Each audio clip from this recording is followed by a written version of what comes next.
Man for himself. An inquiry into the psychology of ethics. Erich Fromm. Introduction. Be ye lamps unto yourselves. Be your own reliance. Hold to the truth within yourselves as to the only lamp. Buddha. True words always seem paradoxical, but no other form of teaching can take its place. Lao Tzu. Who then are the true philosophers?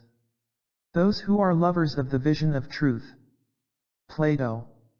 My people are destroyed by the lack of knowledge. Because thou hast rejected knowledge, I will also reject thee. Hosea. If the way which, as I have shown, leads hither seems very difficult, it can nevertheless be found. It must indeed be difficult since it is so seldom discovered, for if salvation lay ready to hand and could be discovered without great labor, how could it be possible that it should be neglected almost by everybody? But all noble things are as difficult as they are rare. Spinoza. Foreword. This book is in many respects a continuation of Escape from Freedom, in which I attempted to analyze modern man's escape from himself and from his freedom. In this book I discuss the problem of ethics, of norms and values leading to the realization of man's self and of his potentialities.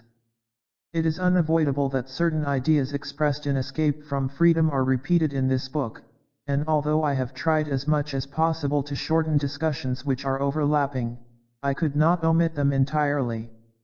In the chapter on human nature and character, I discuss topics of characterology which were not taken up in the former book and make only brief reference to the problems discussed there.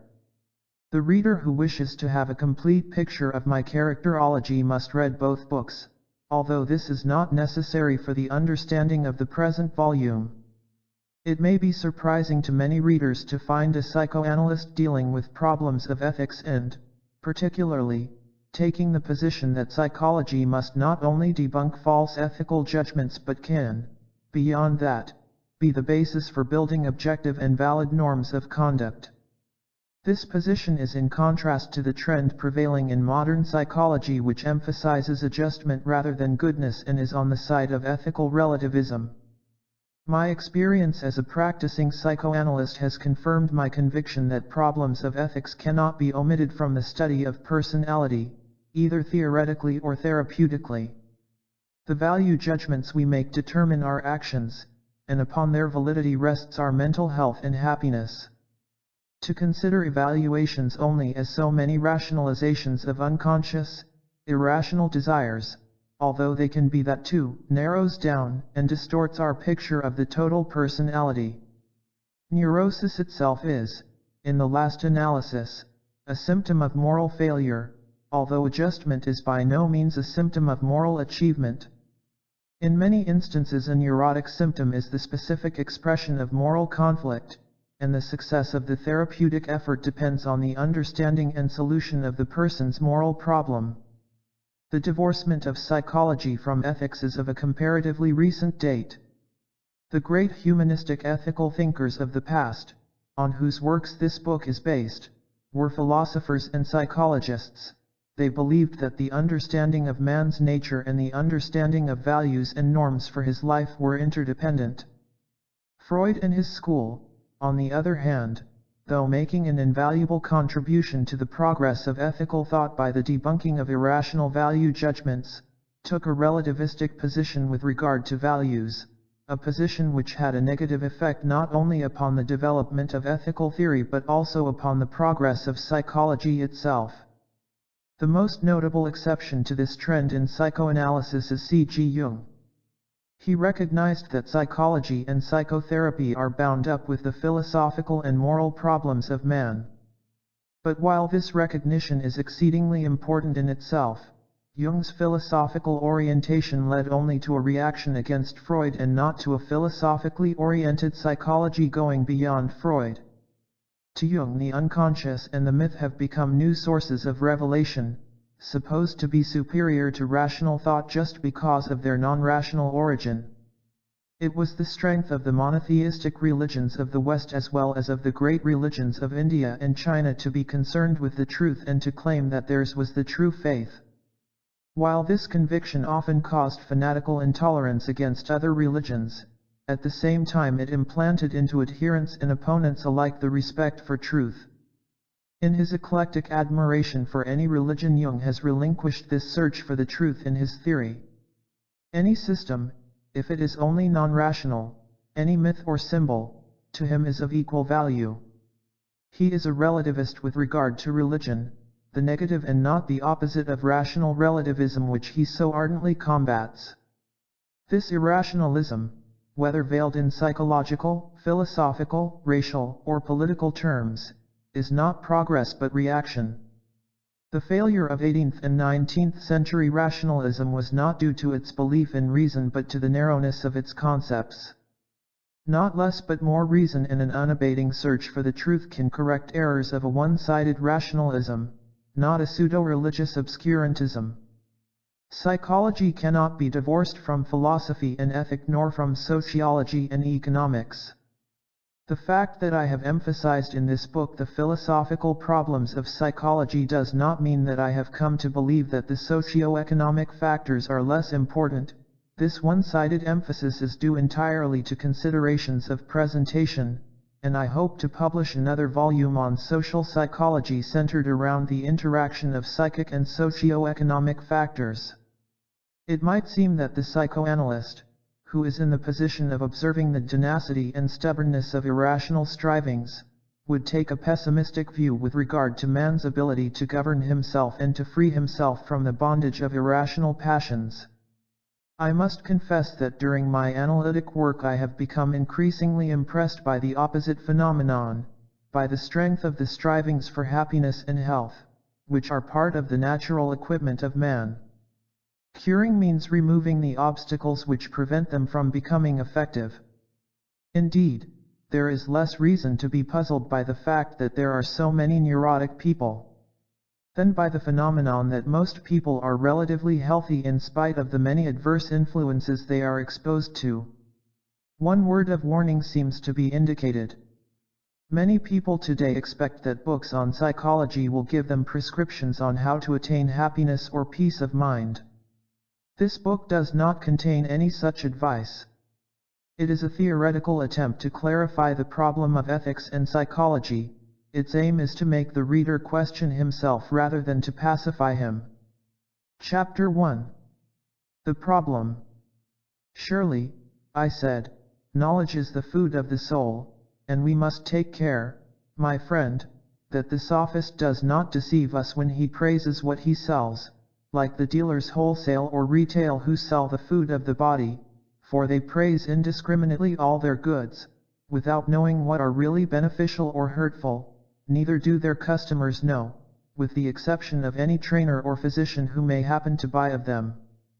In like manner those who carry about the wares of knowledge, and make the round of the cities, and sell or retail them to any customer who is in want of them, praise them all alike, though I should not wonder, O my friend, if many of them were really ignorant of their effect upon the soul, and their customers equally ignorant, unless he who buys of them happens to be a physician of the soul. If, therefore, you have understanding of what is good and evil, you may safely buy knowledge of Protagoras or anyone, but if not, then, O my friend, pause, and do not hazard your dearest interests at a game of chance. For there is far greater peril in buying knowledge than in buying meat and drink. Plato, Protagoras. A spirit of pride and optimism has distinguished Western culture in the last few centuries, pride in reason as man's instrument for his understanding and mastery of nature, optimism in the fulfillment of the fondest hopes of mankind, the achievement of the greatest happiness for the greatest number. Man's pride has been justified. By virtue of his reason he has built a material world the reality of which surpasses even the dreams and visions of fairy tales and utopias. He harnesses physical energies which will enable the human race to secure the material conditions necessary for a dignified and productive existence, and although many of his goals have not yet been attained, there is hardly any doubt that they are within reach and that the problem of production, which was the problem of the past, is, in principle, solved. Now, for the first time in his history, man can perceive that the idea of the unity of the human race and the conquest of nature for the sake of man is no longer a dream but a realistic possibility. Is he not justified in being proud and in having confidence in himself and in the future of mankind? Yet modern man feels uneasy and more bewildered. He works and strives, but he is dimly aware of a sense of futility with regard to his activities. While his power over matter grows, he feels powerless in his individual life and in society. While creating new and better means for mastering nature, he has become enmeshed in a network of those means and has lost the vision of the end which alone gives them significance, man himself. While becoming the master of nature, he has become the slave of the machine which his own hands built. With all his knowledge about matter, he is ignorant with regard to the most important and fundamental questions of human existence: what man is, how he ought to live, and how the tremendous energies within man can be released and used productively. The contemporary human crisis has led to a retreat from the hopes and ideas of the Enlightenment under the auspices of which our political and economic progress had begun. The very idea of progress is called a childish illusion, and realism, a new word for the utter lack of faith in man, is preached instead. The idea of the dignity and power of man, which gave man the strength and courage for the tremendous accomplishments of the last few centuries, is challenged by the suggestion that we have to revert to the acceptance of man's ultimate powerlessness and insignificance. This idea threatens to destroy the very roots from which our culture grew. The ideas of the Enlightenment taught man that he could trust his own reason as a guide to establishing valid ethical norms and that he could rely on himself, needing neither revelation nor the authority of the Church in order to know good and evil. The motto of the Enlightenment, "Dare to know," implying "trust your knowledge," became the incentive for the efforts and achievements of modern man. The growing doubt of human autonomy and reason has created a state of moral confusion where man is left without the guidance of either revelation or reason. The result is the acceptance of a relativistic position which proposes that value judgments and ethical norms are exclusively matters of taste or arbitrary preference and that no objectively valid statement can be made in this realm. But since man cannot live without values and norms, this relativism makes him an easy prey for irrational value systems. He reverts to a position which the Greek Enlightenment, Christianity, the Renaissance, and the 18th century Enlightenment had already overcome. The demands of the state, the enthusiasm for magic qualities of powerful leaders, powerful machines, and material success become the sources for his norms and value judgments. Are we to leave it at that? Are we to consent to the alternative between religion and relativism? Are we to accept the abdication of reason in matters of ethics? Are we to believe that the choices between freedom and slavery, between love and hate, between truth and falsehood, between integrity and opportunism, between life and death, are only the results of so many subjective preferences? Indeed, there is another alternative. Valid ethical norms can be formed by man's reason and by it alone. Man is capable of discerning and making value judgments as valid as all other judgments derived from reason. The great tradition of humanistic ethical thought has laid the foundations for value systems based on man's autonomy and reason. These systems were built on the premise that in order to know what is good or bad for man, one has to know the nature of man. They were, therefore, also fundamentally psychological inquiries. If humanistic ethics is based on the knowledge of man's nature, modern psychology, particularly psychoanalysis, should have been one of the most potent stimuli for the development of humanistic ethics. But while psychoanalysis has tremendously increased our knowledge of man, it has not increased our knowledge of how man ought to live and what he ought to do. Its main function has been that of debunking, of demonstrating that value judgments and ethical norms are the rationalized expressions of irrational, and often unconscious, desires and fears, and that they therefore have no claim to objective validity. While this debunking was exceedingly valuable in itself, it became increasingly sterile when it failed to go beyond mere criticism. Psychoanalysis, in an attempt to establish psychology as a natural science, made the mistake of divorcing psychology from problems of philosophy and ethics. It ignored the fact that human personality cannot be understood unless we look at man in his totality, which includes his need to find an answer to the question of the meaning of his existence and to discover norms according to which he ought to live. Freud's Homo psychologicus is just as much an unrealistic construction as was the Homo economicus of classical economics. It is impossible to understand man and his emotional and mental disturbances without understanding the nature of value and moral conflicts. The progress of psychology lies not in the direction of divorcing an alleged natural from an alleged spiritual realm and focusing attention on the former, but in the return to the great tradition of humanistic ethics which looked at man in his physico-spiritual totality, believing that man's aim is to be himself and that the condition for attaining this goal is that man be for himself. I have written this book with the intention of reaffirming the validity of humanistic ethics, to show that our knowledge of human nature does not lead to ethical relativism but, on the contrary, to the conviction that the sources of norms for ethical conduct are to be found in man's nature itself, that moral norms are based upon man's inherent qualities, and that their violation results in mental and emotional disintegration. I shall attempt to show that the character structure of the mature and integrated personality, the productive character, constitutes the source and the basis of virtue and that vice, in the last analysis, is indifference to one's own self and self-mutilation. Not self-renunciation nor selfishness but self-love, not the negation of the individual but the affirmation of his truly human self, are the supreme values of humanistic ethics. If man is to have confidence in values, he must know himself and the capacity of his nature for goodness and productiveness. Chapter 2. Humanistic Ethics, the Applied Science of the Art of Living. Once Suja prayed to God, "Lord, I love you so much, but I do not fear you enough.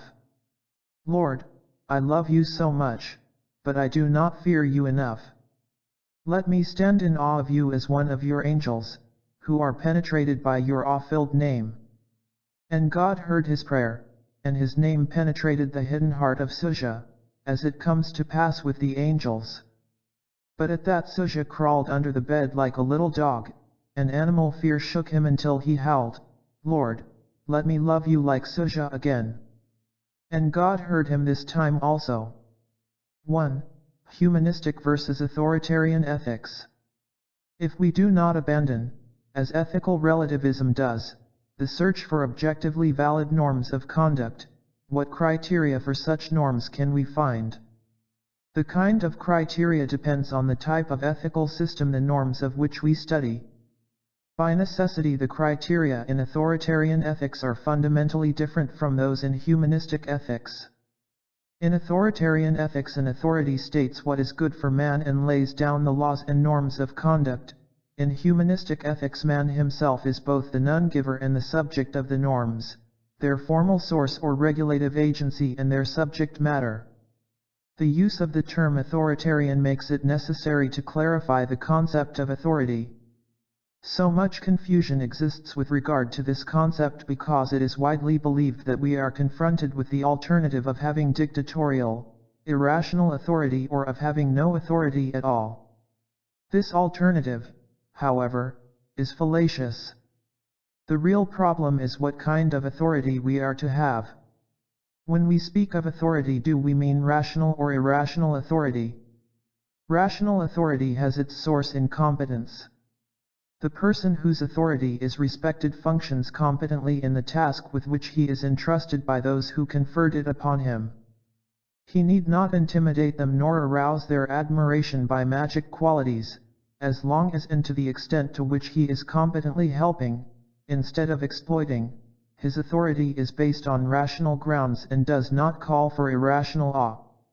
Rational authority not only permits but requires constant scrutiny and criticism of those subjected to it. It is always temporary, its acceptance depending on its performance. The source of irrational authority, on the other hand, is always power over people. This power can be physical or mental, it can be realistic or only relative in terms of the anxiety and helplessness of the person submitting to this authority. Power on the one side, fear on the other, are always the buttresses on which irrational authority is built. Criticism of the authority is not only not required but forbidden. Rational authority is based upon the equality of both authority and subject, which differ only with respect to the degree of knowledge or skill in a particular field. Irrational authority is by its very nature based upon inequality, implying difference in value. In the use of the term authoritarian ethics, reference is made to irrational authority, following the current use of authoritarian synonymous with totalitarian and anti-democratic systems. The reader will soon recognize that humanistic ethics is not incompatible with rational authority. Authoritarian ethics can be distinguished from humanistic ethics by two criteria, one formal, the other material. Formally, authoritarian ethics denies man's capacity to know what is good or bad. The norm giver is always an authority transcending the individual. Such a system is based not on reason and knowledge but on awe of the authority and on the subject's feeling of weakness and dependence. The surrender of decision-making to the authority results from the latter's magic power. Its decisions cannot and must not be questioned. Materially, or according to content, authoritarian ethics answers the question of what is good or bad primarily in terms of the interests of the authority, not the interests of the subject. It is exploitative, although the subject may derive considerable benefits, psychic or material, from it. Both the formal and the material aspects of authoritarian ethics are apparent in the genesis of ethical judgment in the child and of unreflective value judgment in the average adult. The foundations of our ability to differentiate between good and evil are laid in childhood, first with regard to physiological functions and then with regard to more complex matters of behavior. The child acquires a sense of distinguishing between good and bad before he learns the difference by reasoning.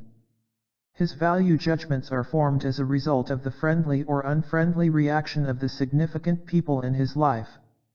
In view of his complete dependence on the care and love of the adult, it is not surprising that an approving or disapproving expression on the mother's face is sufficient to teach the child the difference between good and bad.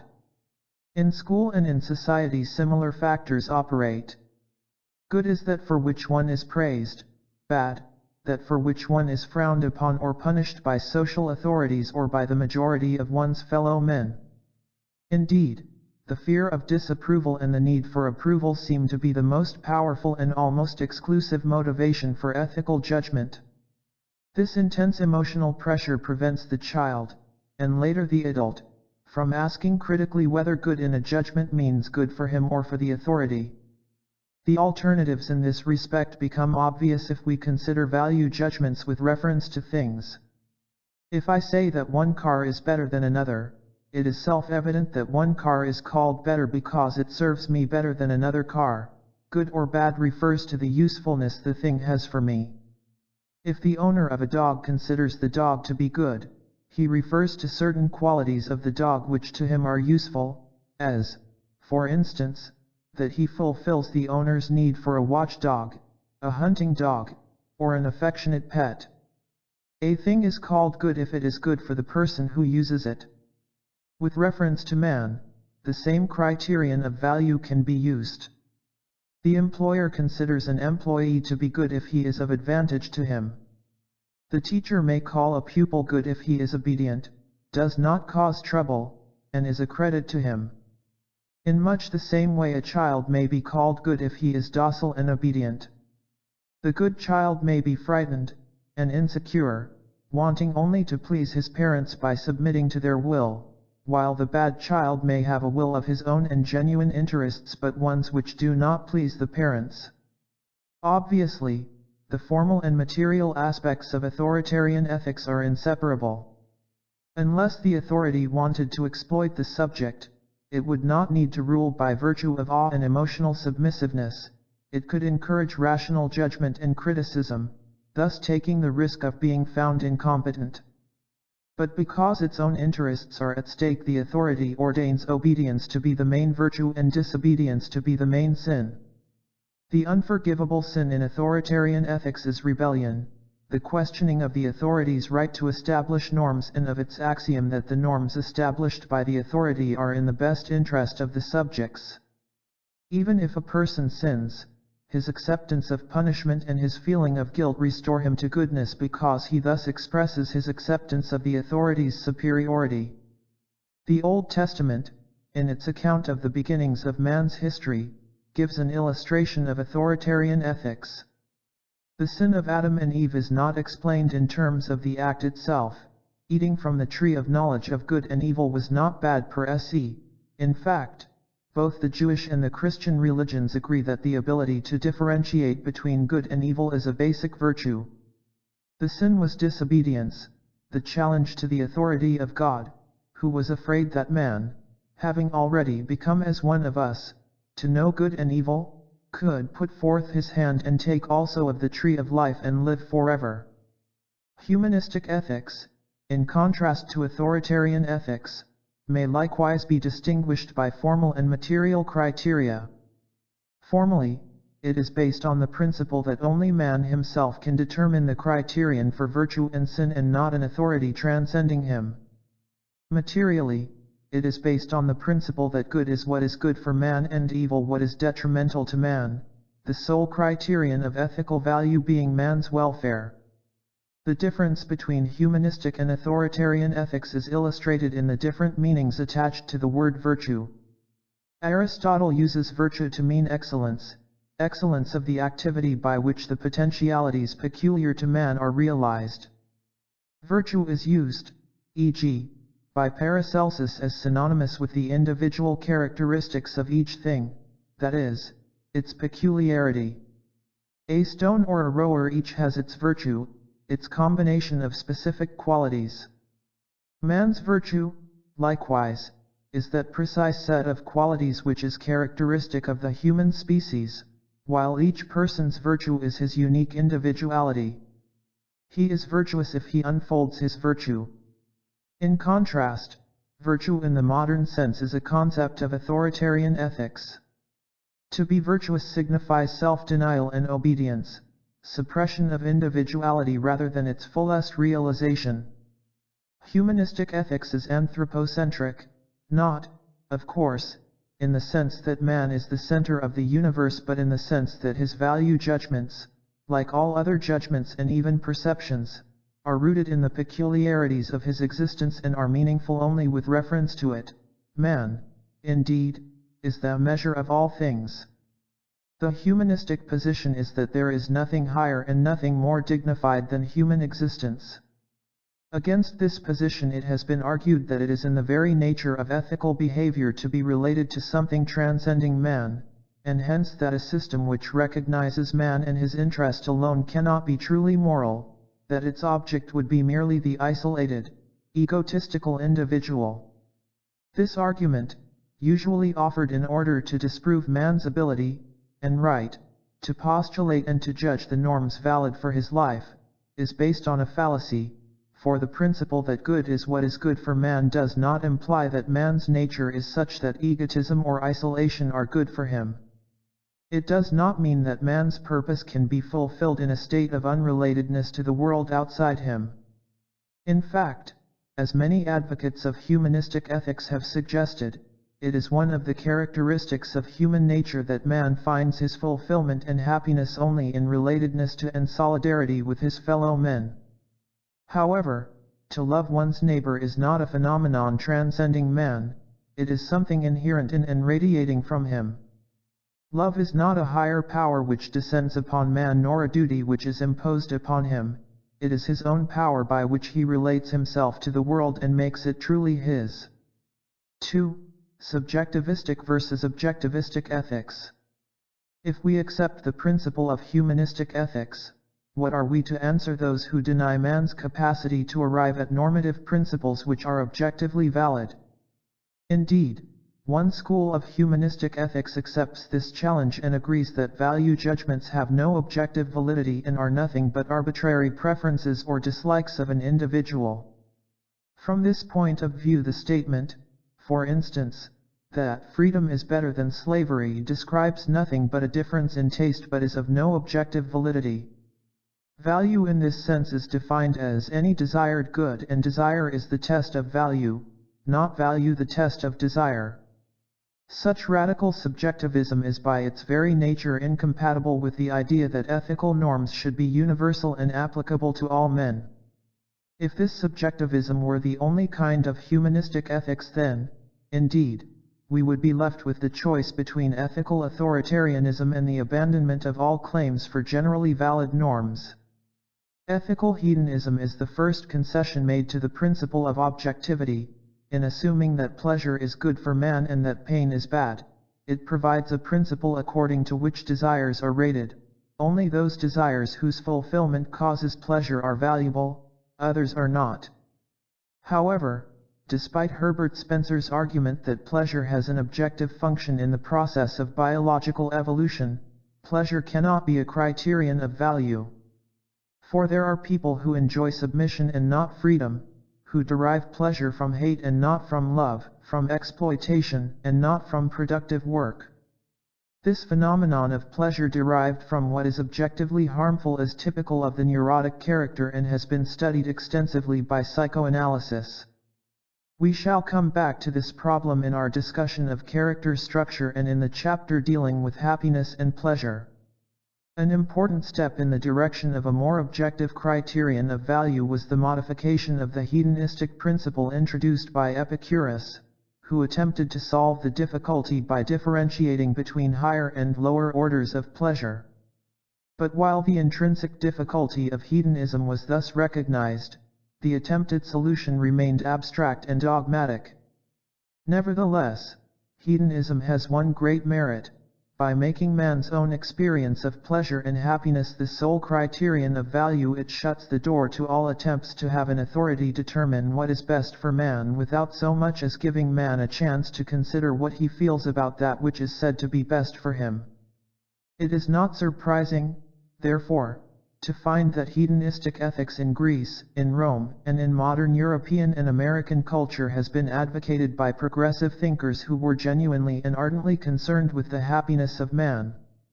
But in spite of its merits, hedonism could not establish the basis for objectively valid ethical judgments. Must we then give up objectivity if we choose humanism? Or is it possible to establish norms of conduct and value judgments which are objectively valid for all men and yet postulated by man himself and not by an authority transcending him? I believe, indeed, that this is possible and shall attempt now to demonstrate this possibility. At the outset, let us not forget that objectively valid is not identical with absolute. For instance, a statement of probability, of approximation, or any hypothesis can be valid and at the same time relative in the sense of having been established on limited evidence and being subject to future refinement if facts or procedures warrant it. The whole concept of relative versus absolute is rooted in theological thinking, in which a divine realm, as the absolute, is separated from the imperfect realm of man. Except for this theological context, the concept of absolute is meaningless and has as little place in ethics as in scientific thinking in general. But even if we are agreed on this point, the main objection to the possibility of objectively valid statements in ethics remains to be answered. It is the objection that facts must be clearly distinguished from values.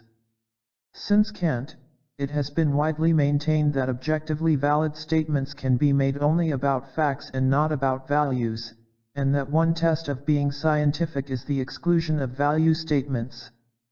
However, in the arts we are accustomed to lay down objectively valid norms, deduced from scientific principles which are themselves established by observation of fact and/or extensive mathematico-deductive procedures.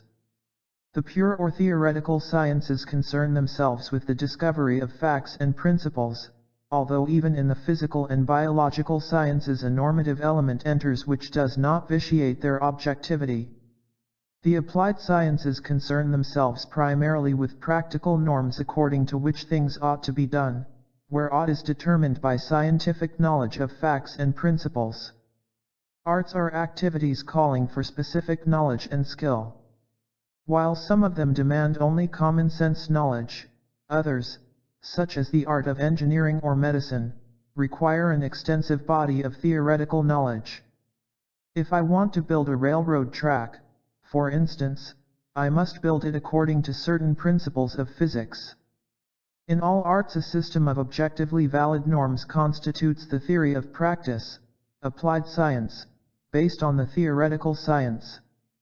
While there may be different ways of achieving excellent results in any art, norms are by no means arbitrary. Their violation is penalized by poor results or even by complete failure to accomplish the desired end. But not only medicine, engineering, and painting are arts, living itself is an art. In fact, the most important and at the same time the most difficult and complex art to be practiced by man. Its object is not this or that specialized performance, but the performance of living, the process of developing into that which one is potentially. In the art of living, man is both the artist and the object of his art.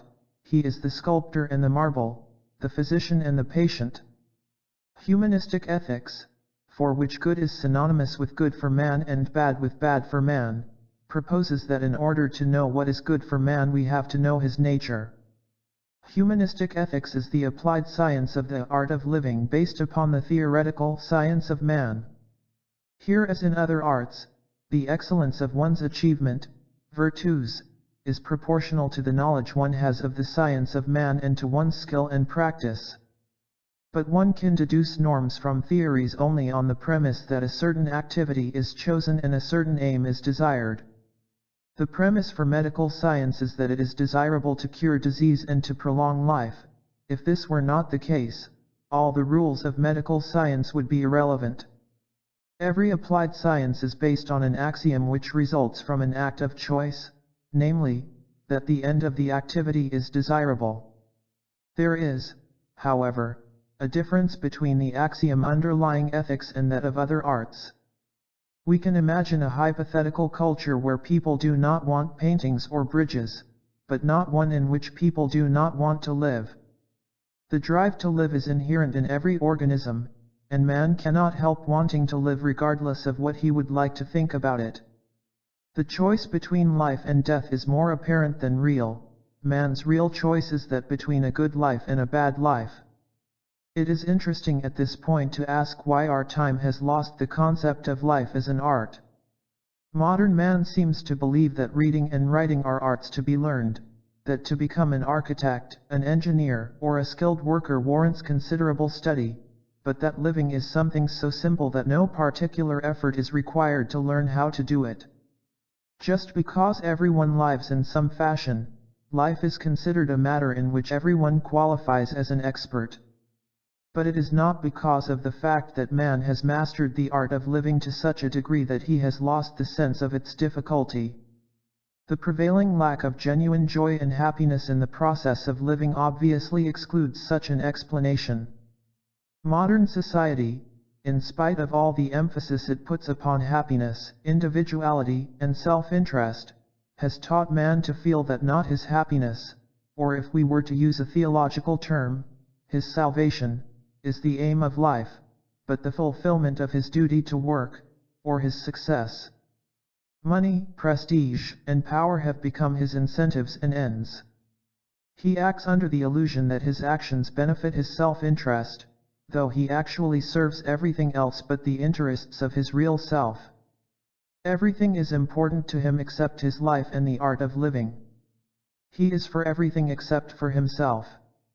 If ethics constitutes the body of norms for achieving excellence in performing the art of living, its most general principles must follow from the nature of life in general and of human existence in particular. In most general terms, the nature of all life is to preserve and affirm its own existence. All organisms have an inherent tendency to preserve their existence. It is from this fact that psychologists have postulated an instinct of self-preservation. The first duty of an organism is to be alive. To be alive is a dynamic, not a static, concept. Existence and the unfolding of the specific powers of an organism are one and the same. All organisms have an inherent tendency to actualize their specific potentialities. The aim of man's life, therefore, is to be understood as the unfolding of his powers according to the laws of his nature. Man, however, does not exist in general. While sharing the core of human qualities with all members of his species, he is always an individual, a unique entity, different from everybody else. He differs by his particular blending of character, temperament, talents, dispositions, just as he differs at his fingertips. He can affirm his human potentialities only by realizing his individuality. The duty to be alive is the same as the duty to become oneself, to develop into the individual one potentially is. To sum up, good in humanistic ethics is the affirmation of life, the unfolding of man's powers. Virtue is responsibility toward his own existence. Evil constitutes the crippling of man's powers, vice is irresponsibility toward himself. These are the first principles of an objectivistic humanistic ethics. We cannot elucidate them here and shall return to the principles of humanistic ethics in Chapter 4. At this point, however, we must take up the question of whether a science of man is possible, as the theoretical foundation of an applied science of ethics. 3. The science of man. The concept of a science of man rests upon the premise that its object, man, exists and that there is a human nature characteristic of the human species. On this issue the history of thought exhibits its special ironies and contradictions. Authoritarian thinkers have conveniently assumed the existence of a human nature, which they believe was fixed and unchangeable. This assumption served to prove that their ethical systems and social institutions were necessary and unchangeable, being built upon the alleged nature of man. However, what they considered to be man's nature was a reflection of their norms and interests and not the result of objective inquiry. It was therefore understandable that progressives should welcome the findings of anthropology and psychology which, in contrast, seemed to establish the infinite malleability of human nature. For malleability meant that norms and institutions, the assumed cause of man's nature rather than the effect, could be malleable too. But in opposing the erroneous assumption that certain historical cultural patterns are the expression of a fixed and eternal human nature, the adherents of the theory of the infinite malleability of human nature arrived at an equally untenable position.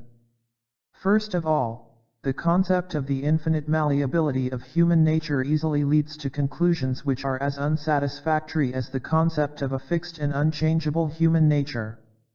If man were infinitely malleable then, indeed, norms and institutions unfavorable to human welfare would have a chance to mold man forever into their patterns without the possibility that intrinsic forces in man's nature would be mobilized and tend to change these patterns. Man would be only the puppet of social arrangements and not, as he has proved to be in history, an agent whose intrinsic properties react strenuously against the powerful pressure of unfavorable social and cultural patterns. In fact, if man were nothing but the reflex of culture patterns, no social order could be criticized or judged from the standpoint of man's welfare, since there would be no concept of man. As important as the political and moral repercussions of the malleability theory are its theoretical implications. If we assumed that there is no human nature, unless as defined in terms of basic physiological needs, the only possible psychology would be a radical behaviorism content with describing an infinite number of behavior patterns, or one that measures quantitative aspects of human conduct. Psychology and anthropology could do nothing but describe the various ways in which social institutions and cultural patterns mold man, and, since the special manifestations of man would be nothing but the stamp which social patterns have put on him, there could be only one science of man, comparative sociology. If, however, psychology and anthropology are to make valid propositions about the laws governing human behavior, they must start out with the premise that something, say X, is reacting to environmental influences in ascertainable ways that follow from its properties. Human nature is not fixed, and culture thus is not to be explained as the result of fixed human instincts, nor is culture a fixed factor to which human nature adapts itself passively and completely. It is true that man can adapt himself even to unsatisfactory conditions, but in this process of adaptation he develops definite mental and emotional reactions which follow from the specific properties of his own nature. Man can adapt himself to slavery, but he reacts to it by lowering his intellectual and moral qualities. He can adapt himself to a culture permeated by mutual distrust and hostility, but he reacts to this adaptation by becoming weak and sterile. Man can adapt himself to cultural conditions which demand the repression of sexual strivings, but in achieving this adaptation he develops, as Freud has shown, neurotic symptoms. He can adapt himself to almost any culture pattern, but insofar as these are contradictory to his nature he develops mental and emotional disturbances which force him eventually to change these conditions since he cannot change his nature. Man is not a blank sheet of paper on which culture can write its text. He is an entity charged with energy and structured in specific ways, which, while adapting itself, reacts in specific and ascertainable ways to external conditions. If man had adapted himself to external conditions autoplastically, by changing his own nature, like an animal, and were fit to live under only one set of conditions to which he developed a special adaptation, he would have reached the blind alley of specialization which is the fate of every animal species, thus precluding history. If, on the other hand, man could adapt himself to all conditions without fighting those which are against his nature, he would have had no history either. Human evolution is rooted in man's adaptability and in certain indestructible qualities of his nature which compel him never to cease his search for conditions better adjusted to his intrinsic needs. The subject of the science of man is human nature. But this science does not start out with a full and adequate picture of what human nature is. A satisfactory definition of its subject matter is its aim, not its premise. Its method is to observe the reactions of man to various individual and social conditions and from observation of these reactions to make inferences about man's nature. History and anthropology study the reactions of man to cultural and social conditions different from our own. Social psychology studies his reactions to various social settings within our own culture. Child psychology studies the reactions of the growing child to various situations. Psychopathology tries to arrive at conclusions about human nature by studying its distortions under pathogenic conditions. Human nature can never be observed as such, but only in its specific manifestations in specific situations. It is a theoretical construction which can be inferred from empirical study of the behavior of man. In this respect, the science of man in constructing a model of human nature is no different from other sciences which operate with concepts of entities based on, or controlled by, inferences from observed data and not directly observable themselves. Despite the wealth of data offered by anthropology and psychology, we have only a tentative picture of human nature. For an empirical and objective statement of what constitutes human nature, we can still learn from Shylock if we understand his words about Jews and Christians in the wider sense as representatives of all humanity. I am a Jew. Hath not a Jew eyes? Hath not a Jew hands, organs, dimensions, senses, affections, passions? Fed with the same food, hurt with the same weapons, subject to the same diseases, healed by the same means, warmed and cooled by the same winter and summer as a Christian is? If you prick us, do we not bleed? If you tickle us, do we not laugh? If you poison us, do we not die? And if you wrong us, shall we not revenge? If we are like you in the rest, we will resemble you in that. 4. The tradition of humanistic ethics. In the tradition of humanistic ethics the view prevails that the knowledge of man is the basis of establishing norms and values. The treatises on ethics by Aristotle, Spinoza, and Dewey, the thinkers whose views we shall sketch in this chapter, are therefore at the same time treatises on psychology. I do not intend to review the history of humanistic ethics but only to give an illustration of its principle as expressed by some of its greatest representatives. For Aristotle, ethics is built upon the science of man. Psychology investigates the nature of man, and ethics therefore is applied psychology. Like the student of politics, the student of ethics must know somehow the facts about the soul, as the man who is to heal the eyes or the body as a whole must know about the eyes or body, but even among doctors the best educated spend much labor on acquiring knowledge of the body. From the nature of man, Aristotle deduces the norm that virtue, excellence, is activity, by which he means the exercise of the functions and capacities peculiar to man. Happiness, which is man's aim, is the result of activity and use. It is not a quiescent possession or state of mind. To explain his concept of activity, Aristotle uses the Olympic Games as an analogy. And, as in the Olympic Games, he says, it is not the most beautiful and the strongest that are crowned, but those who compete, for it is some of these that are victorious. So those who act win, and rightly win, the noble and good things in life. The free, rational, and active, contemplative, man is the good and accordingly the happy person.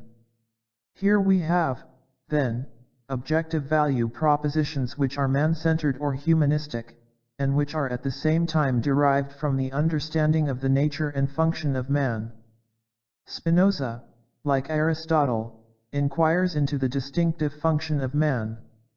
He begins by considering the distinctive function and aim of anything in nature and answers that each thing, as far as it is in itself, endeavors to persevere in its being.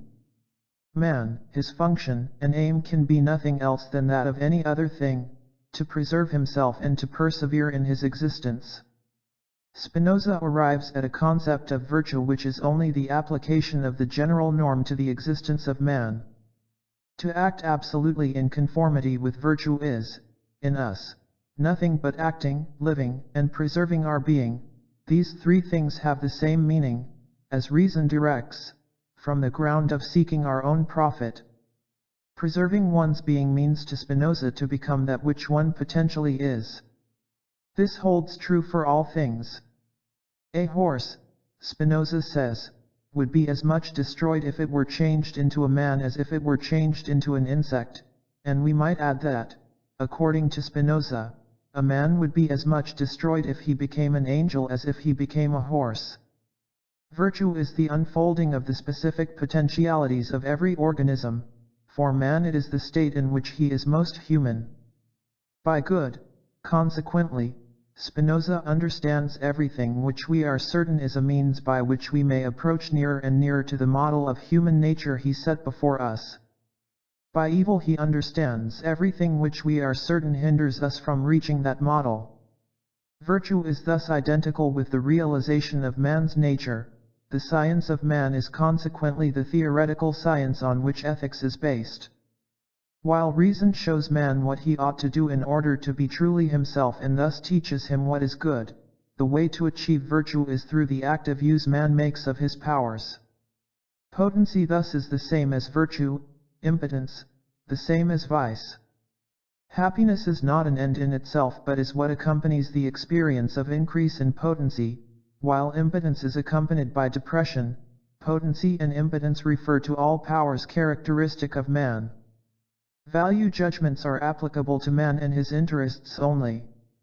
Such value judgments, however, are not mere statements of the likes and dislikes of individuals, for man's properties are intrinsic to the species and thus common to all men.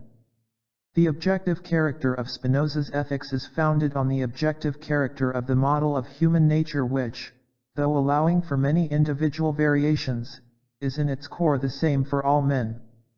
Spinoza is radically opposed to authoritarian ethics. To him man is an end in himself and not a means for an authority transcending him. Value can be determined only in relation to his real interests, which are freedom and the productive use of his powers. The most significant contemporary proponent of a scientific ethics is John Dewey, whose views are opposed both to authoritarianism and to relativism in ethics. As to the former, he states that the common feature of appeal to revelation, divinely ordained rulers, commands of the state, convention, tradition, and so on, is that there is some voice so authoritative as to preclude the need of inquiry. As to the latter, he holds that the fact that something is enjoyed is not in itself a judgment of the value of what is enjoyed. The enjoyment is a basic datum, but it has to be verified by evidential facts. Like Spinoza, he postulates that objectively valid value propositions can be arrived at by the power of human reason. For him, too, the aim of human life is the growth and development of man in terms of his nature and constitution. But his opposition to any fixed ends leads him to relinquish the important position reached by Spinoza, that of a model of human nature as a scientific concept. The main emphasis in Dewey's position is on the relationship between means and ends, or consequences, as the empirical basis for the validity of norms. Valuation, according to him, takes place only when there is something the matter, when there is some trouble to be done away with, some need, lack, or privation to be made good, some conflict of tendencies to be resolved by means of changing existing conditions. This fact in turn proves that there is present an intellectual factor, a factor of inquiry, whenever there is valuation, for the end in view is formed and projected as that which, if acted upon, will supply the existing need or lack and resolve the existing conflict. The end, to Dewey, is merely a series of acts viewed at a remote stage, and a means is merely the series viewed at an earlier one. The distinction of means and ends arises in surveying the course of a proposed line of action, a connected series in time. The end is the last act thought of, the means are the acts to be performed prior to it in time. Means and ends are two names for the same reality. The terms denote not a division in reality but a distinction in judgment. Dewey's emphasis on the interrelation between means and ends is undoubtedly a significant point in the development of a theory of rational ethics, especially in warning us against theories which by divorcing ends from means become useless. But it does not seem to be true that we do not know what we are really after until a course of action is mentally worked out. Ends can be ascertained by the empirical analysis of the total phenomenon, of man, even if we do not yet know the means to achieve them. There are ends about which valid propositions can be made, although they lack at the moment, so to speak, hands and feet. The science of man can give us a picture of a model of human nature from which ends can be deduced before means are found to achieve them. 5. Ethics and psychoanalysis. From the foregoing it is, I think, apparent that the development of a humanistic objectivistic ethics as an applied science depends on the development of psychology as a theoretical science. The progress from Aristotle's to Spinoza's ethics is largely due to the superiority of the latter's dynamic to the former's static psychology. Spinoza discovered unconscious motivation, the laws of association, the persistence of childhood experiences through life. His concept of desire is a dynamic concept, superior to Aristotle's habit. But Spinoza's psychology, like all psychological thought up to the 19th century, tended to remain abstract and established no method for testing its theories by empirical investigation and exploration of new data concerning man. Empirical inquiry is the key concept of Dewey's ethics and psychology. He recognizes unconscious motivation, and his concept of habit is different from the descriptive habit concept of traditional behaviorism.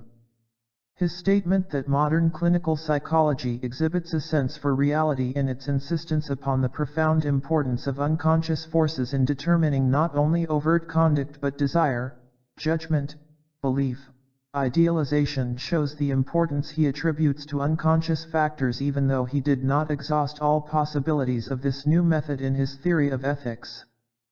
Few attempts have been made either from the philosophical or from the psychological side to apply the findings of psychoanalysis to the development of ethical theory, a fact that is all the more surprising since psychoanalytic theory has made contributions which are particularly relevant to the theory of ethics. The most important contribution, perhaps, is the fact that psychoanalytic theory is the first modern psychological system the subject matter of which is not isolated aspects of man but his total personality. Instead of the method of conventional psychology, which had to restrict itself to the study of such phenomena as could be isolated sufficiently to be observed in an experiment, Freud discovered a new method which enabled him to study the total personality and to understand what makes man act as he does. This method, the analysis of free associations, dreams, errors, transference, is an approach by which hitherto private data, open only to self-knowledge and introspection, are made public and demonstrable in the communication between subject and analyst. The psychoanalytic method has thus gained access to phenomena which do not otherwise lend themselves to observation. At the same time it uncovered many emotional experiences which could not be recognized even by introspection because they were repressed, divorced from consciousness. At the beginning of his studies Freud was mainly interested in neurotic symptoms. But the more psychoanalysis advanced, the more apparent it became that a neurotic symptom can be understood only by understanding the character structure in which it is embedded. The neurotic character, rather than the symptom, became the main subject matter of psychoanalytic theory and therapy. In his pursuit of the study of the neurotic character, Freud laid new foundations for a science of character, characterology, which in recent centuries had been neglected by psychology and left to the novelists and playwrights. Psychoanalytic characterology, though still in its infancy, is indispensable to the development of ethical theory. All the virtues and vices with which traditional ethics deals must remain ambiguous because they often signify by the same word different and partly contradictory human attitudes. They lose their ambiguity only if they are understood in connection with the character structure of the person of whom a virtue or vice is predicated. A virtue isolated from the context of character may turn out to be nothing valuable, as, for instance, humility caused by fear or compensating for suppressed arrogance, or a vice will be viewed in a different light if understood in the context of the whole character, as, for instance, arrogance as an expression of insecurity and self-depreciation. This consideration is exceedingly relevant to ethics. It is insufficient and misleading to deal with isolated virtues and vices as separate traits. The subject matter of ethics is character, and only in reference to the character structure as a whole can value statements be made about single traits or actions. The virtuous or the vicious character, rather than single virtues or vices, is the true subject matter of ethical inquiry. No less significant for ethics is the psychoanalytic concept of unconscious motivation. While this concept, in a general form, dates back to Leibniz and Spinoza, Freud was the first to study unconscious strivings empirically and in great detail, and thus to lay the foundations of a theory of human motivations. The evolution of ethical thought is characterized by the fact that value judgments concerning human conduct were made in reference to the motivations underlying the act rather than to the act itself. Hence the understanding of unconscious motivation opens up a new dimension for ethical inquiry.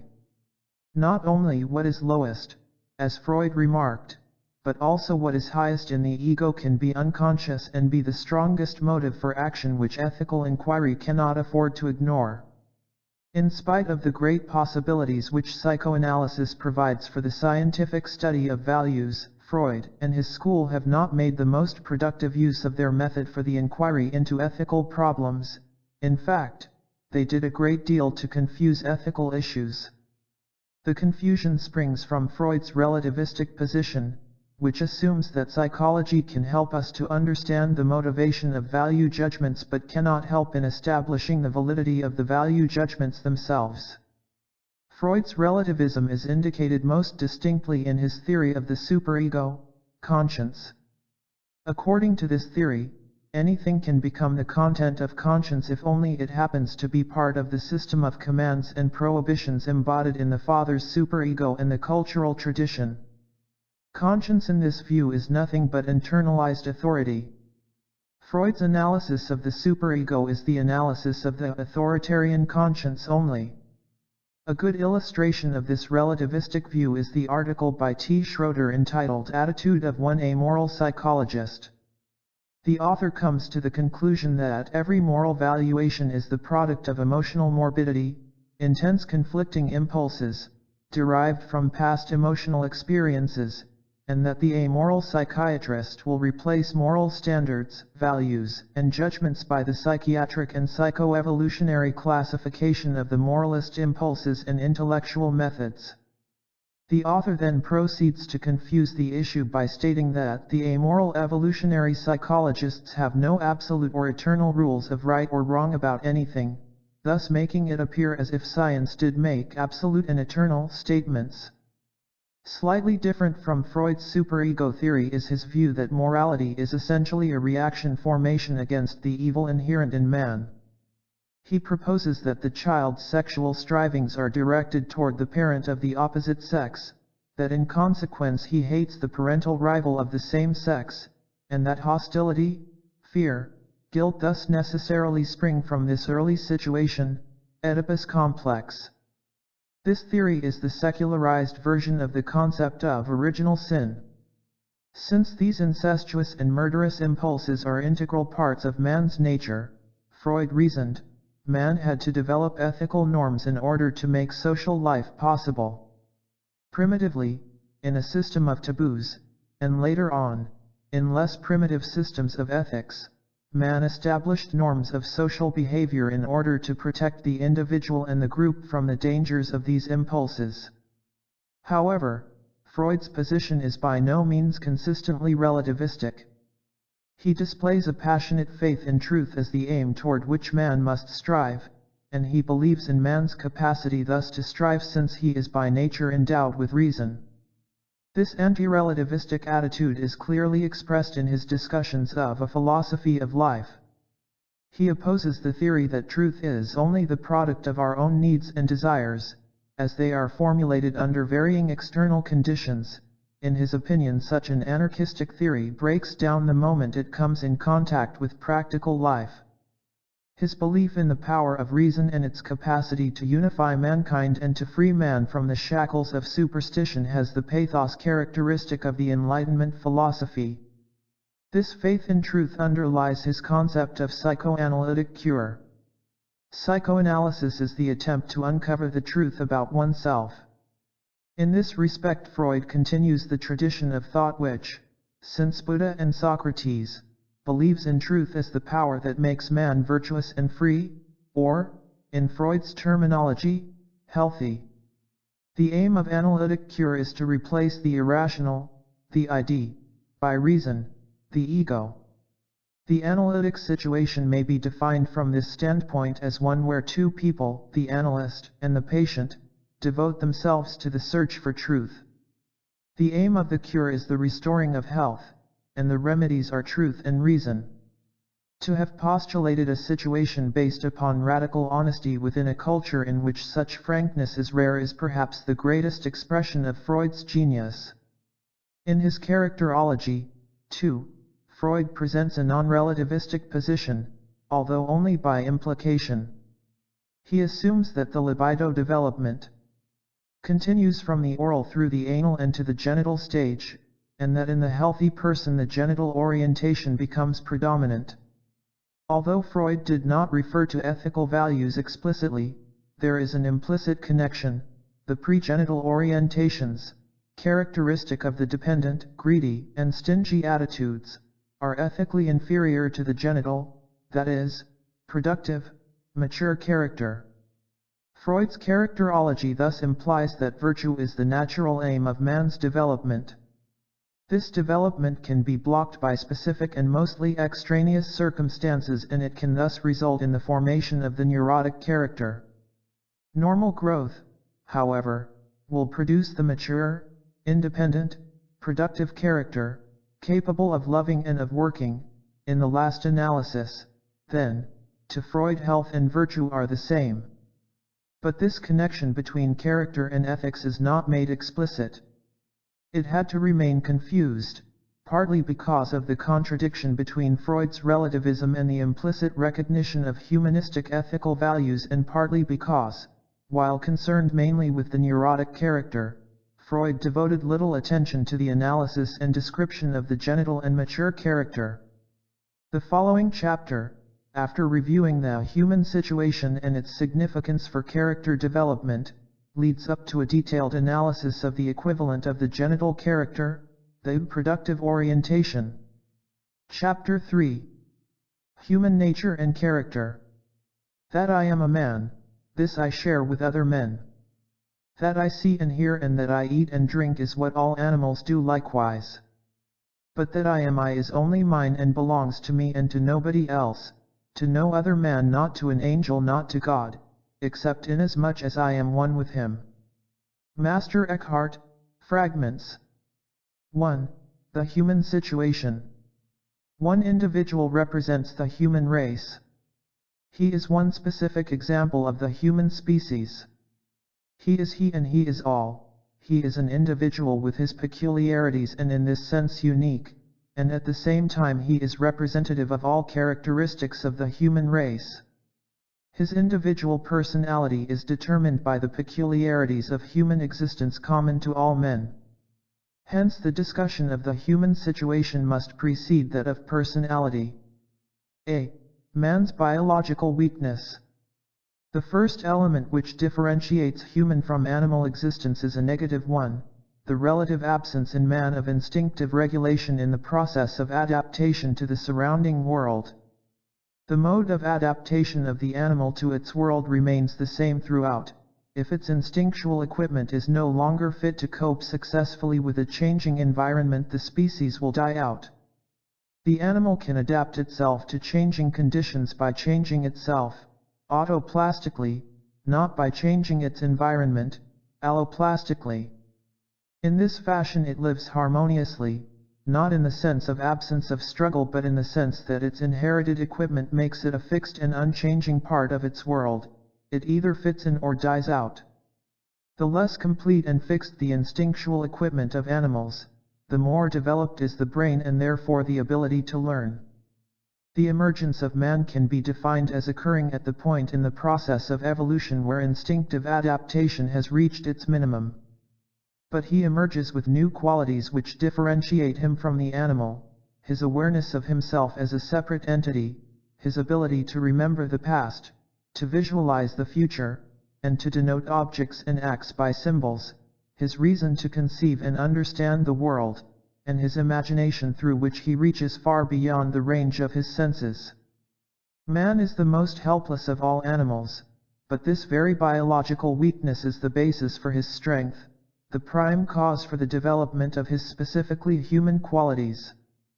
B. The existential and the historical dichotomies in man. Self-awareness, reason, and imagination have disrupted the harmony which characterizes animal existence. Their emergence has made man into an anomaly, into the freak of the universe. He is part of nature, subject to her physical laws and unable to change them, yet he transcends the rest of nature. He is set apart while being apart, he is homeless, yet chained to the home he shares with all creatures. Cast into this world at an accidental place and time, he is forced out of it, again accidentally. Being aware of himself, he realizes his powerlessness and the limitations of his existence. He visualizes his own end, death.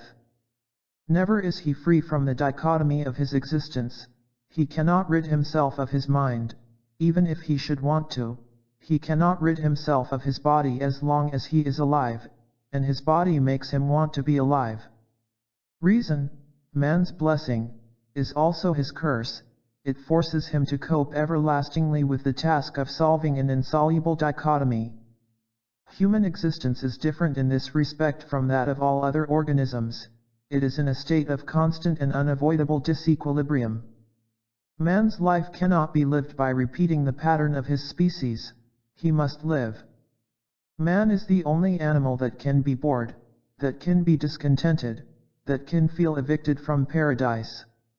Man is the only animal for whom his own existence is a problem which he has to solve and from which he cannot escape. He cannot go back to the pre-human state of harmony with nature. He must proceed to develop his reason until he becomes the master of nature, and of himself. The emergence of reason has created a dichotomy within man which forces him to strive everlastingly for new solutions. The dynamism of his history is intrinsic to the existence of reason, which causes him to develop and, through it, to create a world of his own in which he can feel at home with himself and his fellow men. Every stage he reaches leaves him discontented and perplexed, and this very perplexity urges him to move toward new solutions. There is no innate drive for progress in man, it is the contradiction in his existence that makes him proceed on the way he set out. Having lost paradise, the unity with nature, he has become the eternal wanderer, Odysseus, Oedipus, Abraham, Faust. He is impelled to go forward and with everlasting effort to make the unknown known by filling in with answers the blank spaces of his knowledge. He must give account to himself, and of the meaning of his existence. He is driven to overcome this inner split, tormented by a craving for absoluteness, for another kind of harmony which can lift the curse by which he was separated from nature, from his fellow men, and from himself. This split in man's nature leads to dichotomies which I call existential because they are rooted in the very existence of man. They are contradictions which man cannot annul but to which he can react in various ways, relative to his character and his culture. The most fundamental existential dichotomy is that between life and death. The fact that we have to die is unalterable for man. Man is aware of this fact, and this very awareness profoundly influences his life. But death remains the very opposite of life and is extraneous to, and incompatible with, the experience of living. All knowledge about death does not alter the fact that death is not a meaningful part of life and that there is nothing for us to do but to accept the fact of death, hence, as far as our life is concerned, defeat. All that man has will he give for his life, and the wise man, as Spinoza says, thinks not of death but of life. Man has tried to negate this dichotomy by ideologies, e.g., the Christian concept of immortality, which, by postulating an immortal soul, denies the tragic fact that man's life ends with death. That man is mortal results in another dichotomy. While every human being is the bearer of all human potentialities, the short span of his life does not permit their full realization under even the most favorable circumstances. Only if the lifespan of the individual were identical with that of mankind could he participate in the human development which occurs in the historical process. Man's life, beginning and ending at one accidental point in the evolutionary process of the race, conflicts tragically with the individual's claim for the realization of all of his potentialities. Of this contradiction between what he could realize and what he actually does realize he has, at least, a dim perception. Here, too, ideologies tend to reconcile or deny the contradiction by assuming that the fulfillment of life takes place after death, or that one's own historical period is the final and crowning achievement of mankind. Still another maintains that the meaning of life is not to be found in its fullest unfolding but in social service and social duties, that the development, freedom, and happiness of the individual is subordinate to or even irrelevant in comparison with the welfare of the state, the community, or whatever else may symbolize eternal power, transcending the individual. Man is alone and he is related at the same time. He is alone inasmuch as he is a unique entity, not identical with anyone else, and aware of his self as a separate entity. He must be alone when he has to judge or to make decisions solely by the power of his reason. And yet he cannot bear to be alone, to be unrelated to his fellow men. His happiness depends on the solidarity he feels with his fellow men, with past and future generations. Radically different from existential dichotomies are the many historical contradictions in individual and social life which are not a necessary part of human existence but are man-made and soluble, soluble either at the time they occur or at a later period of human history.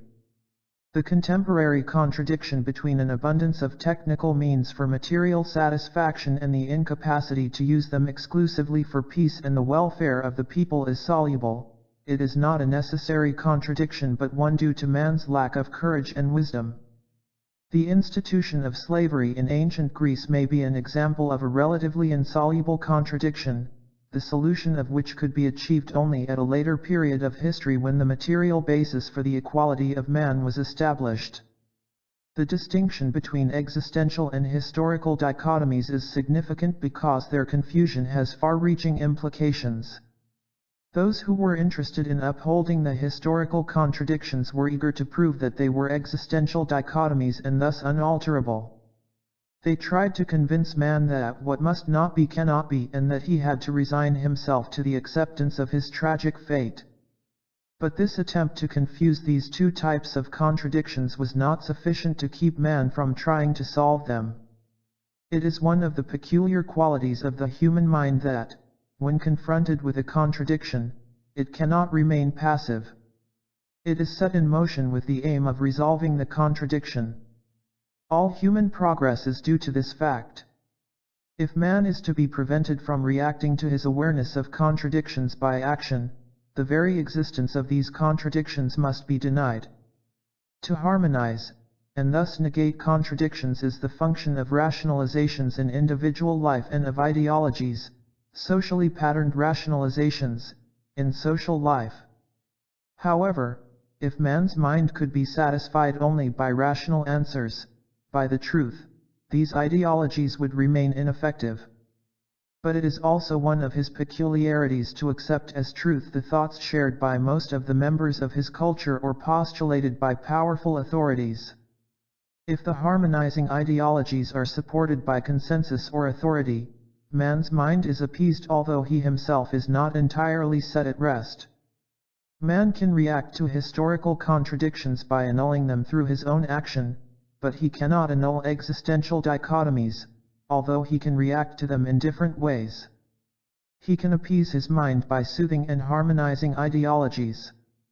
He can try to escape from his inner restlessness by ceaseless activity in pleasure or business. He can try to abrogate his freedom and to turn himself into an instrument of powers outside himself, submerging his self in them. But he remains dissatisfied, anxious, and restless. There is only one solution to his problem: to face the truth, to acknowledge his fundamental aloneness and solitude in a universe indifferent to his fate, to recognize that there is no power transcending him which can solve his problem for him. Man must accept the responsibility for himself and the fact that only by using his own powers can he give meaning to his life. But meaning does not imply certainty. Indeed, the quest for certainty blocks the search for meaning. Uncertainty is the very condition to impel man to unfold his powers. If he faces the truth without panic, he will recognize that there is no meaning to life except the meaning man gives his life by the unfolding of his powers, by living productively, and that only constant vigilance, activity, and effort can keep us from failing in the one task that matters, the full development of our powers within the limitations set by the laws of our existence. Man will never cease to be perplexed, to wonder, and to raise new questions. Only if he recognizes the human situation, the dichotomies inherent in his existence and his capacity to unfold his powers, will he be able to succeed in his task, to be himself and for himself, and to achieve happiness by the full realization of those faculties which are peculiarly his, of reason, love, and productive work. After having discussed the existential dichotomies inherent in man's existence, we can return to the statement made in the beginning of this chapter that the discussion of the human situation must precede that of personality. The more precise meaning of this statement can be made apparent by stating that psychology must be based on an anthropological philosophical concept of human existence. The most striking feature in human behavior is the tremendous intensity of passions and strivings which man displays. Freud more than anyone else recognized this fact and attempted to explain it in terms of the mechanistic naturalistic thinking of his time. He assumed that those passions which were not the obvious expressions of the instinct of self-preservation and of the sexual instinct, or as he formulated it later of eros and the death instinct, were nevertheless only more indirect and complicated manifestations of these instinctual biological drives. But brilliant as his assumptions were, they are not convincing in their denial of the fact that a large part of man's passionate strivings cannot be explained by the force of his instincts. Even if man's hunger and thirst and his sexual strivings are completely satisfied, he is not satisfied. In contrast to the animal, his most compelling problems are not solved then, they only begin. He strives for power, or for love, or for destruction. He risks his life for religious, for political, for humanistic ideals, and these strivings are what constitutes and characterizes the peculiarity of human life. Indeed, man does not live by bread alone. In contrast to Freud's mechanistic naturalistic explanation, this statement has been interpreted to mean that man has an intrinsic religious need which cannot be explained by his natural existence but must be explained by something transcending him and which is derived from supernatural powers. However, the latter assumption is unnecessary, since the phenomenon can be explained by the full understanding of the human situation. The disharmony of man's existence generates needs which far transcend those of his animal origin. These needs result in an imperative drive to restore a unity and equilibrium between himself and the rest of nature. He makes the attempt to restore this unity and equilibrium in the first place in thought by constructing an all-inclusive mental picture of the world which serves as a frame of reference from which he can derive an answer to the question of where he stands and what he ought to do. But such thought systems are not sufficient. If man were only a disembodied intellect, his aim would be achieved by a comprehensive thought system. But since he is an entity endowed with a body as well as a mind, he has to react to the dichotomy of his existence not only in thinking but also in the process of living, in his feelings and actions. He has to strive for the experience of unity and oneness in all spheres of his being in order to find a new equilibrium. Hence, any satisfying system of orientation implies not only intellectual elements but elements of feeling and sense to be realized in action in all fields of human endeavor. Devotion to an aim, or an idea, or a power transcending man such as God, is an expression of this need for completeness in the process of living. The answers given to man's need for an orientation and for devotion differ widely both in content and in form. There are primitive systems such as animism and totemism in which natural objects or ancestors represent answers to man's quest for meaning. There are non-theistic systems like Buddhism, which are usually called religious although in their original form there is no concept of God. There are philosophical systems like Stoicism, and there are the monotheistic religious systems which give an answer to man's quest for meaning in reference to the concept of God. In discussing these various systems, we are hampered by a terminological difficulty. We could call them all religious systems were it not for the fact that for historical reasons the word religious is identified with a theistic system, a system centered around God, and we simply do not have a word in our language to denote that which is common to both theistic and non-theistic systems, that is, to all systems of thought which try to give an answer to the human quest for meaning and to man's attempt to make sense of his own existence. For lack of a better word, I therefore call such systems frames of orientation and devotion. The point, however, I wish to emphasize is that there are many other strivings which are looked upon as entirely secular which are nevertheless rooted in the same need from which religious and philosophical systems spring. Let us consider what we observe in our time. We see in our own culture millions of people devoted to the attainment of success and prestige. We have seen and still see in other cultures fanatical devotion of adherents to dictatorial systems of conquest and domination. We are amazed at the intensity of those passions which is often stronger than even the drive for self-preservation. We are easily deceived by the secular contents of these aims and explain them as outcomes of sexual or other quasi-biological strivings.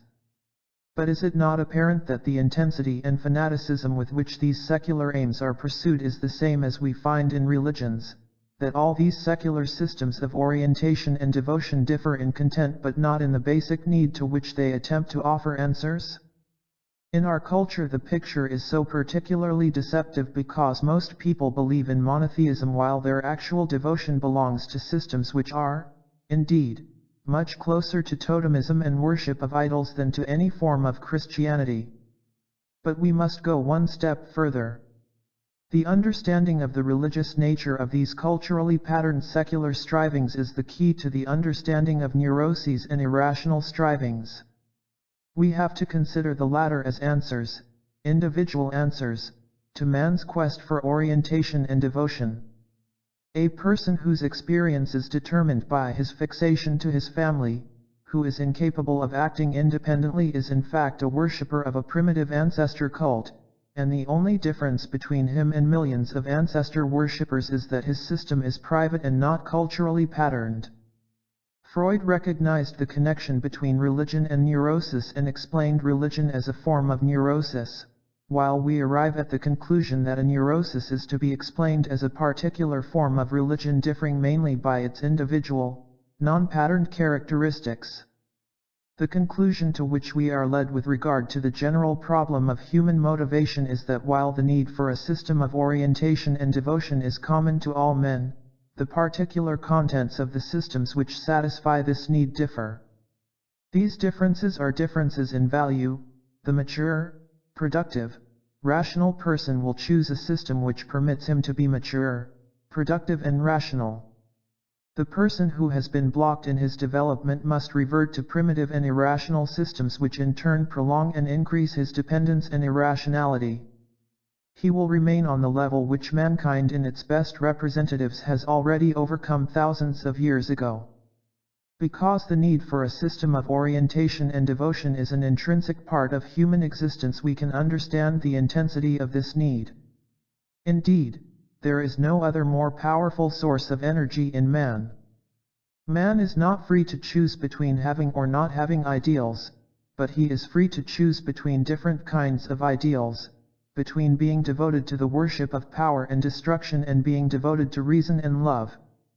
All men are idealists and are striving for something beyond the attainment of physical satisfaction. They differ in the kinds of ideals they believe in. The very best but also the most satanic manifestations of man's mind are expressions not of his flesh but of this idealism, of his spirit. Therefore a relativistic view which claims that to have some ideal or some religious feeling is valuable in itself is dangerous and erroneous. We must understand every ideal, including those which appear in secular ideologies, as expressions of the same human need, and we must judge them with respect to their truth, to the extent to which they are conducive to the unfolding of man's powers and to the degree to which they are a real answer to man's need for equilibrium and harmony in his world. We repeat then that the understanding of human motivation must proceed from the understanding of the human situation. 2. Personality. Men are alike, for they share the human situation and its inherent existential dichotomies. They are unique in the specific way they solve their human problem. The infinite diversity of personalities is in itself characteristic of human existence. By personality I understand the totality of inherited and acquired psychic qualities which are characteristic of one individual and which make the individual unique. The difference between inherited and acquired qualities is on the whole synonymous with the difference between temperament, gifts, and all constitutionally given psychic qualities on the one hand and character on the other. While differences in temperament have no ethical significance, differences in character constitute the real problem of ethics. They are expressive of the degree to which an individual has succeeded in the art of living. In order to avoid the confusion which prevails in the usage of the terms temperament and character, we shall begin with a brief discussion of temperament. A. Temperament. Hippocrates distinguished 4 temperaments: choleric, sanguine, melancholic, and phlegmatic. The sanguine and choleric temperaments are modes of reaction which are characterized by easy excitability and quick alternation of interest, the interests being feeble in the former and intense in the latter. The phlegmatic and melancholic temperaments, on the contrary, are characterized by persistent but slow excitability of interest, the interest in the phlegmatic being feeble and in the melancholic intense. In Hippocrates' view, these different modes of reaction were connected with different somatic sources. It is interesting to note that in popular usage only the negative aspects of these temperaments are remembered. Choleric today means easily angered, melancholic, depressed, sanguine, over-optimistic, and phlegmatic, too slow. These categories of temperament were used by most students of temperament until the time of Wundt. The most important modern concepts of types of temperament are those of Jung, Kretschmer, and Sheldon.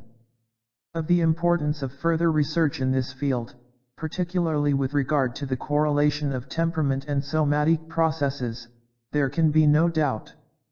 But it will be necessary to distinguish clearly between character and temperament because the confusion of the two concepts has blocked progress in characterology as well as in the study of temperament. Temperament refers to the mode of reaction and is constitutional and not changeable. Character is essentially formed by a person's experiences, especially of those in early life, and changeable, to some extent, by insights and new kinds of experiences. If a person has a choleric temperament, for instance, his mode of reaction is quick and strong. But what he is quick and strong about depends on his kind of relatedness, his character. If he is a productive, just, loving person, he will react quickly and strongly when he loves, when he is enraged by injustice, and when he is impressed by a new idea. If he is a destructive or sadistic character, he will be quick and strong in his destructiveness or in his cruelty. The confusion between temperament and character has had serious consequences for ethical theory. Preferences with regard to differences in temperament are mere matters of subjective taste. But differences in character are ethically of the most fundamental importance. An example may help to clarify this point. Göring and Himmler were men of different temperaments, the former a cyclotyme, the latter a schizotyme. Hence, from the standpoint of a subjective preference, an individual who is attracted by the cyclothymic temperament would have liked Göring better than Himmler, and vice versa. However, from the standpoint of character, both men had one quality in common: they were ambitious sadists. Hence, from an ethical standpoint they were equally evil. Conversely, among productive characters, one might subjectively prefer a choleric to a sanguine temperament, but such judgments would not constitute judgments of the respective value of the two people. In the application of C.G. Jung's concepts of temperament, those of introvert and extrovert, we often find the same confusion. Those who prefer the extrovert tend to describe the introvert as inhibited and neurotic. Those who prefer the introvert describe the extrovert as superficial and lacking in perseverance and depth. The fallacy is to compare a good person of one temperament with a bad person of another temperament, and to ascribe the difference in value to the difference in temperament. I think it is evident how this confusion between temperament and character has affected ethics. For, while it has led to condemnation of whole races whose predominant temperaments differ from our own, it has also supported relativism by the assumption that differences in character are as much differences in taste as those of temperament. For purposes of discussing ethical theory, then, we must turn to the concept of character, which are both the subject matter of ethical judgment and the object of man's ethical development.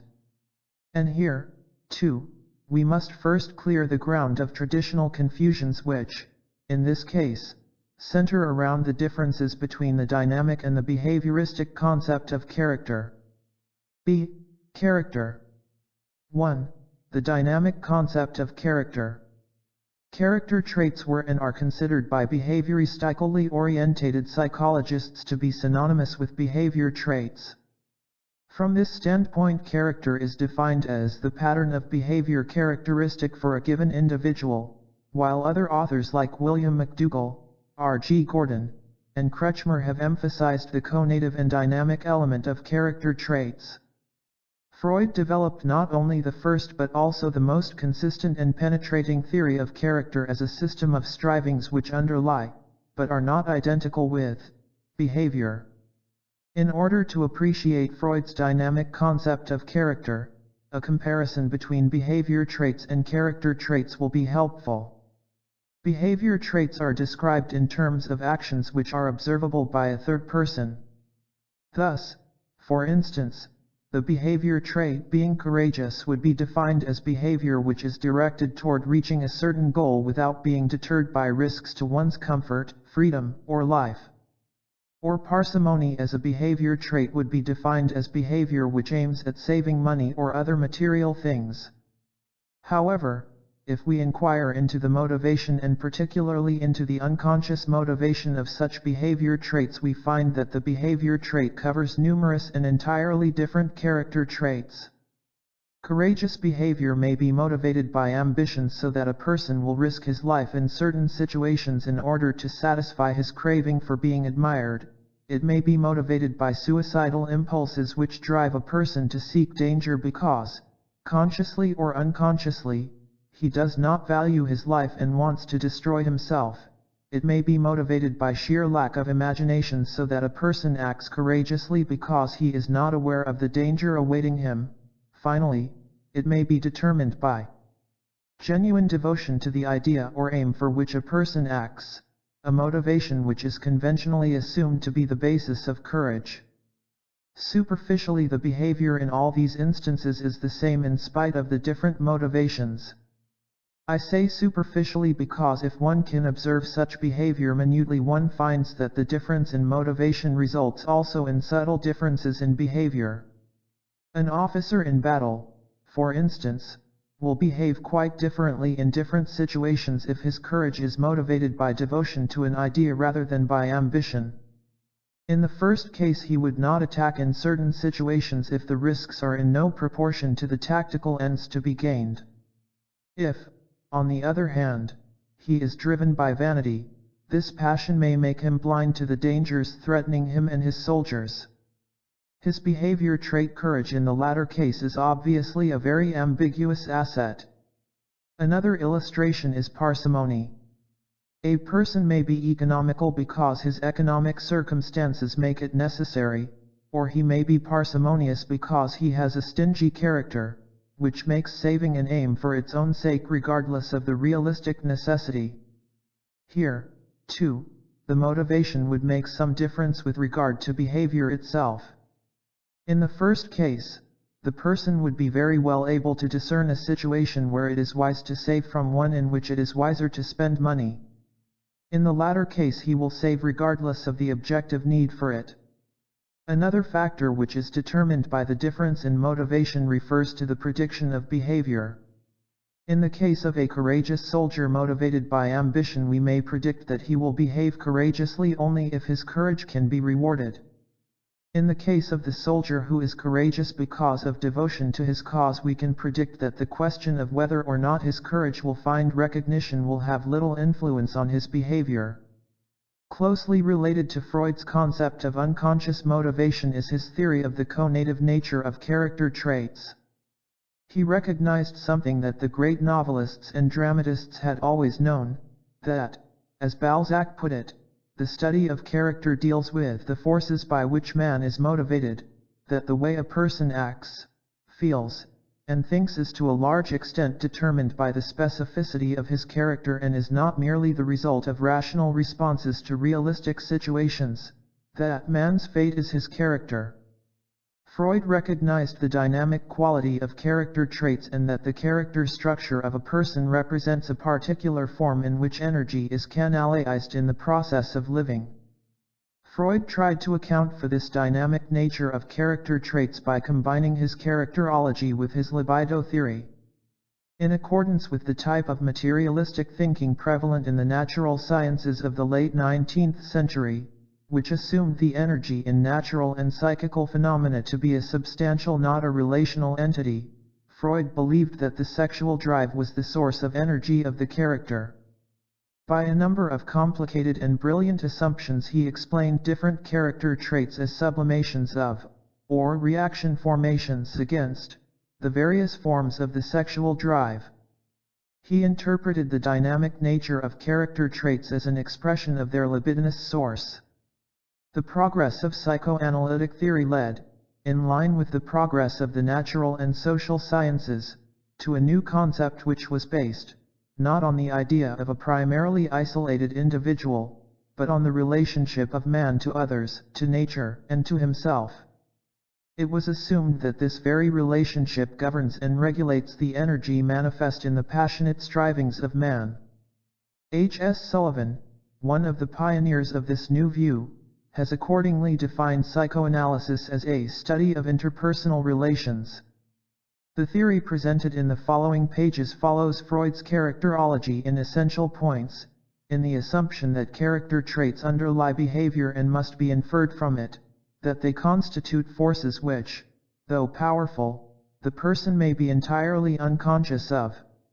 It follows Freud also in the assumption that the fundamental entity in character is not the single character trait but the total character organization from which a number of single character traits follow.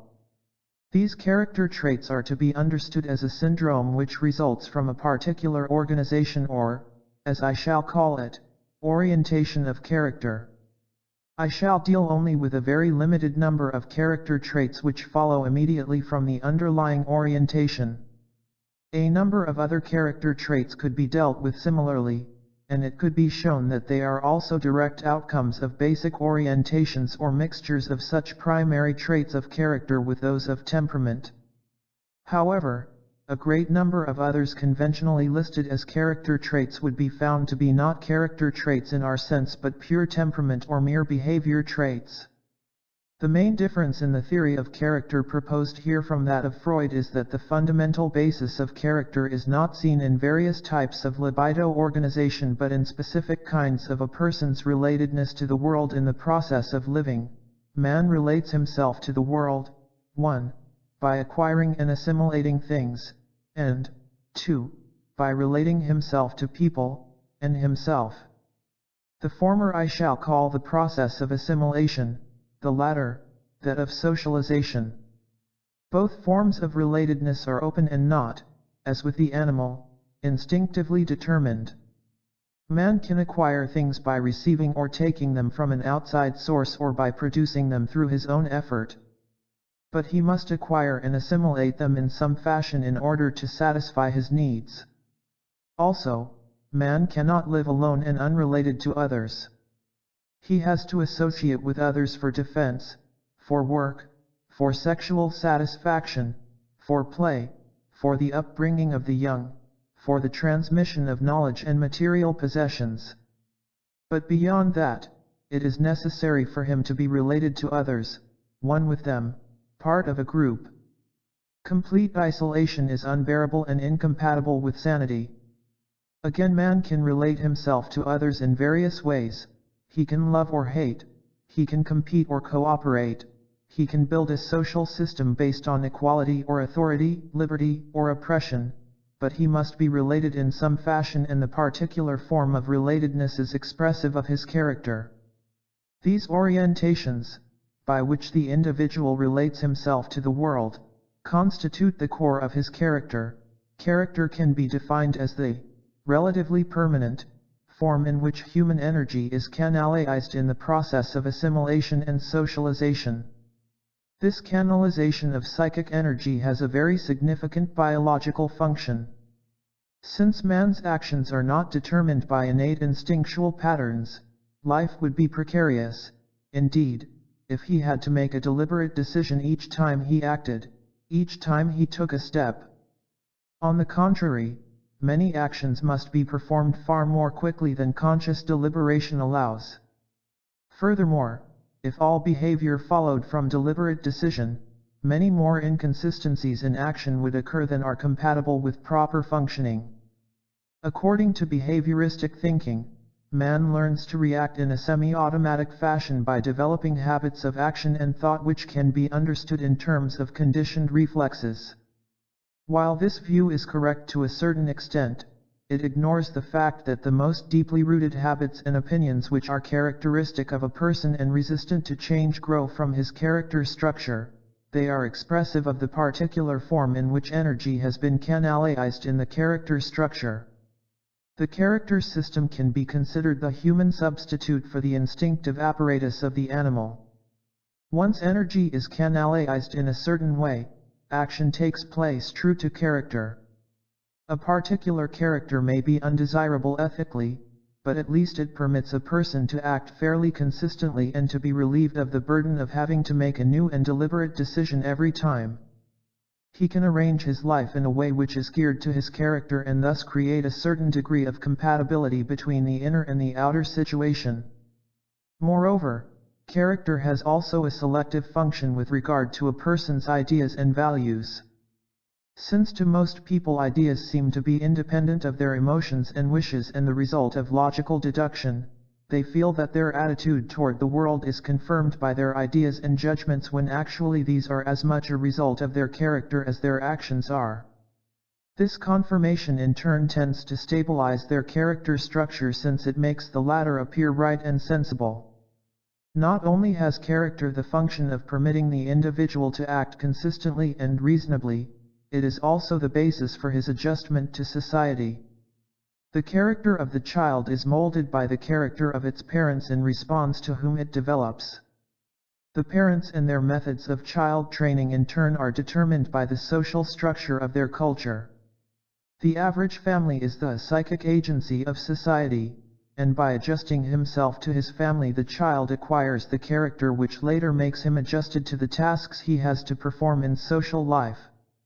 He acquires that character which makes him want to do what he has to do and the core of which he shares with most members of the same social class or culture. The fact that most members of a social class or culture share significant elements of character and that one can speak of a social character representing the core of a character structure common to most people of a given culture shows the degree to which character is formed by social and cultural patterns. But from the social character we must differentiate the individual character in which one person differs from another within the same culture. These differences are partly due to the differences of the personalities of the parents and to the differences, psychic and material, of the specific social environment in which the child grows up. But they are also due to the constitutional differences of each individual, particularly those of temperament. Genetically, the formation of individual character is determined by the impact of its life experiences, the individual ones and those which follow from the culture, on temperament and physical constitution. Environment is never the same for two people, for the difference in constitution makes them experience the same environment in a more or less different way.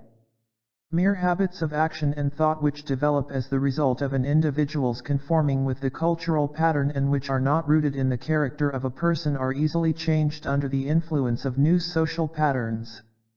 If, on the other hand, a person's behavior is rooted in his character, it is charged with energy and changeable only if a fundamental change in a person's character takes place.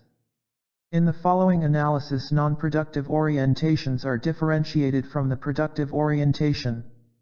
It must be noted that these concepts are ideal types, not descriptions of the character of a given individual. Furthermore, while, for didactic purposes, they are treated here separately, the character of any given person is usually a blend of all or some of these orientations in which one, however, is dominant. Finally, I want to state here that in the description of the non-productive orientations only their negative aspects are presented, while their positive aspects are discussed briefly in a later part of this chapter. 2.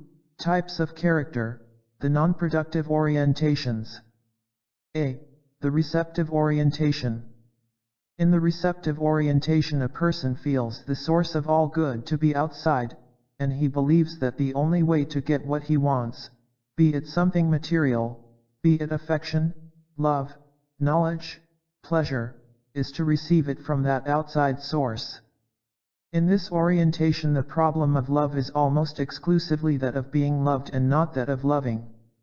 Such people tend to be indiscriminate in the choice of their love objects, because being loved by anybody is such an overwhelming experience for them that they fall for anybody who gives them love or what looks like love. They are exceedingly sensitive to any withdrawal or rebuff they experience on the part of the loved person. Their orientation is the same in the sphere of thinking. If intelligent, they make the best listeners, since their orientation is one of receiving, not of producing, ideas. Left to themselves, they feel paralyzed. It is characteristic of these people that their first thought is to find somebody else to give them needed information rather than to make even the smallest effort of their own. If religious, these persons have a concept of God in which they expect everything from God and nothing from their own activity. If not religious, their relationship to persons or institutions is very much the same. They are always in search of a magic helper. They show a particular kind of loyalty, at the bottom of which is the gratitude for the hand that feeds them and the fear of ever losing it. Since they need many hands to feel secure, they have to be loyal to numerous people. It is difficult for them to say no, and they are easily caught between conflicting loyalties and promises. Since they cannot say no, they love to say yes to everything and everybody, and the resulting paralysis of their critical abilities makes them increasingly dependent on others. They are dependent not only on authorities for knowledge and help but on people in general for any kind of support. They feel lost when alone because they feel that they cannot do anything without help. This helplessness is especially important with regard to those acts which by their very nature can only be done alone, making decisions and taking responsibility. In personal relationships, for instance, they ask advice from the very person with regard to whom they have to make a decision. This receptive type has great fondness for food and drink. These persons tend to overcome anxiety and depression by eating or drinking. The mouth is an especially prominent feature, often the most expressive one. The lips tend to be open, as if in a state of continuous expectation of being fed. In their dreams, being fed is a frequent symbol of being loved. Being starved, an expression of frustration or disappointment. By and large, the outlook of people of this receptive orientation is optimistic and friendly. They have a certain confidence in life and its gifts, but they become anxious and distraught when their source of supply is threatened. They often have a genuine warmth and a wish to help others, but doing things for others also assumes the function of securing their favor. B. The exploitative orientation. The exploitative orientation, like the receptive, has as its basic premise the feeling that the source of all good is outside, that whatever one wants to get must be sought there, and that one cannot produce anything oneself. The difference between the two, however, is that the exploitative type does not expect to receive things from others as gifts, but to take them away from others by force or cunning. This orientation extends to all spheres of activity. In the realm of love and affection, these people tend to grab and steal. They feel attracted only to people whom they can take away from somebody else. Attractiveness to them is conditioned by a person's attachment to somebody else. They tend not to fall in love with an unattached person. We find the same attitude with regard to thinking and intellectual pursuits. Such people will tend not to produce ideas but to steal them. This may be done directly in the form of plagiarism or more subtly by repeating in different phraseology the ideas voiced by others and insisting they are new and their own. It is a striking fact that frequently people with great intelligence proceed in this way, although if they relied on their own gifts they might well be able to have ideas of their own. The lack of original ideas or independent production in otherwise gifted people often has its explanation in this character orientation, rather than in any innate lack of originality. The same statement holds true with regard to their orientation to material things. Things which they can take away from others always seem better to them than anything they can produce themselves. They use and exploit anybody and anything from whom or from which they can squeeze something. Their motto is, "Stolen fruits are sweetest." Because they want to use and exploit people, they love those who, explicitly or implicitly, are promising objects of exploitation, and get fed up with persons whom they have squeezed out. An extreme example is the kleptomaniac who enjoys things only if he can steal them, although he has the money to buy them. This orientation seems to be symbolized by the biting mouth, which is often a prominent feature in such people. It is not a play upon words to point out that they often make biting remarks about others. Their attitude is colored by a mixture of hostility and manipulation. Everyone is an object of exploitation and is judged according to his usefulness. Instead of the confidence and optimism which characterizes the receptive type, one finds here suspicion and cynicism, envy and jealousy. Since they are satisfied only with things they can take away from others, they tend to overrate what others have and underrate what is theirs. See the hoarding orientation. While the receptive and exploitative types are similar inasmuch as both expect to get things from the outside world, the hoarding orientation is essentially different. This orientation makes people have little faith in anything new they might get from the outside world. Their security is based upon hoarding and saving, while spending is felt to be a threat. They have surrounded themselves, as it were, by a protective wall, and their main aim is to bring as much as possible into this fortified position and to let as little as possible out of it.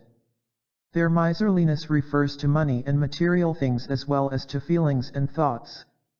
Love is essentially a possession.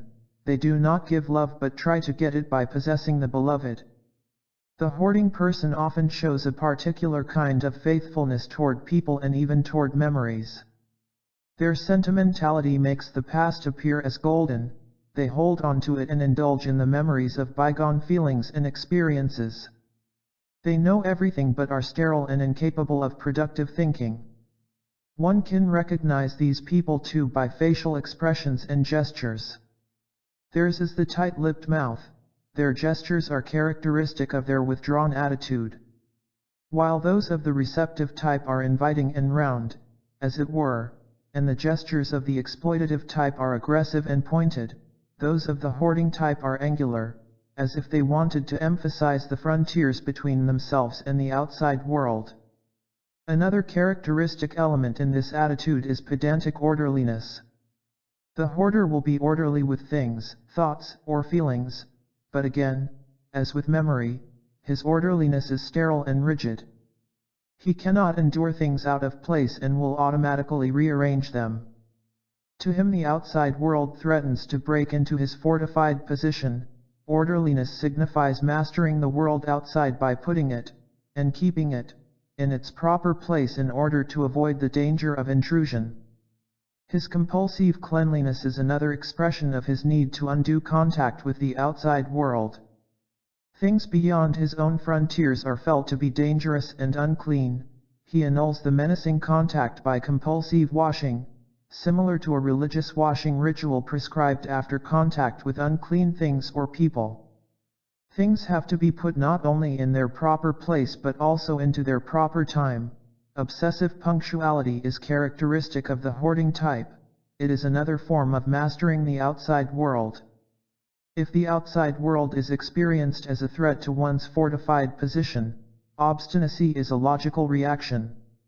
A constant no is the almost automatic defense against intrusion, sitting tight, the answer to the danger of being pushed. These people tend to feel that they possess only a fixed quantity of strength, energy, or mental capacity, and that this stock is diminished or exhausted by use and can never be replenished. They cannot understand the self-replenishing function of all living substance and that activity and the use of one's powers increase strength while stagnation paralyzes. To them, death and destruction have more reality than life and growth.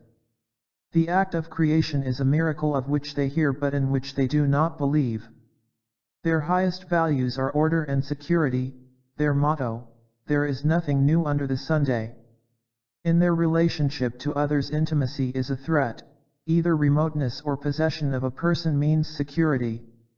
The hoarder tends to be suspicious and to have a particular sense of justice which in effect says, Mine is mine and yours is yours.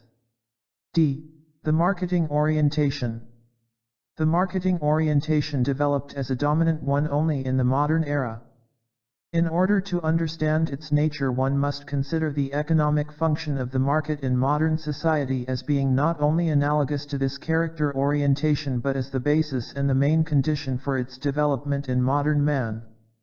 Barter is one of the oldest economic mechanisms. The traditional local market, however, is essentially different from the market as it has developed in modern capitalism. Bartering on a local market offered an opportunity to meet for the purpose of exchanging commodities. Producers and customers became acquainted. They were relatively small groups. The demand was more or less known, so that the producer could produce for this specific demand.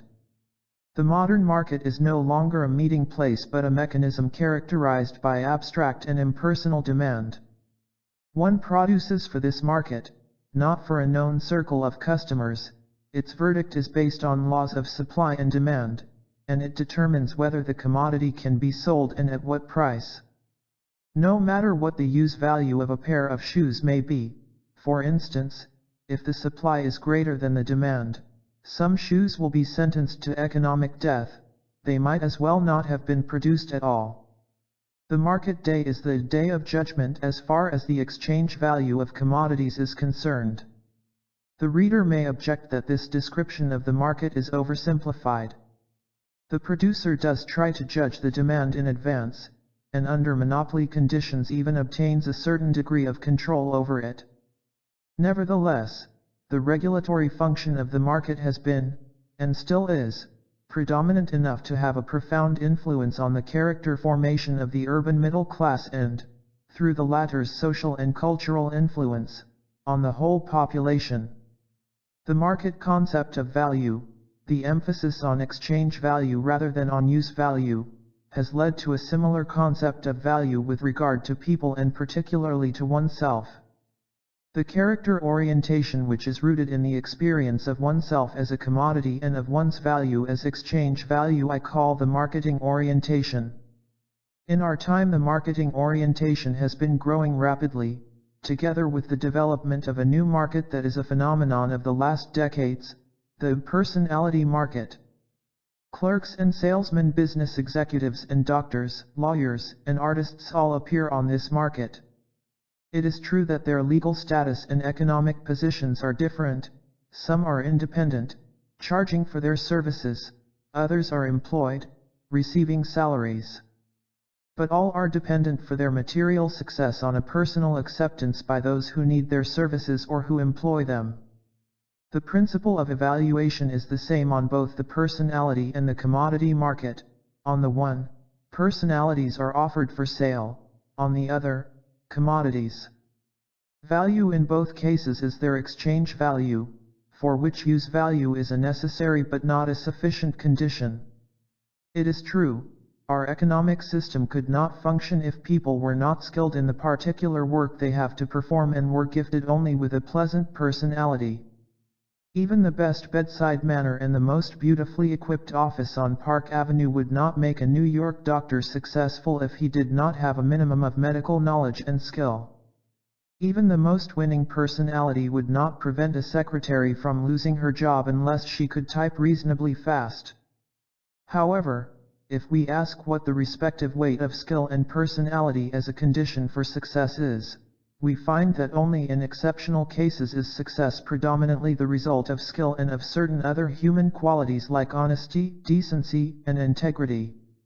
Although the proportion between skill and human qualities on the one hand and personality on the other hand as prerequisites for success varies, the personality factor always plays a decisive role. Success depends largely on how well a person sells himself on the market, how well he gets his personality across, how nice a package he is, whether he is cheerful, sound, aggressive, reliable, ambitious, furthermore what his family background is, what clubs he belongs to, and whether he knows the right people. The type of personality required depends to some degree on the special field in which a person works. A stockbroker, a salesman, a secretary, a railroad executive, a college professor, or a hotel manager must each offer different kinds of personality that, regardless of their differences, must fulfill one condition: to be in demand. The fact that in order to have success it is not sufficient to have the skill and equipment for performing a given task, but that one must be able to put across one's personality in competition with many others, shapes the attitude toward oneself. If it were enough for the purpose of making a living to rely on what one knows and what one can do, one's self-esteem would be in proportion to one's capacities, that is, to one's use value. But since success depends largely on how one sells one's personality, one experiences oneself as a commodity, or rather simultaneously as the seller and the commodity to be sold. A person is not concerned with his life and happiness, but with becoming saleable. This feeling might be compared to that of a commodity, of handbags on a counter, for instance. Could they feel and think? Each handbag would try to make itself as attractive as possible in order to attract customers, and to look as expensive as possible in order to obtain a higher price than its rivals. The handbag sold for the highest price would feel elated, since that would mean it was the most valuable one. The one which was not sold would feel sad and convinced of its own worthlessness. This fate might befall a bag which, though excellent in appearance and usefulness, had the bad luck to be out of date because of a change in fashion. Like the handbag, one has to be in fashion on the personality market, and in order to be in fashion one has to know what kind of personality is most in demand. This knowledge is transmitted in a general way throughout the whole process of education, from kindergarten to college, and implemented by the family. The knowledge acquired at this early stage is not sufficient, however. It emphasizes only certain general qualities like adaptability, ambition, and sensitivity to the changing expectations of other people.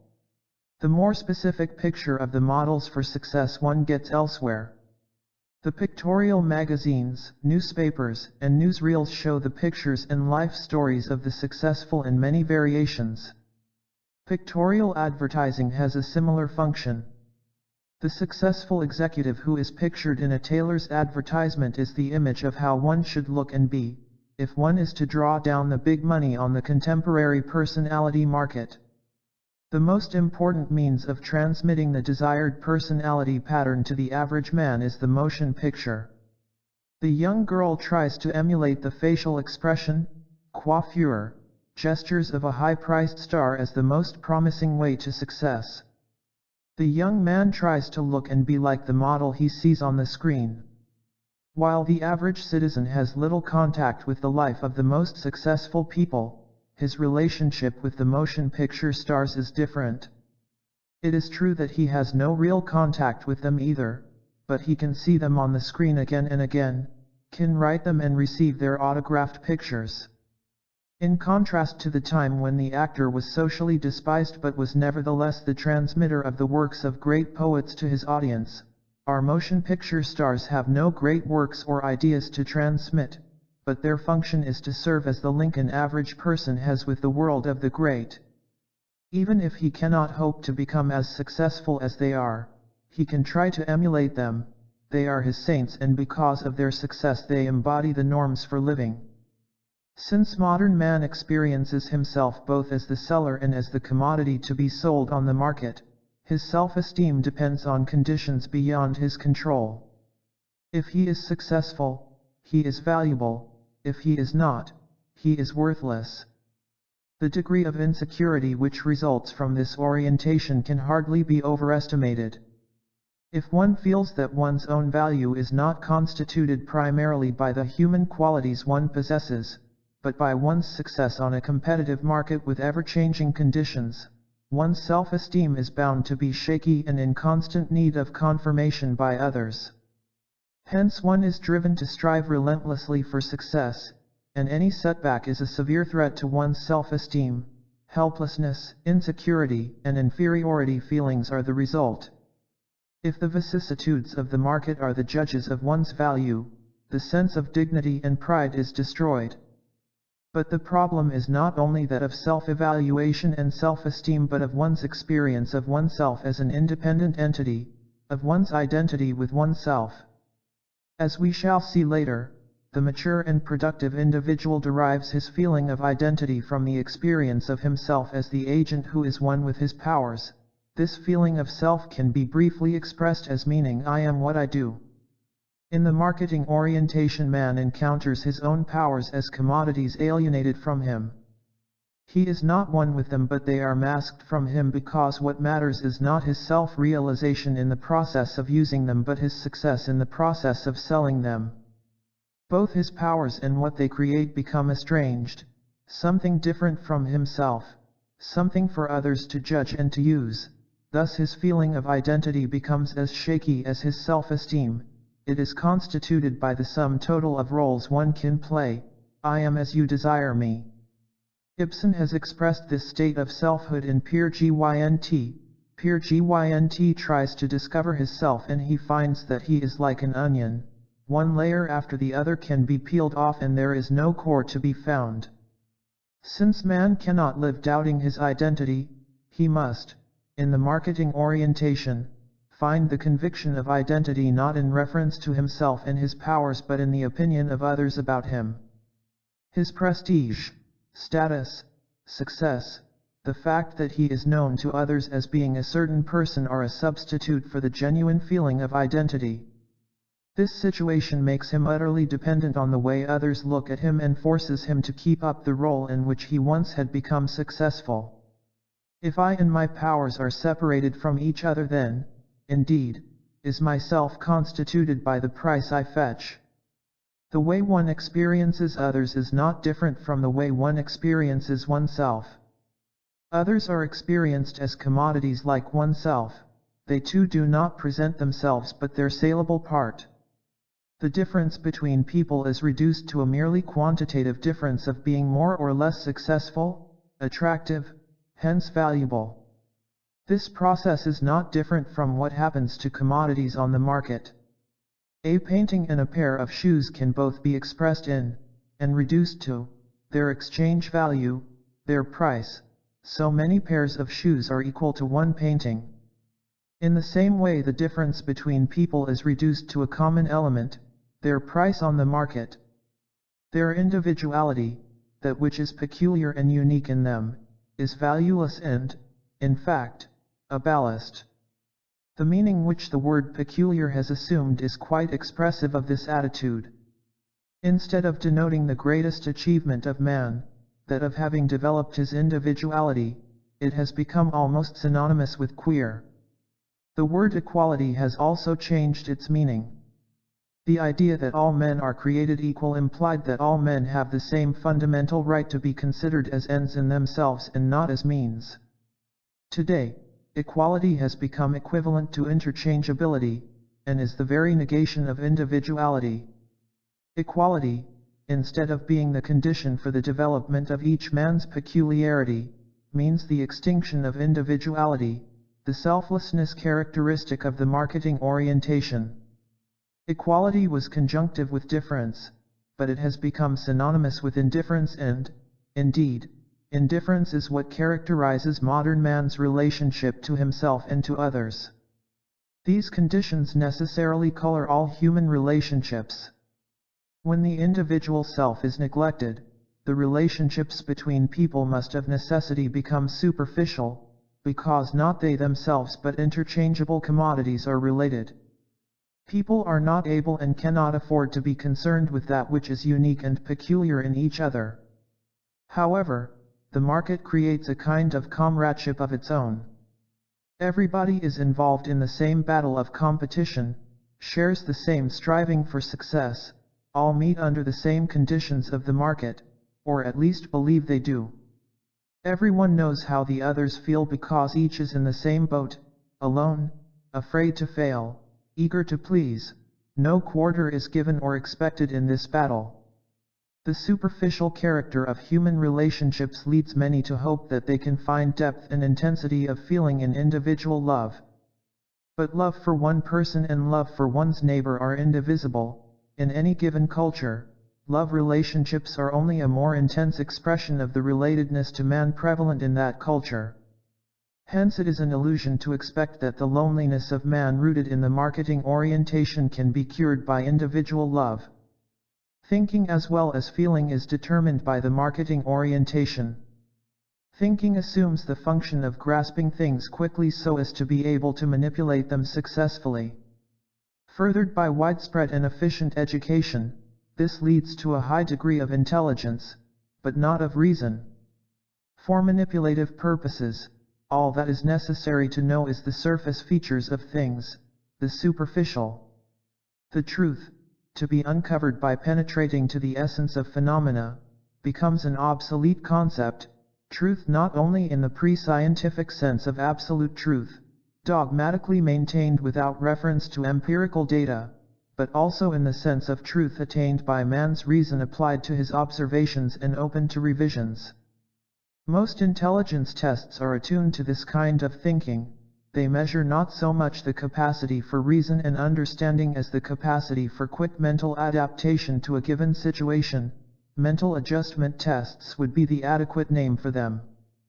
For this kind of thinking, the application of the categories of comparison and of quantitative measurement, rather than a thorough analysis of a given phenomenon and its quality, is essential. All problems are equally interesting and there is little sense of the respective differences in their importance. Knowledge itself becomes a commodity. Here, too, man is alienated from his own power. Thinking and knowing are experienced as a tool to produce results. Knowledge of man himself, psychology, which in the great tradition of Western thought was held to be the condition for virtue, for right living, for happiness, has degenerated into an instrument to be used for better manipulation of others and oneself, in market research, in political propaganda, in advertising, and so on. Evidently, this type of thinking has a profound effect on our educational system. From grade school to graduate school, the aim of learning is to gather as much information as possible that is mainly useful for the purposes of the market.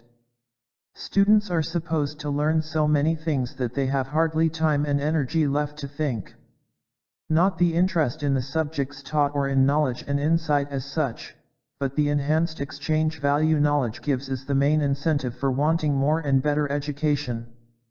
We find today a tremendous enthusiasm for knowledge and education, but at the same time a skeptical or contemptuous attitude toward the allegedly impractical and useless thinking which is concerned only with the truth and which has no exchange value on the market. Although I have presented the marketing orientation as one of the non-productive orientations, it is in many ways so different that it belongs in a category of its own. The receptive, exploitative, and hoarding orientations have one thing in common: each is one form of human relatedness which, if dominant in a person, is specific of him and characterizes him.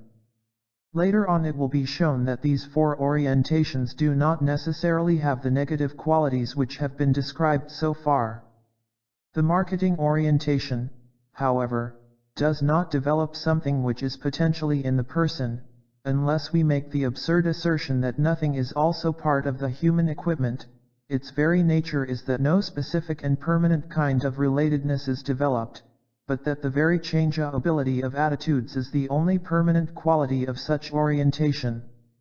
In this orientation, those qualities are developed which can best be sold. Not one particular attitude is predominant, but the emptiness which can be filled most quickly with the desired quality. This quality, however, ceases to be one in the proper sense of the word. It is only a role, the pretense of a quality, to be readily exchanged if another one is more desirable. Thus, for instance, respectability is sometimes desirable. The salesman in certain branches of business ought to impress the public with those qualities of reliability, soberness, and respectability which were genuine in many a businessman of the 19th century. Now one looks for a man who instills confidence because he looks as if he had these qualities. What this man sells on the personality market is his ability to look the part. What kind of person is behind that role does not matter and is nobody's concern. He himself is not interested in his honesty, but in what it gets for him on the market. The premise of the marketing orientation is emptiness, the lack of any specific quality which could not be subject to change, since any persistent trait of character might conflict someday with the requirements of the market. Some roles would not fit in with the peculiarities of the person, therefore we must do away with them, not with the roles but with the peculiarities. The marketing personality must be free of all individuality. The character orientations which have been described so far are by no means as separate from one another as it may appear from this sketch. The receptive orientation, for instance, may be dominant in a person, but it is usually blended with any or all of the other orientations. While I shall discuss the various blendings later on in this chapter, I want to stress at this point that all orientations are part of the human equipment, and the dominance of any specific orientation depends to a large extent on the peculiarity of the culture in which the individual lives. Although a more detailed analysis of the relationship between the various orientations and social patterns must be reserved for a study which deals primarily with problems of social psychology, I should like to suggest here a tentative hypothesis as to the social conditions making for the dominance of any of the four non-productive types.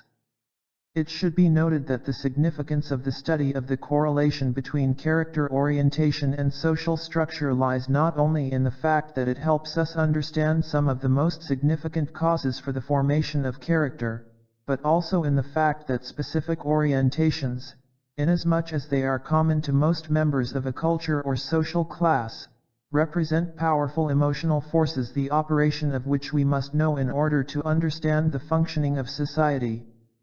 In view of the current emphasis on the impact of culture on personality, I should like to state that the relationship between society and the individual is not to be understood simply in the sense that cultural patterns and social institutions influence the individual. The interaction goes much deeper.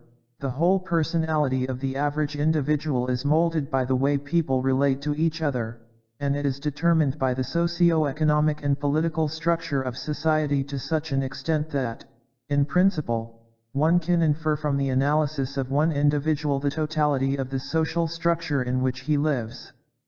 The receptive orientation is often to be found in societies in which the right of one group to exploit another is firmly established.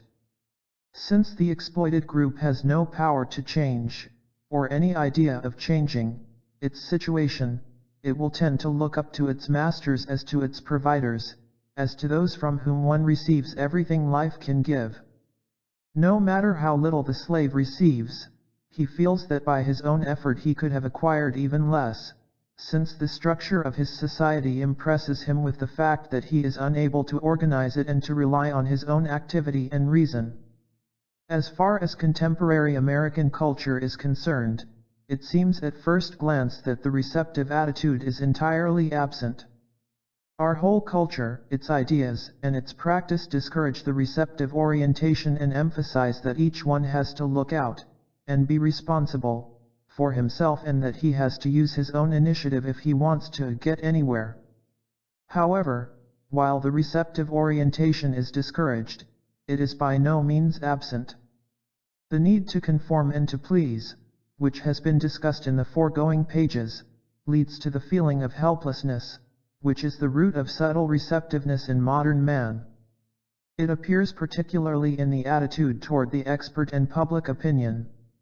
People expect that in every field there is an expert who can tell them how things are and how they ought to be done, and that all they ought to do is listen to him and swallow his ideas. There are experts for science, experts for happiness, and writers become experts in the art of living by the very fact that they are authors of bestsellers. This subtle but rather general receptiveness assumes somewhat grotesque forms in modern folklore, fostered particularly by advertising. While everyone knows that realistically the get-rich-quick schemes do not work, there is a widespread daydream of the effortless life. It is partly expressed in connection with the use of gadgets, the car which needs no shifting, the fountain pen which saves the trouble of removing the cap are only random examples of this fantasy. It is particularly prevalent in those schemes which deal with happiness. A very characteristic quotation is the following: "This book," the author says, "tells you how to be twice the man or woman you ever were before, happy, well, brimming with energy, confident, capable and free of care. You are required to follow no laborious mental or physical program, it is much simpler than that." As laid down here, the route to that promised profit may appear strange, for few of us can imagine getting without striving. Yet that is so, as you will see.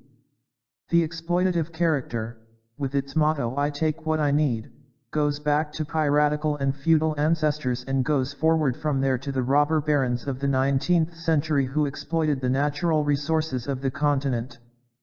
The pariah and adventure capitalists, to use Max Weber's terms, roaming the earth for profit, are men of this stamp, men whose aim was to buy cheap and sell dear and who ruthlessly pursued power and wealth. The free market as it operated in the 18th and 19th centuries under competitive conditions nurtured this type.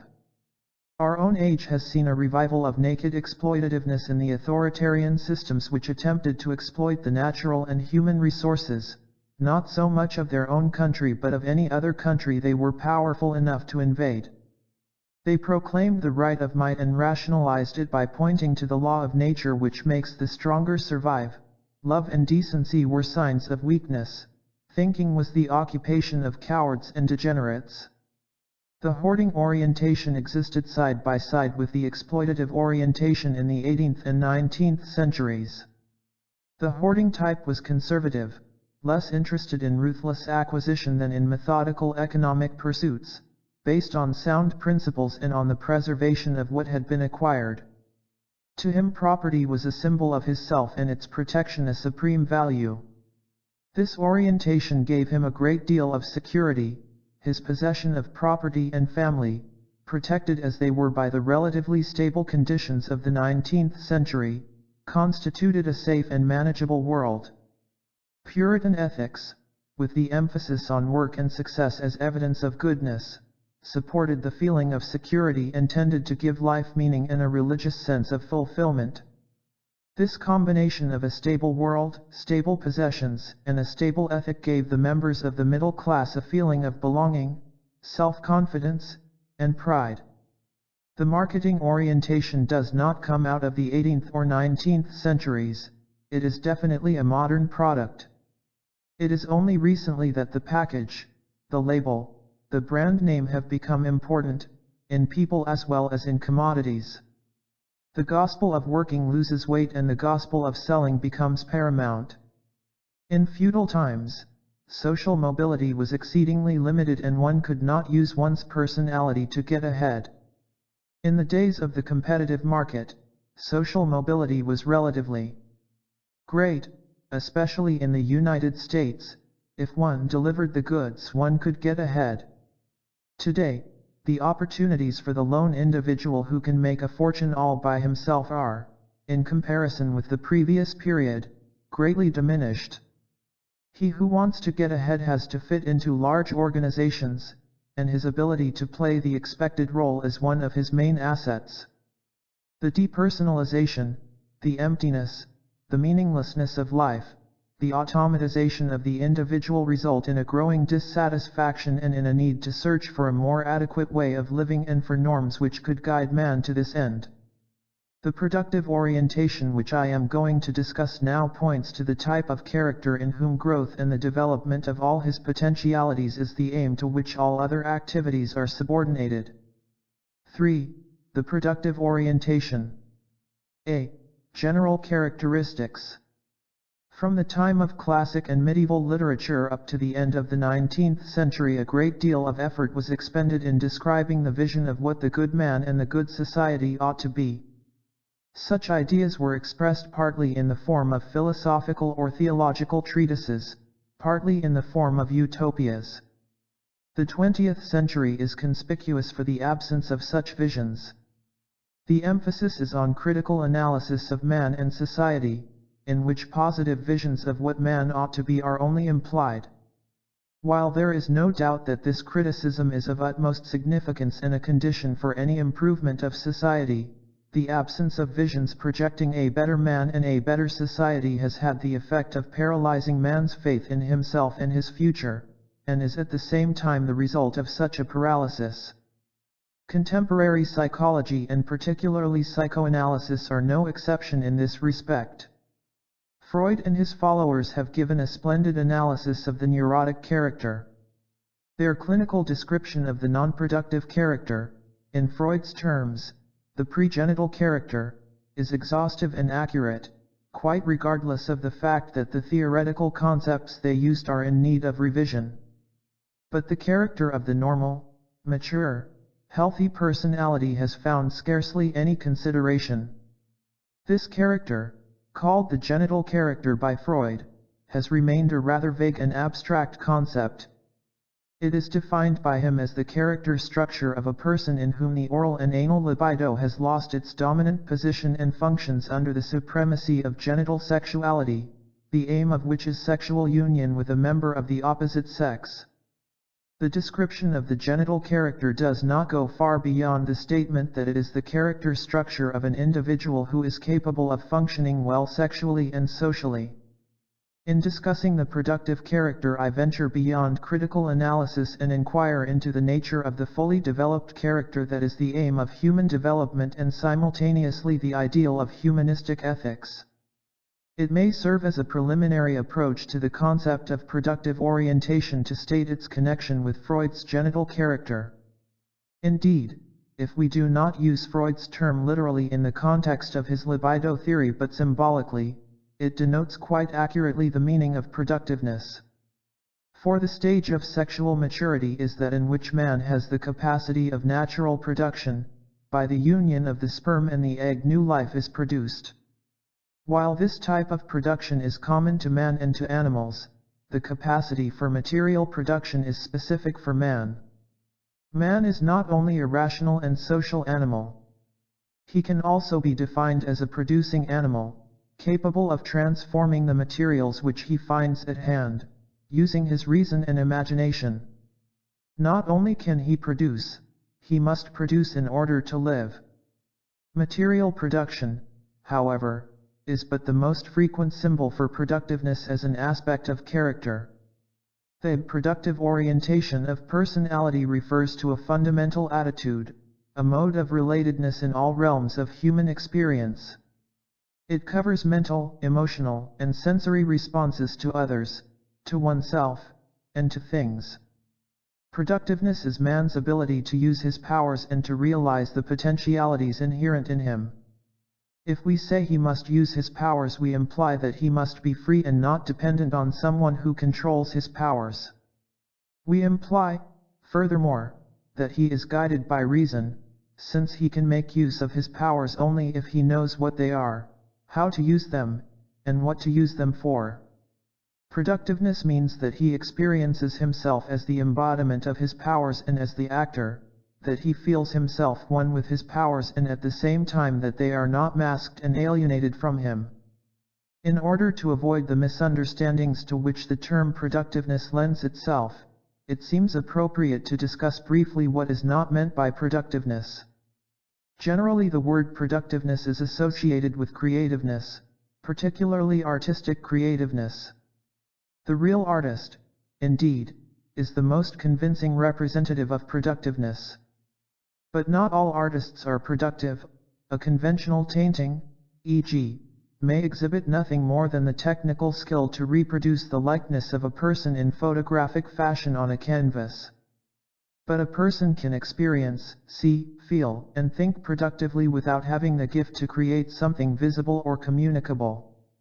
Productiveness is an attitude which every human being is capable of, unless he is mentally and emotionally crippled. The term productive is also apt to be confused with active, and productiveness with activity.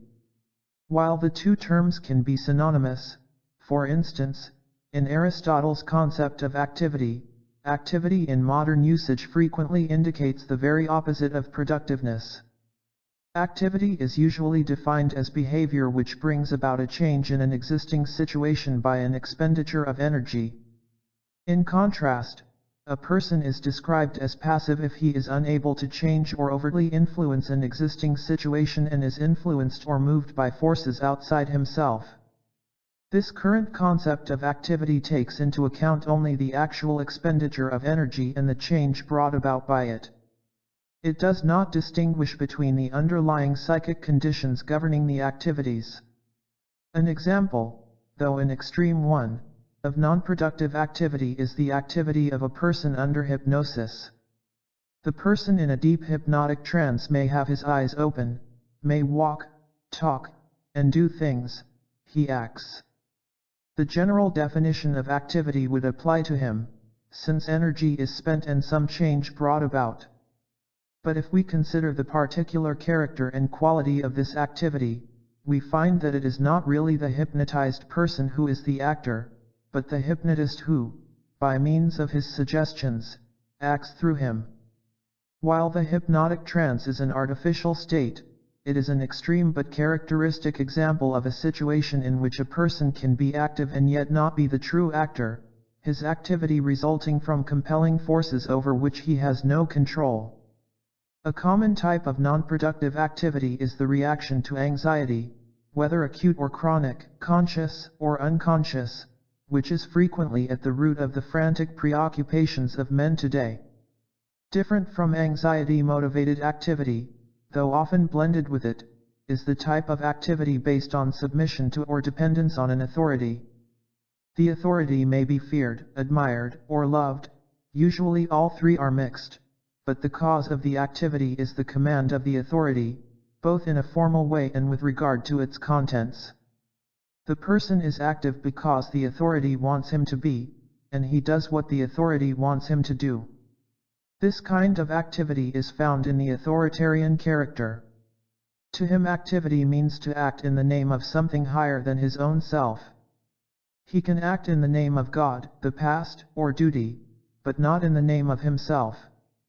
The authoritarian character receives the impulse to act from a superior power which is neither assailable nor changeable, and is consequently unable to heed spontaneous impulses from within himself. Resembling submissive activity is automaton activity. Here we do not find dependence on overt authority, but rather on anonymous authority as it is represented by public opinion, culture patterns, common sense, or science. The person feels or does what he is supposed to feel or do. His activity lacks spontaneity in the sense that it does not originate from his own mental or emotional experience but from an outside source. Among the most powerful sources of activity are irrational passions. The person who is driven by stinginess, masochism, envy, jealousy, and all other forms of greed is compelled to act, yet his actions are neither free nor rational but in opposition to reason and to his interests as a human being. A person so obsessed repeats himself, becoming more and more inflexible, more and more stereotyped. He is active, but he is not productive. Although the source of these activities is irrational and the acting persons are neither free nor rational, there can be important practical results, often leading to material success. In the concept of productiveness, we are not concerned with activity necessarily leading to practical results but with an attitude, with a mode of reaction and orientation toward the world and oneself in the process of living. We are concerned with man's character, not with his success. Productiveness is man's realization of the potentialities characteristic of him, the use of his powers. But what is power? It is rather ironical that this word denotes two contradictory concepts, power of equals capacity and power over equals domination. This contradiction, however, is of a particular kind. Power equals domination results from the paralysis of power equals capacity. Power over is the perversion of power to. The ability of man to make productive use of his powers is his potency, the inability is his impotence. With his power of reason he can penetrate the surface of phenomena and understand their essence. With his power of love he can break through the wall which separates one person from another. With his power of imagination he can visualize things not yet existing, he can plan and thus begin to create. Where potency is lacking, man's relatedness to the world is perverted into a desire to dominate, to exert power over others as though they were things. Domination is coupled with death, potency with life.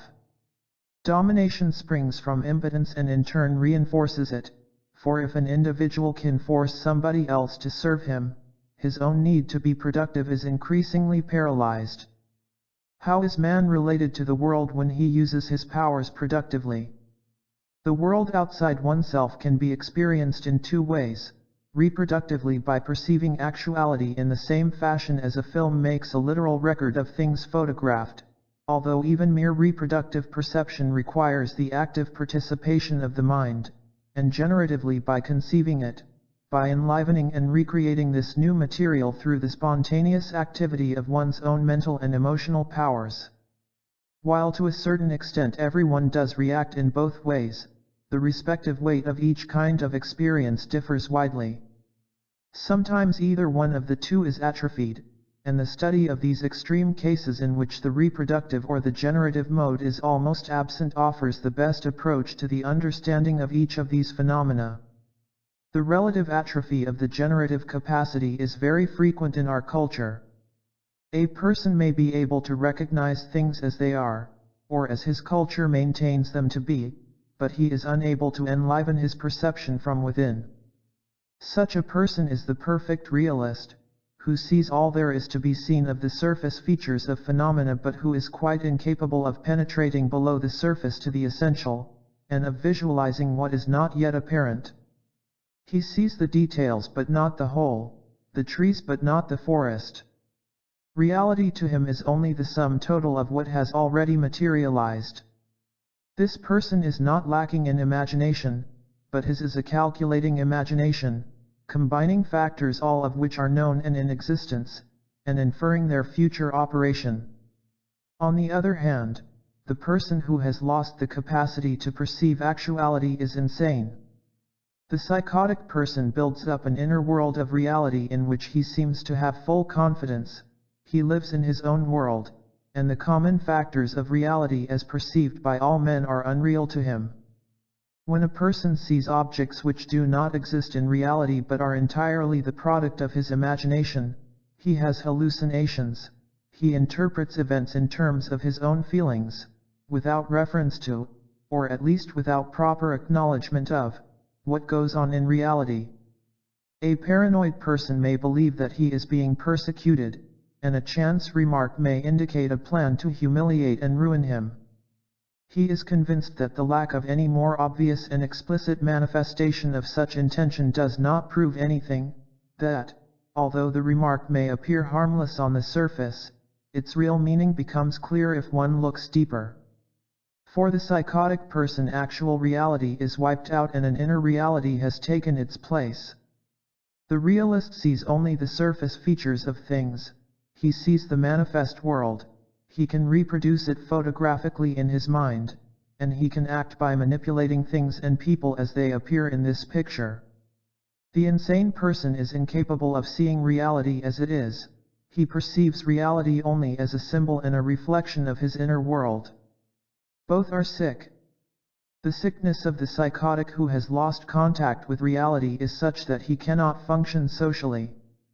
The sickness of the realist impoverishes him as a human being. While he is not incapacitated in his social functioning, his view of reality is so distorted because of its lack of depth and perspective that he is apt to err when more than manipulation of immediately given data and short-range aims are involved. Realism seems to be the very opposite of insanity, and yet it is only its complement. The true opposite of both realism and insanity is productiveness.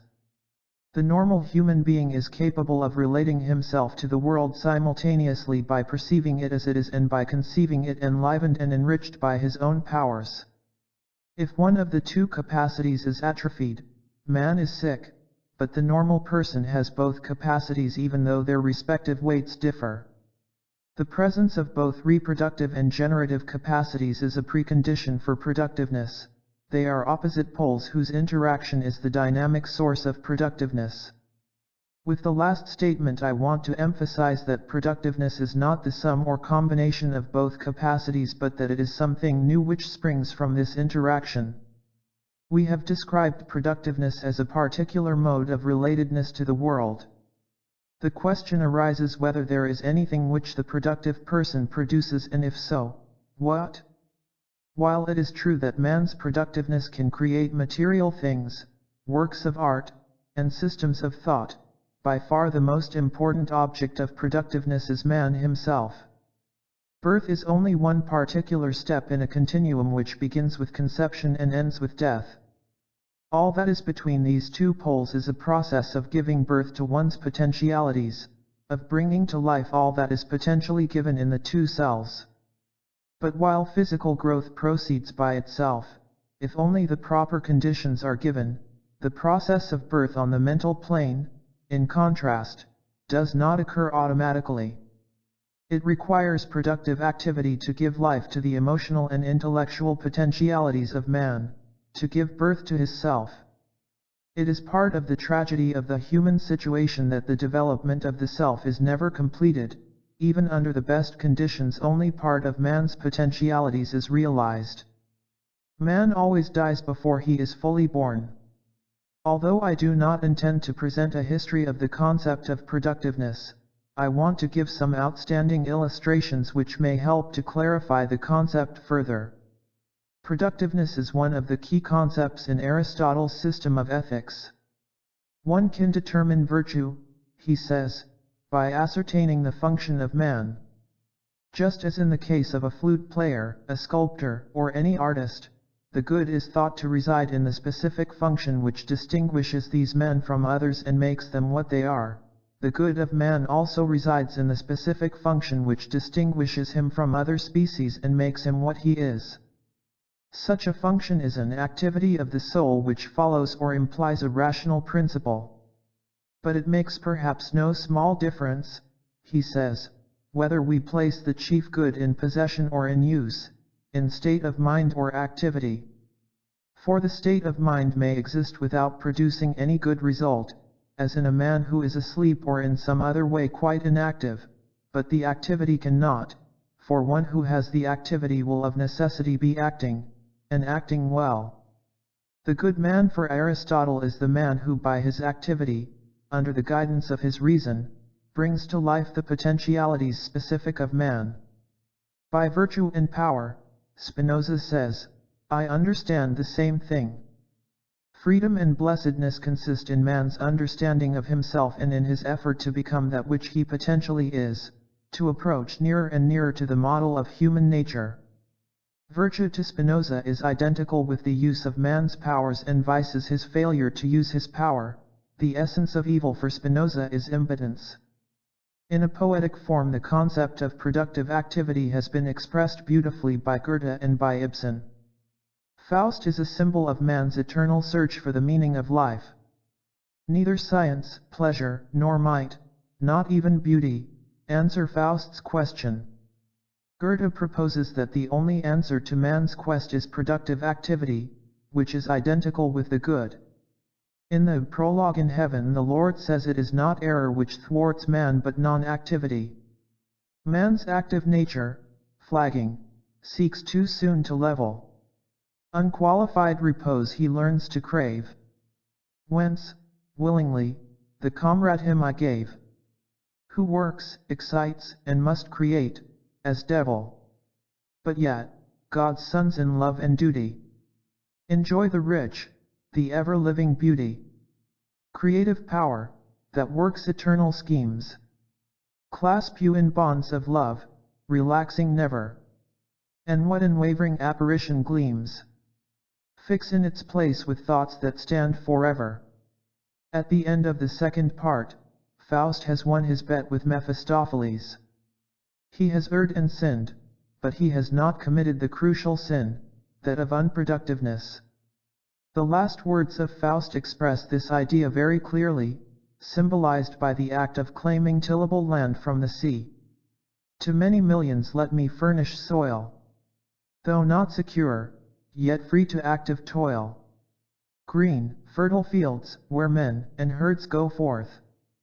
at once, with comfort, on the newest earth, and swiftly settled on the hill's firm base, created by the bold, industrious race.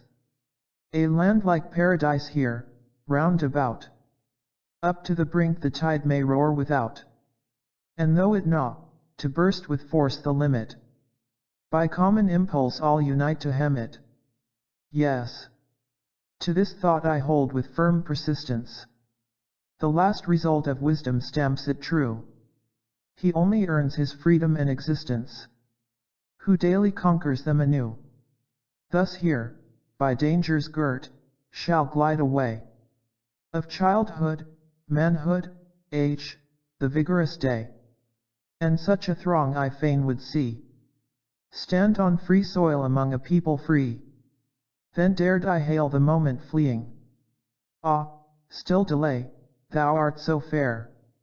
The traces cannot, of mine earthly being, in aeons perish, they are there. In proud forefeeling of such lofty bliss, I now enjoy the highest moment, this. While Goethe's Faust expresses the faith in man which was characteristic of the progressive thinkers of the 18th and 19th centuries, Ibsen's Peer Gynt, written in the second half of the 19th century, is a critical analysis of modern man and his unproductiveness. The subtitle of the play might very well be Modern Man in Search of His Self. Peer Gynt believes he is acting in behalf of his self when he uses all his energy to make money and to become successful. He lives according to the principle, be enough to thyself, represented by the trolls, and not according to the human principle, be true to thyself.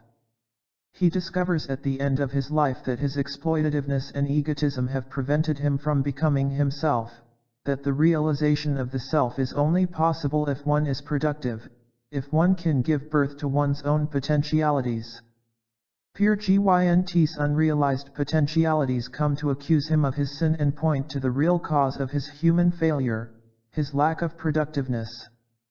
The thread balls, on the ground. We are thoughts. You should have thought us.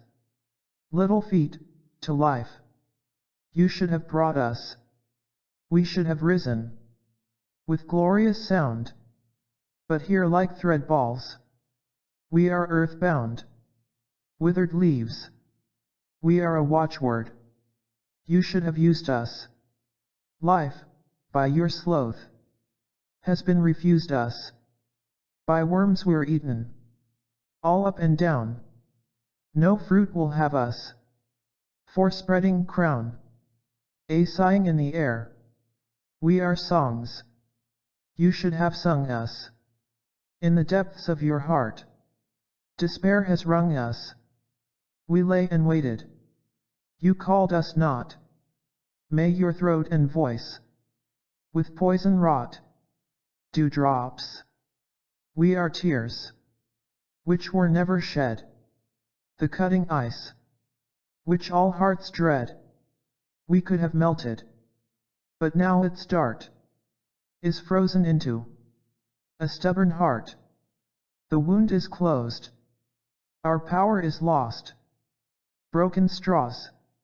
We are deeds you have left undone. Strangled by doubt. Spoiled ere begun. At the judgment day. We shall be there. To tell our tale. How will you fare? Thus far we have devoted ourselves to an inquiry into the general characteristics of the productive orientation. We must attempt now to examine productiveness as it appears in specific activities, since only by studying the concrete and specific can one fully understand the general. B. Productive love and thinking. Human existence is characterized by the fact that man is alone and separated from the world. Not being able to stand the separation, he is impelled to seek for relatedness and oneness. There are many ways in which he can realize this need, but only one in which he, as a unique entity, remains intact, only one in which his own powers unfold in the very process of being related. It is the paradox of human existence that man must simultaneously seek for closeness and for independence, for oneness with others and at the same time for the preservation of his uniqueness and particularity. As we have shown, the answer to this paradox, and to the moral problem of man, is productiveness. One can be productively related to the world by acting and by comprehending. Man produces things, and in the process of creation he exercises his powers over matter. Man comprehends the world, mentally and emotionally, through love and through reason. His power of reason enables him to penetrate through the surface and to grasp the essence of his object by getting into active relation with it.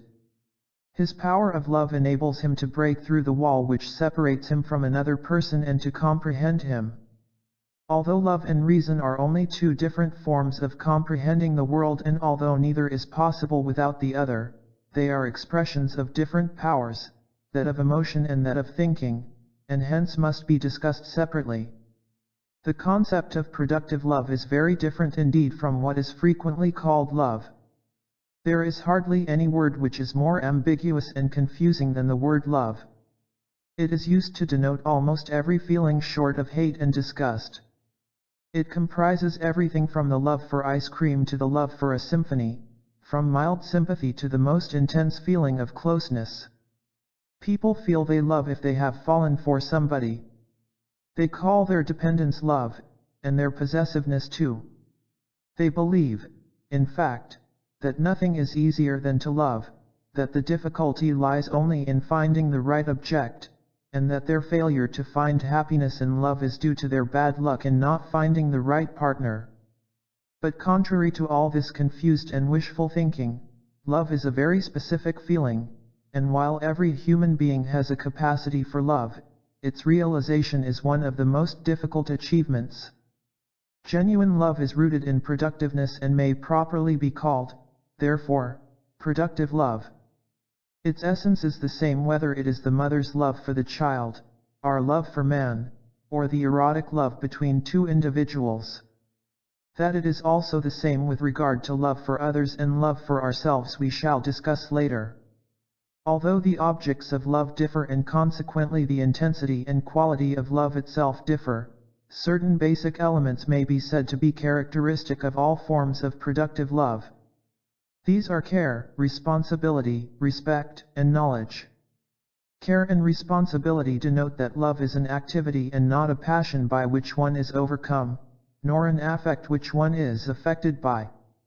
The element of care and responsibility in productive love has been admirably described in the book of Jonah. God has told Jonah to go to Nineveh, to warn its inhabitants that they will be punished unless they mend their evil ways. Jonah runs away from his mission because he is afraid that the people in Nineveh will repent and that God will forgive them. He is a man with a strong sense of order and law, but without love. However, in his attempt to escape he finds himself in the belly of a whale, symbolizing the state of isolation and imprisonment which his lack of love and solidarity has brought upon him. God saves him, and Jonah goes to Nineveh. He preaches to the inhabitants as God had told him, and the very thing he was afraid of happens.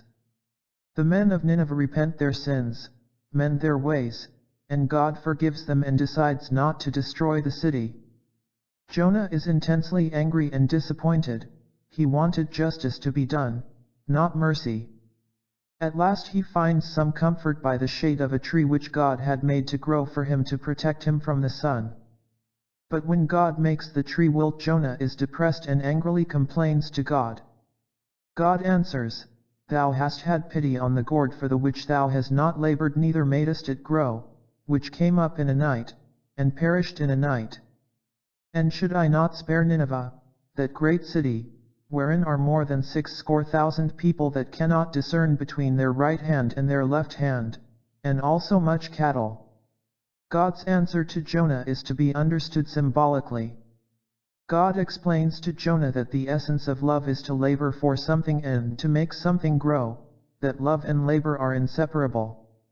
One loves that for which one labors, and one labors for that which one loves. The story of Jonah implies that love cannot be divorced from responsibility. Jonah does not feel responsible for the life of his brothers. He like Cain, could ask, "Am I my brother's keeper?" Responsibility is not a duty imposed upon one from the outside, but is my response to a request which I feel to be my concern. Responsibility and response have the same root. Respondere equals to answer. To be responsible means to be ready to respond. Motherly love is the most frequent and most readily understood instance of productive love. Its very essence is care and responsibility. During the birth of the child, the mother's body labors for the child, and after birth her love consists in her effort to make the child grow. Motherly love does not depend on conditions which the child has to fulfill in order to be loved. It is unconditional, based only upon the child's request and the mother's response. No wonder that motherly love has been a symbol of the highest form of love in art and religion. The Hebrew term indicating God's love for man and man's love for his neighbor is rakamim, the root of which is rechem equals womb. But not so evident is the connection of care and responsibility with individual love. It is believed that to fall in love is already the culmination of love, while actually it is the beginning and only an opportunity for the achievement of love. It is believed that love is the result of a mysterious quality by which two people are attracted to each other, an event which occurs without effort. Indeed, man's loneliness and his sexual desires make it easy to fall in love, and there is nothing mysterious about it, but it is a gain which is as quickly lost as it has been achieved. One is not loved accidentally. One's own power to love produces love, just as being interested makes one interesting. People are concerned with the question of whether they are attractive while they forget that the essence of attractiveness is their own capacity to love. To love a person productively implies to care and to feel responsible for his life, not only for his physical existence but for the growth and development of all his human powers. To love productively is incompatible with being passive, with being an onlooker at the loved person's life. It implies labor and care and the responsibility for his growth. In spite of the universalistic spirit of the monotheistic Western religions and of the progressive political concepts that are expressed in the idea that all men are created equal, love for mankind has not become a common experience. Love for mankind is looked upon as an achievement which, at best, follows love for an individual or as an abstract concept to be realized only in the future. But love for man cannot be separated from the love for one individual. To love one person productively means to be related to his human core, to him as representing mankind. Love for one individual, in so far as it is divorced from love for man, can refer only to the superficial and to the accidental. Of necessity it remains shallow. While it may be said that love for man differs from motherly love inasmuch as the child is helpless and our fellow men are not, it may also be said that even this difference exists only in relative terms. All men are in need of help and depend on one another. Human solidarity is the necessary condition for the unfolding of any one individual. Care and responsibility are constituent elements of love, but without respect for and knowledge of the beloved person, love deteriorates into domination and possessiveness. Respect is not fear and awe, it denotes, in accordance with the root of the word, respicere equals to look at, the ability to see a person as he is, to be aware of his individuality and uniqueness. To respect a person is not possible without knowing him. Care and responsibility would be blind if they were not guided by the knowledge of the person's individuality. A preliminary approach to the understanding of productive thinking may be made by examining the difference between reason and intelligence.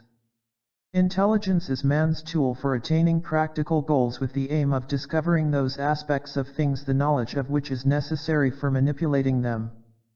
The goal itself, or, what is the same, the premises on which intelligent thinking rests are not questioned, but are taken for granted and may or may not be rational in themselves. This particular quality of intelligence can be seen clearly in an extreme case, in that of the paranoid person. His premise, for instance, that all people are in conspiracy against him, is irrational and false, but his thought processes built upon this premise can in themselves show a remarkable amount of intelligence. In his attempt to prove his paranoid thesis, he connects observations and makes logical constructions which are often so cogent that it is difficult to prove the irrationality of his premise. The application of mere intelligence to problems is, of course, not restricted to such pathological phenomena.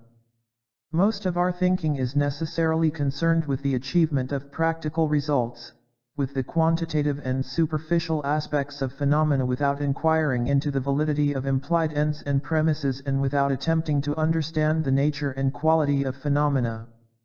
Reason involves a third dimension, that of depth, which reaches to the essence of things and processes. While reason is not divorced from the practical aims of life, and I shall show presently in what sense this is true, it is not a mere tool for immediate action. Its function is to know, to understand, to grasp, to relate oneself to things by comprehending them. It penetrates through the surface of things in order to discover their essence, their hidden relationships and deeper meanings, their reason. It is, as it were, not two-dimensional but perspectivistic, to use Nietzsche's term, i.e., it grasps all conceivable perspectives and dimensions, not only the practically relevant ones.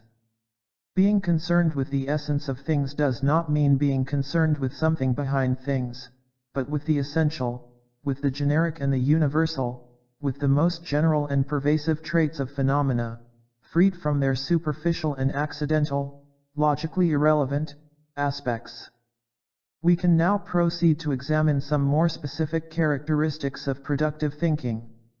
In productive thinking, the subject is not indifferent to his object but is affected by and concerned with it. The object is not experienced as something dead and divorced from oneself and one's life, as something about which one thinks only in a self-isolated fashion. On the contrary, the subject is intensely interested in his object, and the more intimate this relation is, the more fruitful is his thinking. It is this very relationship between him and his object which stimulates his thinking in the first place. To him, a person or any phenomenon becomes an object of thought because it is an object of interest, relevant from the standpoint of his individual life or that of human existence. A beautiful illustration of this point is the story of Buddha's discovery of the fourfold truth. Buddha saw a dead man, a sick man, and an old man. He, a young man, was deeply affected by the inescapable fate of man, and his reaction to his observation was the stimulus for thinking which resulted in his theory of the nature of life and the ways of man's salvation. His reaction was certainly not the only possible one. A modern physician in the same situation might react by starting to think of how to combat death, sickness, and age, but his thinking would also be determined by his total reaction to his object.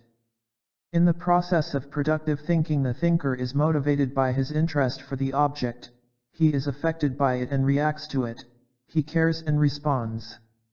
But productive thinking is also characterized by objectivity, by the respect the thinker has for his object, by his ability to see the object as it is and not as he wishes it to be. This polarity between objectivity and subjectivity is characteristic of productive thinking as it is of productiveness in general. To be objective is possible only if we respect the things we observe, that is, if we are capable of seeing them in their uniqueness and their interconnectedness. This respect is not essentially different from the respect we discussed in connection with love. Inasmuch as I want to understand something, I must be able to see it as it exists according to its own nature. While this is true with regard to all objects of thought, it constitutes a special problem for the study of human nature. Another aspect of objectivity must be present in productive thinking about living and non-living objects, that of seeing the totality of a phenomenon. If the observer isolates one aspect of the object without seeing the whole, he will not properly understand even the one aspect he is studying. This point has been emphasized as the most important element in productive thinking by Wertheimer. Productive processes, he writes, are often of this nature, in the desire to get a real understanding, requestioning, and investigation start. A certain region in the field becomes crucial, is focused, but it does not become isolated. A new, deeper structural view of the situation develops, involving changes in the functional meaning, the grouping, etc., of the items. Directed by what is required by the structure of a situation for a crucial region, one is led to a reasonable prediction, which, like the other parts of the structure, calls for verification, direct or indirect. Two directions are involved: getting a whole consistent picture, and seeing what the structure of the whole requires for the parts. Objectivity requires not only seeing the object as it is but also seeing oneself as one is, i.e., being aware of the particular constellation in which one finds oneself as an observer related to the object of observation. Productive thinking, then, is determined by the nature of the object and the nature of the subject who relates himself to his object in the process of thinking.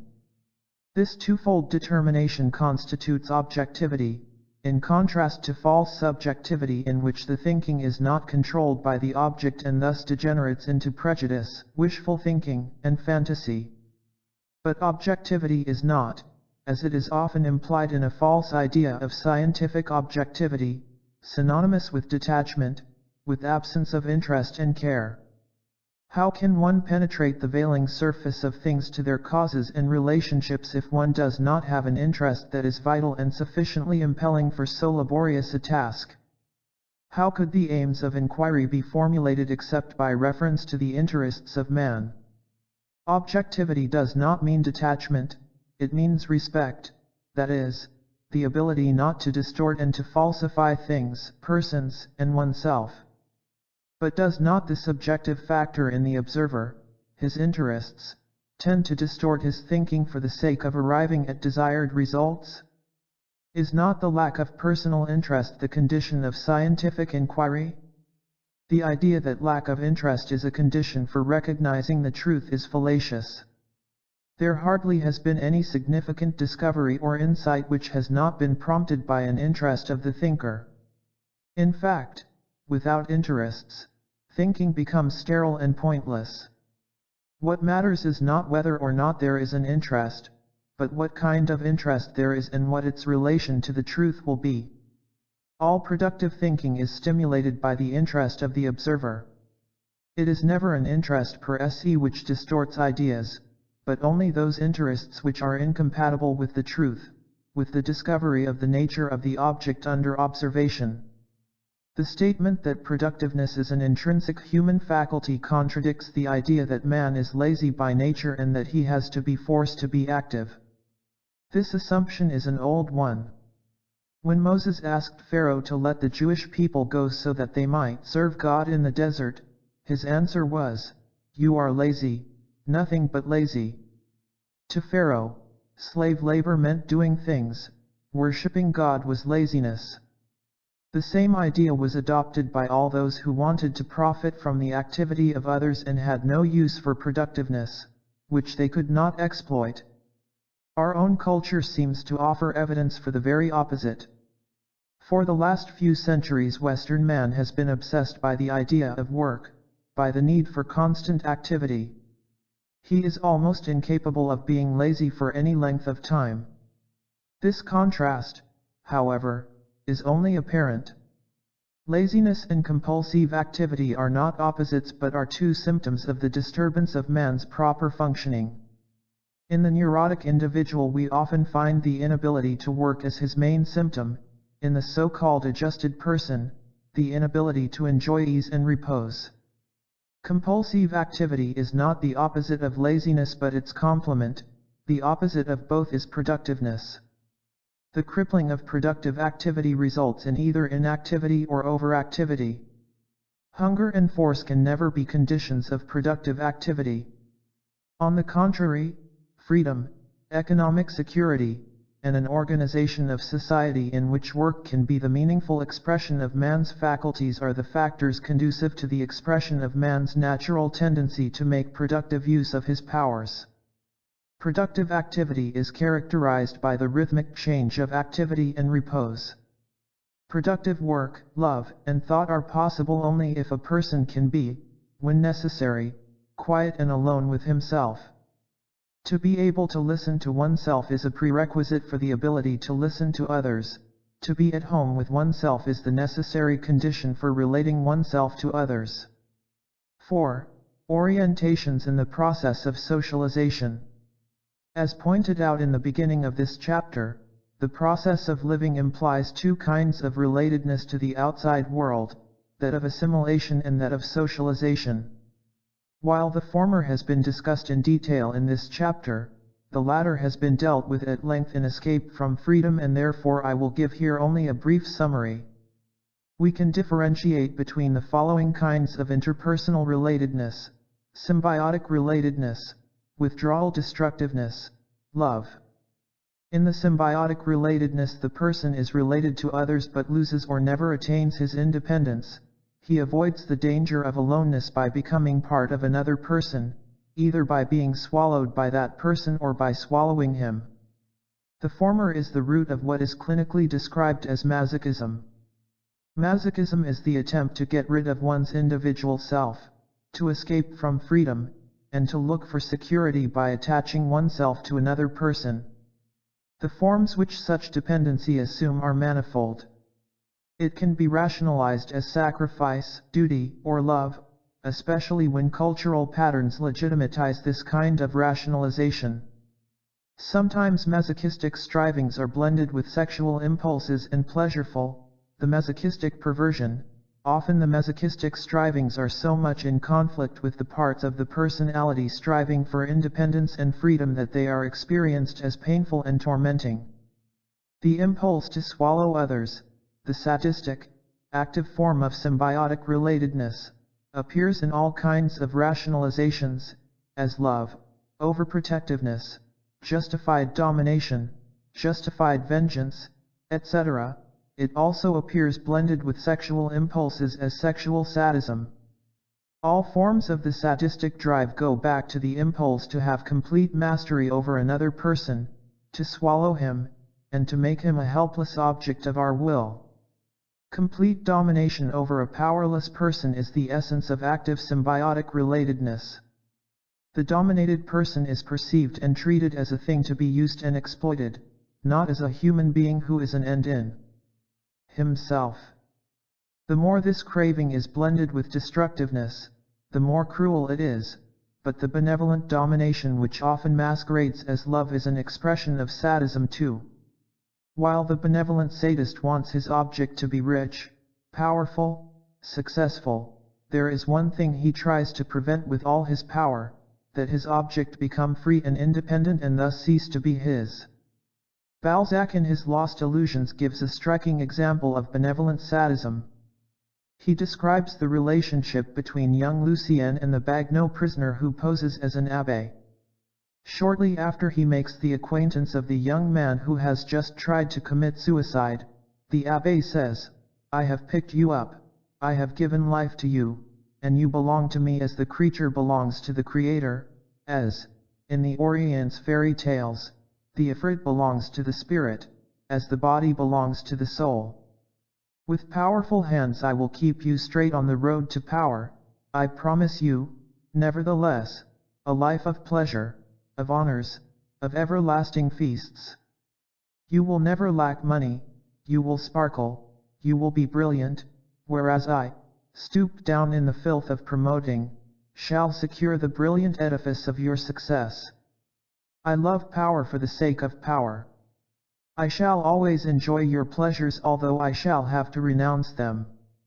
Shortly, I shall be one and the same person with you.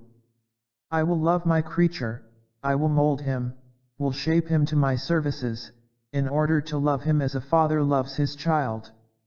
I shall drive at your side in your Tilbury, my dear boy, I shall delight in your successes with women. I shall say, I am this handsome young man." While the symbiotic relationship is one of closeness to and intimacy with the object, although at the expense of freedom and integrity, a second kind of relatedness is one of distance, of withdrawal, and destructiveness. The feeling of individual powerlessness can be overcome by withdrawal from others who are experienced as threats. To a certain extent, withdrawal is part of the normal rhythm in any person's relatedness to the world, a necessity for contemplation, for study, for the reworking of materials, thoughts, attitudes. In the phenomenon here described, withdrawal becomes the main form of relatedness to others, a negative relatedness, as it were. Its emotional equivalent is the feeling of indifference toward others, often accompanied by a compensatory feeling of self-inflation. Withdrawal and indifference can, but need not, be conscious.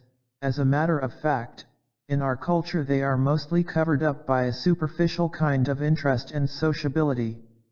Destructiveness is the active form of withdrawal. The impulse to destroy others follows from the fear of being destroyed by them. Since withdrawal and destructiveness are the passive and active forms of the same kind of relatedness, they are often blended, in varying proportions. Their difference, however, is greater than that between the active and the passive form of the symbiotic relatedness. Destructiveness results from a more intense and more complete blocking of productiveness than withdrawal. It is the perversion of the drive to live. It is the energy of unlived life transformed into energy for the destruction of life. Love is the productive form of relatedness to others and to oneself. It implies responsibility, care, respect, and knowledge, and the wish for the other person to grow and develop. It is the expression of intimacy between two human beings under the condition of the preservation of each other's integrity. It follows from what has been set forth that there must be certain affinities between the various forms of orientations in the process of assimilation and socialization, respectively. The receptive and exploitative attitude implies a different kind of interpersonal relationship from the hoarding one. Both the receptive and the exploitative attitudes result in a kind of intimacy and closeness to people from whom one expects to get the things needed either peacefully or aggressively. In the receptive attitude, the dominant relationship is a submissive, masochistic one. If I submit to the stronger person, he will give me all I need. The other person becomes the source of all good, and in the symbiotic relationship one receives all one needs from him. The exploitative attitude, on the other hand, implies usually a sadistic kind of relationship. If I take by force all I need from the other person, I must rule over him and make him the powerless object of my own domination. In contrast to both these attitudes, the hoarding kind of relatedness implies remoteness from other persons. It is based not on the expectation of getting things from an outside source of all good but on the expectation of having things by not consuming and by hoarding.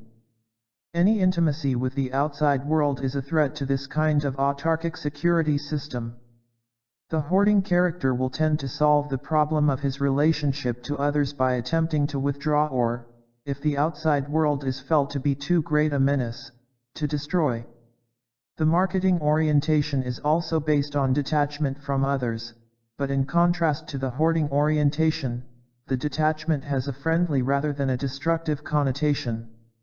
The whole principle of the marketing orientation implies easy contact, superficial attachment, and detachment from others only in a deeper emotional sense. 5. Blends of various orientations. In describing the different kinds of non-productive orientations and the productive orientation, I have dealt with these orientations as if they were separate entities, clearly differentiated from each other. For didactic purposes this kind of treatment seemed to be necessary because we have to understand the nature of each orientation before we can proceed to the understanding of their blending. Yet, in reality, we always deal with blends, for a character never represents one of the non-productive orientations or the productive orientation exclusively. Among the combinations of the various orientations we must differentiate between the blend of the non-productive orientations among themselves, and that of the non-productive with the productive orientation. Some of the former have certain affinities toward each other. For instance, the receptive blends more frequently with the exploitative than with the hoarding orientation. The receptive and exploitative orientations have in common the closeness toward the object, in contrast to the remoteness of the person from the object, in the hoarding orientation. However, even the orientations with lesser affinity are frequently blended. If one wants to characterize a person, one will usually have to do so in terms of his dominant orientation. The blending between the non-productive and productive orientation needs a more thorough discussion. There is no person whose orientation is entirely productive, and no one who is completely lacking in productiveness. But the respective weight of the productive and the non-productive orientation in each person's character structure varies and determines the quality of the non-productive orientations. In the foregoing description of the non-productive orientations, it was assumed that they were dominant in a character structure. We must now supplement the earlier description by considering the qualities of the non-productive orientations in a character structure in which the productive orientation is dominant. Here the non-productive orientations do not have the negative meaning they have when they are dominant, but have a different and constructive quality. In fact, the non-productive orientations as they have been described may be considered as distortions of orientations which in themselves are a normal and necessary part of living. Every human being, in order to survive, must be able to accept things from others, to take things, to save, and to exchange. He must also be able to follow authority, to guide others, to be alone, and to assert himself. Only if his way of acquiring things and relating himself to others is essentially non-productive does the ability to accept, to take, to save, or to exchange turn into the craving to receive, to exploit, to hoard, or to market as the dominant ways of acquisition. The non-productive norms of social relatedness in a predominantly productive person, loyalty, authority, fairness, assertiveness, turn into submission, domination, withdrawal, destructiveness in a predominantly non-productive person. Any of the non-productive orientations has, therefore, a positive and a negative aspect, according to the degree of productiveness in the total character structure. The following list of the positive and negative aspects of various orientations may serve as an illustration for this principle. Receptive orientation, accepting. Positive aspect: accepting, responsive, devoted, modest, charming, adaptable. Socially adjusted. Idealistic, sensitive. Polite, optimistic, trusting, tender. Negative aspect: passive, without initiative, opinionless, characterless, submissive. Without pride, parasitical, unprincipled. Servile, without self-confidence, unrealistic. Cowardly, spineless, wishful thinking, gullible, sentimental. Exploitative orientation, taking. Positive aspect: active. Able to take initiative. Able to make claims. Self-confident, captivating. Negative aspect: exploitative. Proud, impulsive. Aggressive, egocentric, conceited, rash, arrogant, seducing. Hoarding orientation, preserving. Positive aspect: practical, economical.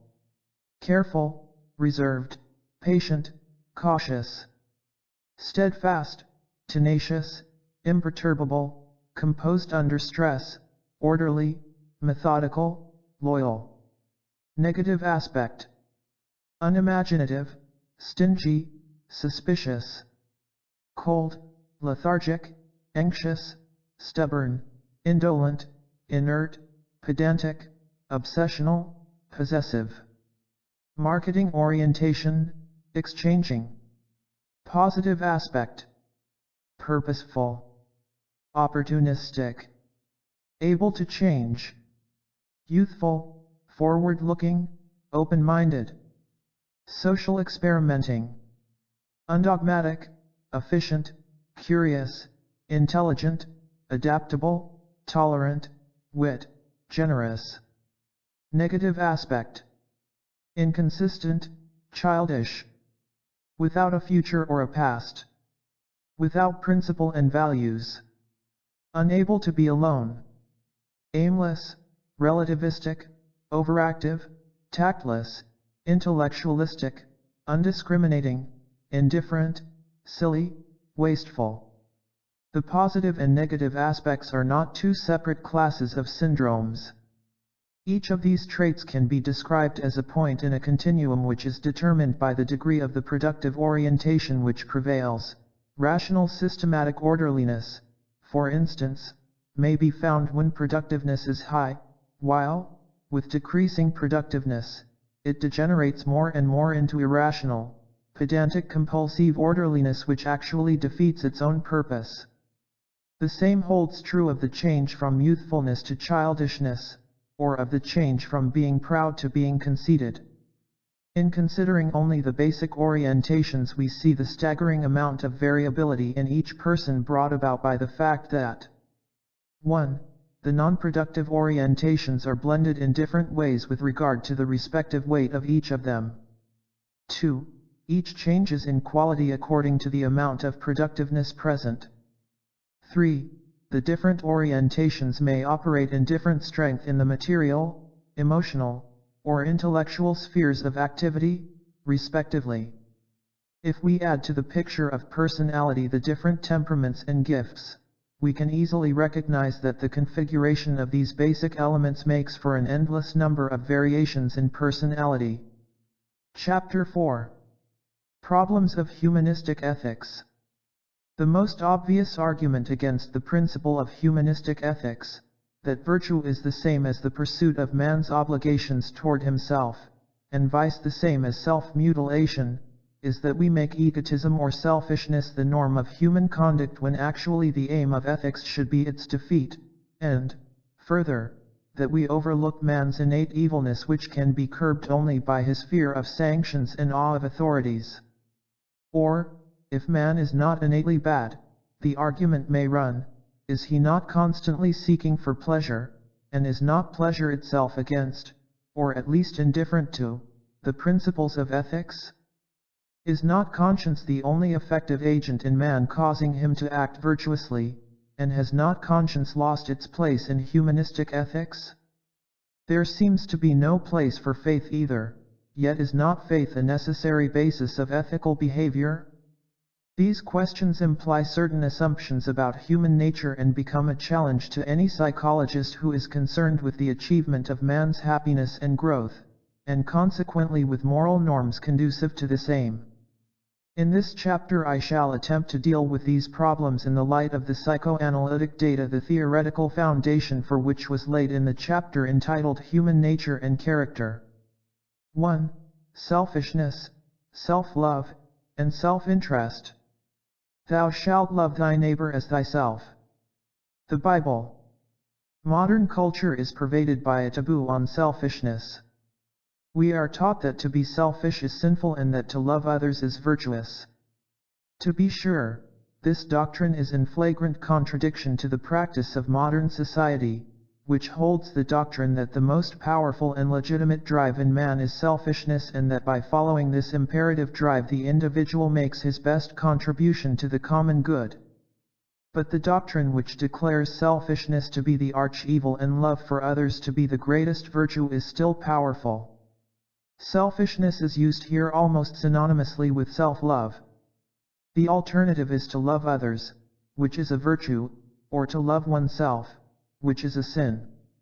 This principle has found its classic expression in Calvin's theology, according to which man is essentially evil and powerless. Man can achieve absolutely nothing that is good on the basis of his own strength or merit. We are not our own, says Calvin. Therefore neither our reason nor our will should predominate in our deliberations and actions. We are not our own.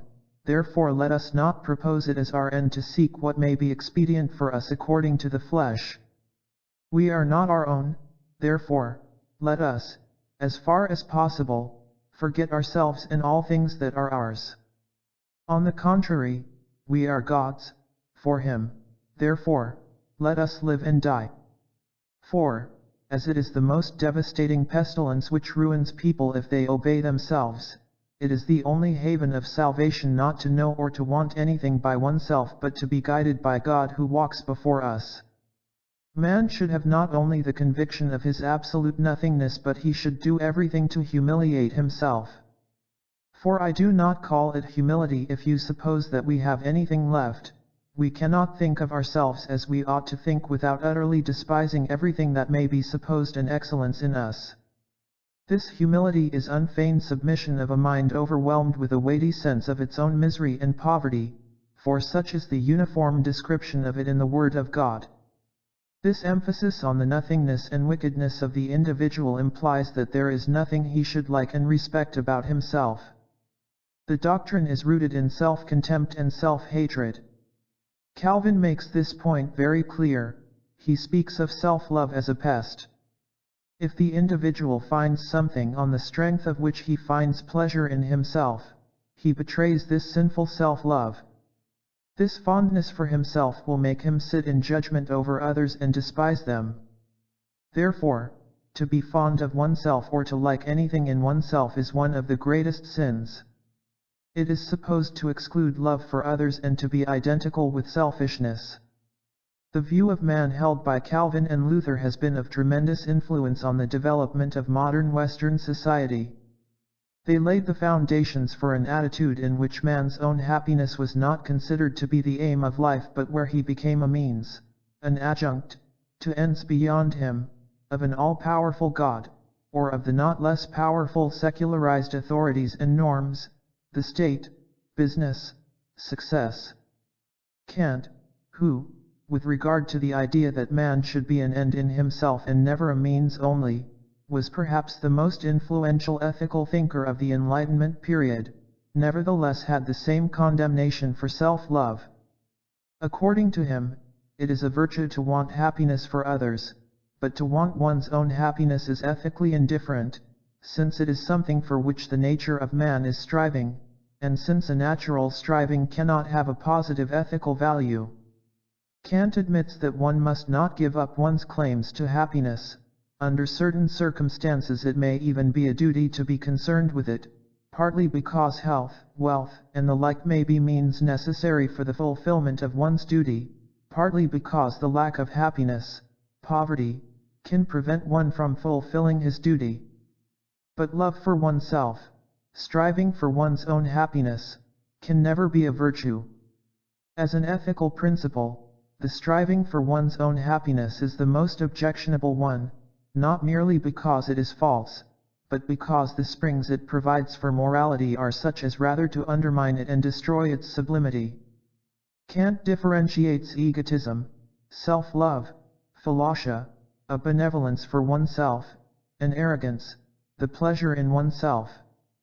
But even rational self-love must be restricted by ethical principles, the pleasure in oneself must be battered down, and the individual must come to feel humiliated in comparing himself with the sanctity of moral laws. The individual should find supreme happiness in the fulfillment of his duty. The realization of the moral principle, and, therefore, of the individual's happiness, is only possible in the general whole, the nation, the state. But the welfare of the state, and salus rei publici suprema lex est, is not identical with the welfare of the citizens and their happiness. In spite of the fact that Kant shows a greater respect for the integrity of the individual than did Calvin or Luther, he denies the individual's right to rebel even under the most tyrannical government. The rebel must be punished with no less than death if he threatens the sovereign. Kant emphasizes the native propensity for evil in the nature of man, for the suppression of which the moral law, the categorical imperative, is essential lest man should become a beast and human society end in wild anarchy.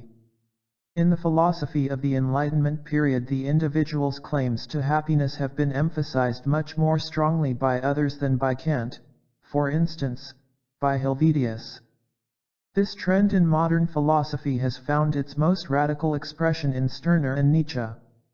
But while they take the opposite position to that of Calvin and Kant with regard to the value of selfishness, they agree with them in the assumption that love for others and love for oneself are alternatives.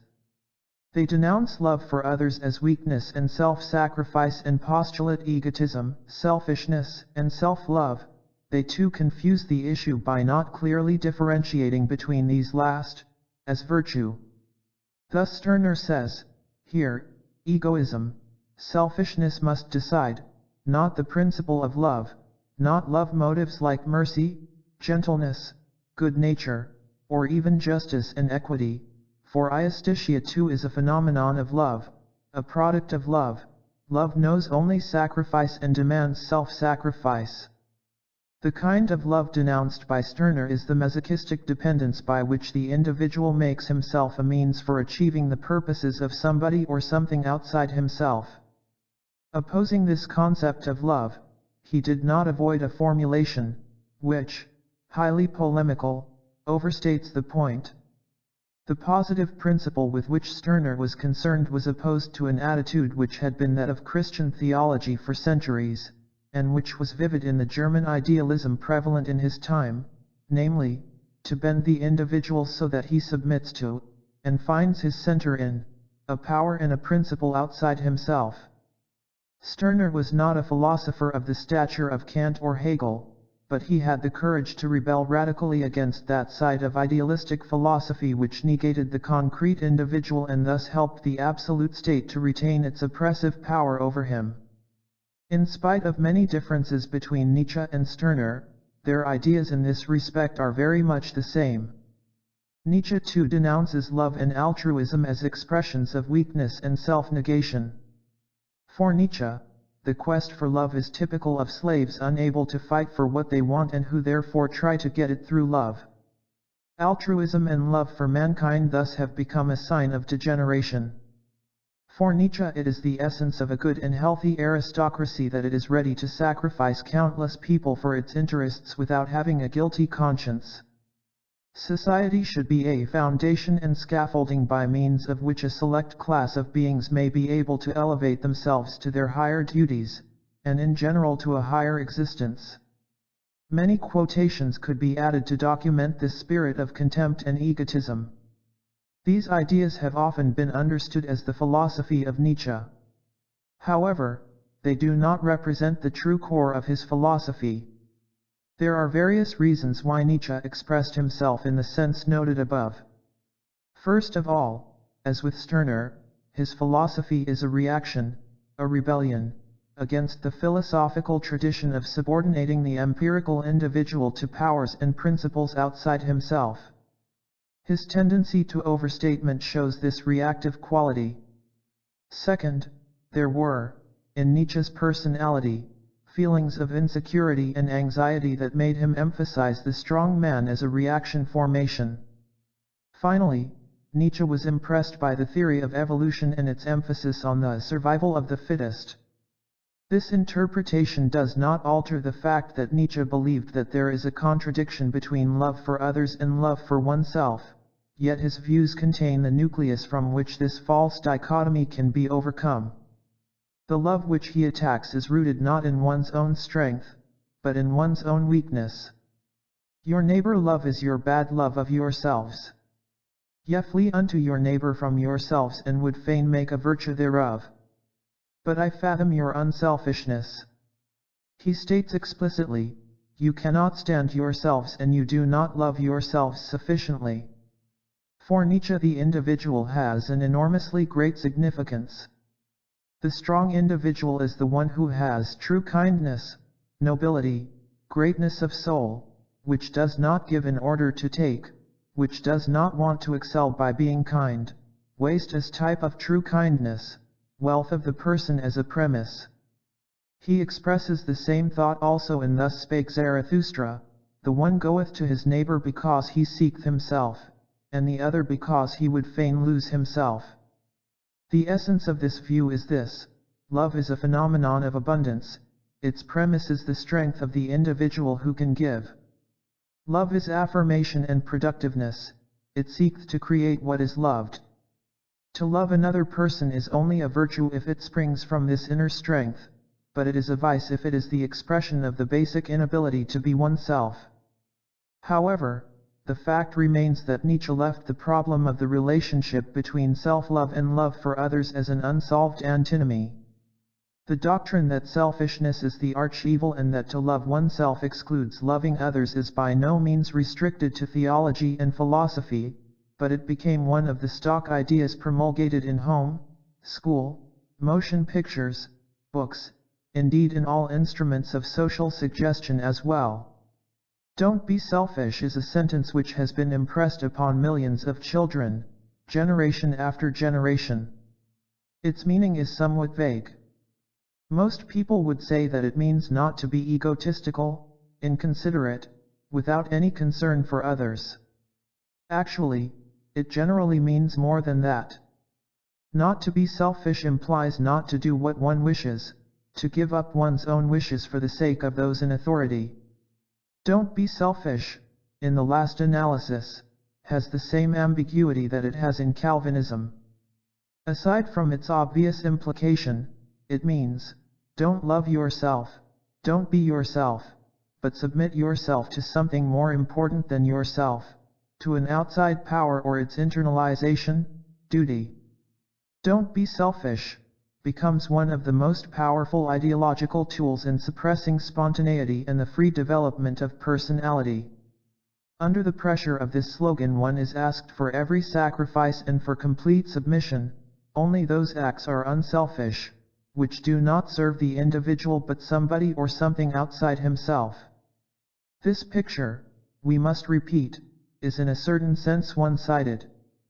For besides the doctrine that one should not be selfish, the opposite is also propagandized in modern society: keep your own advantage in mind, act according to what is best for you, by so doing you will also be acting for the greatest advantage of all others. As a matter of fact, the idea that egotism is the basis of the general welfare is the principle on which competitive society has been built.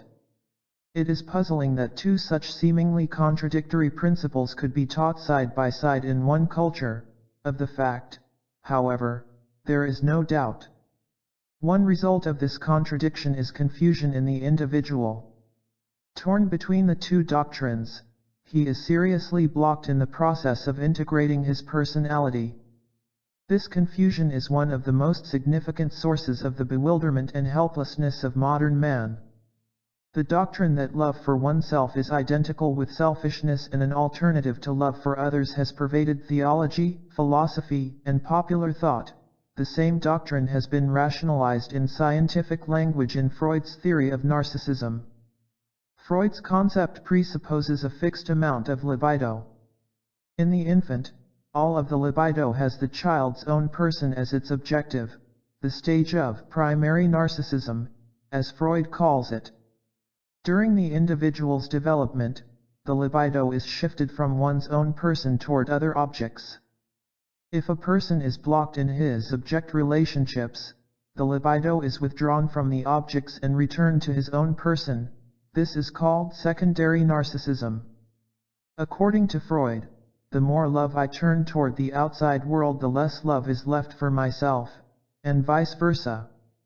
He thus describes the phenomenon of love as an impoverishment of one's self-love because all libido is turned to an object outside oneself.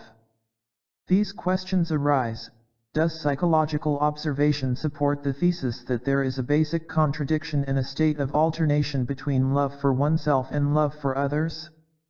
Is love for oneself the same phenomenon as selfishness, or are they opposites? Furthermore, is the selfishness of modern man really a concern for himself as an individual, with all his intellectual, emotional, and sensual potentialities? Has he not become an appendage of his socio-economic role? Is his selfishness identical with self-love, or is it not caused by the very lack of it? Before we start the discussion of the psychological aspect of selfishness and self-love, the logical fallacy in the notion that love for others and love for oneself are mutually exclusive should be stressed. If it is a virtue to love my neighbor as a human being, it must be a virtue, and not a vice, to love myself since I am a human being too. There is no concept of man in which I myself am not included. A doctrine which proclaims such an exclusion proves itself to be intrinsically contradictory. The idea expressed in the biblical "love thy neighbor as thyself" implies that respect for one's own integrity and uniqueness, love for and understanding of one's own self, cannot be separated from respect for and love and understanding of another individual. The love for my own self is inseparably connected with the love for any other self. We have come now to the basic psychological premises on which the conclusions of our argument are built. Generally, these premises are as follows: not only others, but we ourselves are the object of our feelings and attitudes. The attitudes toward others and toward ourselves, far from being contradictory, are basically conjunctive. With regard to the problem under discussion, this means, love of others and love of ourselves are not alternatives. On the contrary, an attitude of love toward themselves will be found in all those who are capable of loving others. Love, in principle, is indivisible as far as the connection between objects and one's own self is concerned. Genuine love is an expression of productiveness and implies care, respect, responsibility, and knowledge. It is not an affect in the sense of being affected by somebody, but an active striving for the growth and happiness of the loved person, rooted in one's own capacity to love. To love is an expression of one's power to love, and to love somebody is the actualization and concentration of this power with regard to one person. It is not true, as the idea of romantic love would have it, that there is only the one person in the world whom one could love and that it is the great chance of one's life to find that one person. Nor is it true, if that person be found, that love for him, or her, results in a withdrawal of love from others. Love which can only be experienced with regard to one person demonstrates by this very fact that it is not love, but a symbiotic attachment. The basic affirmation contained in love is directed toward the beloved person as an incarnation of essentially human qualities. Love of one person implies love of man as such. The kind of division of labor, as William James calls it, by which one loves one's family but is without feeling for the stranger, is a sign of a basic inability to love. Love of man is not, as is frequently supposed, an abstraction coming after the love for a specific person, but it is its premise, although, genetically, it is acquired in loving specific individuals. From this it follows that my own self, in principle, must be as much an object of my love as another person. The affirmation of one's own life, happiness, growth, freedom, is rooted in one's capacity to love, i.e., in care, respect, responsibility, and knowledge. If an individual is able to love productively, he loves himself too. If he can love only others, he cannot love at all. Granted that love for oneself and for others in principle is conjunctive, how do we explain selfishness, which obviously excludes any genuine concern for others? The selfish person is interested only in himself, wants everything for himself, feels no pleasure in giving, but only in taking. The world outside is looked at only from the standpoint of what he can get out of it. He lacks interest in the needs of others, and respect for their dignity and integrity. He can see nothing but himself. He judges everyone and everything from its usefulness to him. He is basically unable to love. Does not this prove that concern for others and concern for oneself are unavoidable alternatives? This would be so if selfishness and self-love were identical. But that assumption is the very fallacy which has led to so many mistaken conclusions concerning our problem. Selfishness and self-love, far from being identical, are actually opposites. The selfish person does not love himself too much but too little. In fact, he hates himself. This lack of fondness and care for himself, which is only one expression of his lack of productiveness, leaves him empty and frustrated. He is necessarily unhappy and anxiously concerned to snatch from life the satisfactions which he blocks himself from attaining. He seems to care too much for himself, but actually he only makes an unsuccessful attempt to cover up and compensate for his failure to care for his real self. Freud holds that the selfish person is narcissistic, as if he had withdrawn his love from others and turned it toward his own person. It is true that selfish persons are incapable of loving others, but they are not capable of loving themselves either. It is easier to understand selfishness by comparing it with greedy concern for others, as we find it, for instance, in an oversolicitous, dominating mother. While she consciously believes that she is particularly fond of her child, she has actually a deeply repressed hostility toward the object of her concern. She is overconcerned not because she loves the child too much, but because she has to compensate for her lack of capacity to love him at all.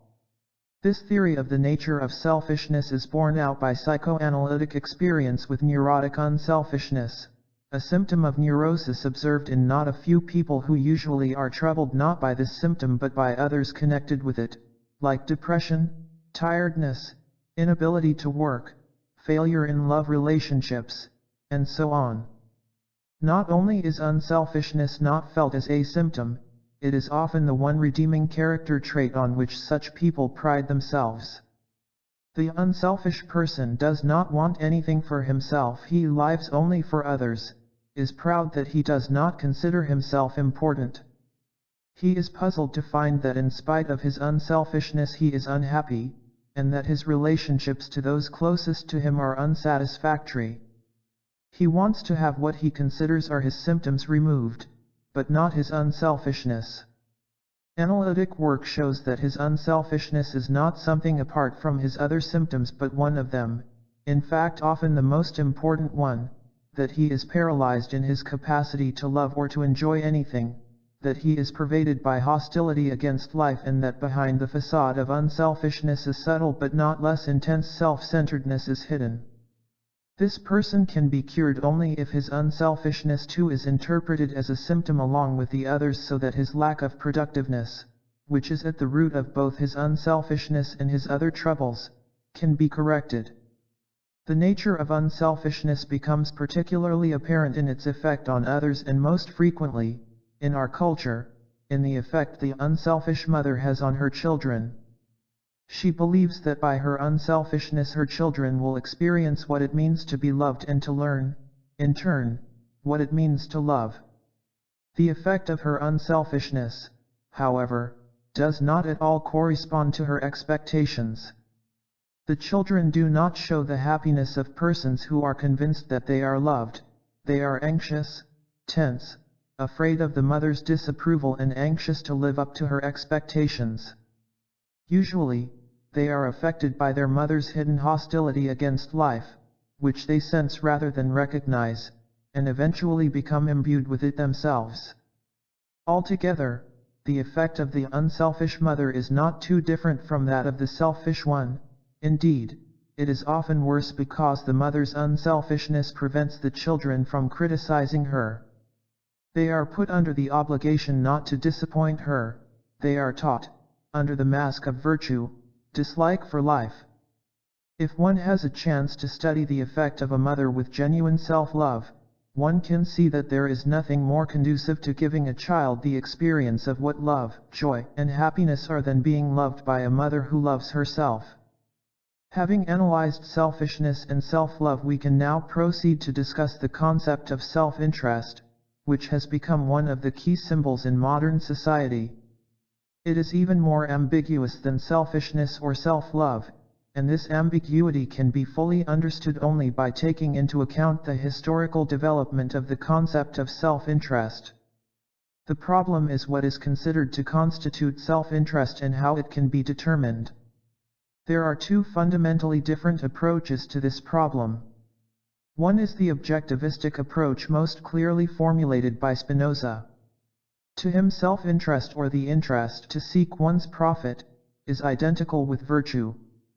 The more, he says, each person strives and is able to seek his profit, that is to say, to preserve his being, the more virtue does he possess. On the other hand, in so far as each person neglects his own profit, he is impotent. According to this view, the interest of man is to preserve his existence, which is the same as realizing his inherent potentialities. This concept of self-interest is objectivistic inasmuch as interest is not conceived in terms of the subjective feeling of what one's interest is but in terms of what the nature of man is, objectively. Man has only one real interest, and that is the full development of his potentialities, of himself as a human being. Just as one has to know another person and his real needs in order to love him, one has to know one's own self in order to understand what the interests of this self are and how they can be served. It follows that man can deceive himself about his real self-interest if he is ignorant of his self and its real needs, and that the science of man is the basis for determining what constitutes man's self-interest. In the last 300 years, the concept of self-interest has increasingly been narrowed until it has assumed almost the opposite meaning which it has in Spinoza's thinking. It has become identical with selfishness, with interest in material gains, power, and success, and instead of its being synonymous with virtue, its conquest has become an ethical commandment. This deterioration was made possible by the change from the objectivistic into the erroneously subjectivistic approach to self-interest. Self-interest was no longer to be determined by the nature of man and his needs. Correspondingly, the notion that one could be mistaken about it was relinquished and replaced by the idea that what a person felt represented the interest of his self was necessarily his true self-interest. The modern concept of self-interest is a strange blend of two contradictory concepts, that of Calvin and Luther on the one hand, and on the other, that of the progressive thinkers since Spinoza. Calvin and Luther had taught that man must suppress his self-interest and consider himself only an instrument for God's purposes. Progressive thinkers, on the contrary, have taught that man ought to be only an end for himself and not a means for any purpose transcending him. What happened was that man has accepted the contents of the Calvinistic doctrine while rejecting its religious formulation. He has made himself an instrument, not of God's will but of the economic machine or the state. He has accepted the role of a tool, not for God but for industrial progress. He has worked and amassed money but essentially not for the pleasure of spending it and of enjoying life but in order to save, to invest, to be successful. Monastic asceticism has been, as Max Weber has pointed out, replaced by an inner-worldly asceticism where personal happiness and enjoyment are no longer the real aims of life. But this attitude was increasingly divorced from the one expressed in Calvin's concept and blended with that expressed in the progressive concept of self-interest, which taught that man had the right, and the obligation, to make the pursuit of his self-interest the supreme norm of life. The result is that modern man lives according to the principles of self-denial and thinks in terms of self-interest. He believes that he is acting in behalf of his interest when actually his paramount concern is money and success. He deceives himself about the fact that his most important human potentialities remain unfulfilled and that he loses himself in the process of seeking what is supposed to be best for him. The deterioration of the meaning of the concept of self-interest is closely related to the change in the concept of self. In the Middle Ages, man felt himself to be an intrinsic part of the social and religious community in reference to which he conceived his own self when he as an individual had not yet fully emerged from his group. Since the beginning of the modern era, when man as an individual was faced with the task of experiencing himself as an independent entity, his own identity became a problem. In the 18th and 19th centuries, the concept of self was narrowed down increasingly. The self was felt to be constituted by the property one had. The formula for this concept of self was no longer "I am what I think," but "I am what I have, what I possess." In the last few generations, under the growing influence of the market, the concept of self has shifted from meaning "I am what I possess" to meaning "I am as you desire me." Man, living in a market economy, feels himself to be a commodity. He is divorced from himself, as the seller of a commodity is divorced from what he wants to sell. To be sure, he is interested in himself, immensely interested in his success on the market, but he is the manager, the employer, the seller, and the commodity. His self-interest turns out to be the interest of him as the subject who employs himself, as the commodity which should obtain the optimal price on the personality market. The fallacy of self-interest in modern man has never been described better than by Ibsen in Peer Gynt. Peer Gynt believes that his whole life is devoted to the attainment of the interests of his self. He describes this self as the Gyntian self, an army, that, of wishes, appetites, desires. The Gyntian self. It is a sea of fancies, claims, and aspirations. In fact, it's all that swells within my breast, and makes it come about that I am I and live as such. At the end of his life he recognizes that he had deceived himself, that while following the principle of self-interest he had failed to recognize what the interests of his real self were, and had lost the very self he sought to preserve. He is told that he never had been himself and that therefore he is to be thrown back into the melting pot to be dealt with as raw material. He discovers that he has lived according to the troll principle, to thyself be enough, which is the opposite of the human principle, to thyself be true. He is seized by the horror of nothingness to which he, who has no self, cannot help succumbing when the props of pseudo-self, success, and possessions are taken away or seriously questioned. He is forced to recognize that in trying to gain all the wealth of the world, in relentlessly pursuing what seemed to be his interest, he had lost his soul, or, as I would rather say, his self. The deteriorated meaning of the concept of self-interest which pervades modern society has given rise to attacks on democracy from the various types of totalitarian ideologies. These claim that capitalism is morally wrong because it is governed by the principle of selfishness, and commend the moral superiority of their own systems by pointing to their principle of the unselfish subordination of the individual to the higher purposes of the state, the race, or the socialist fatherland.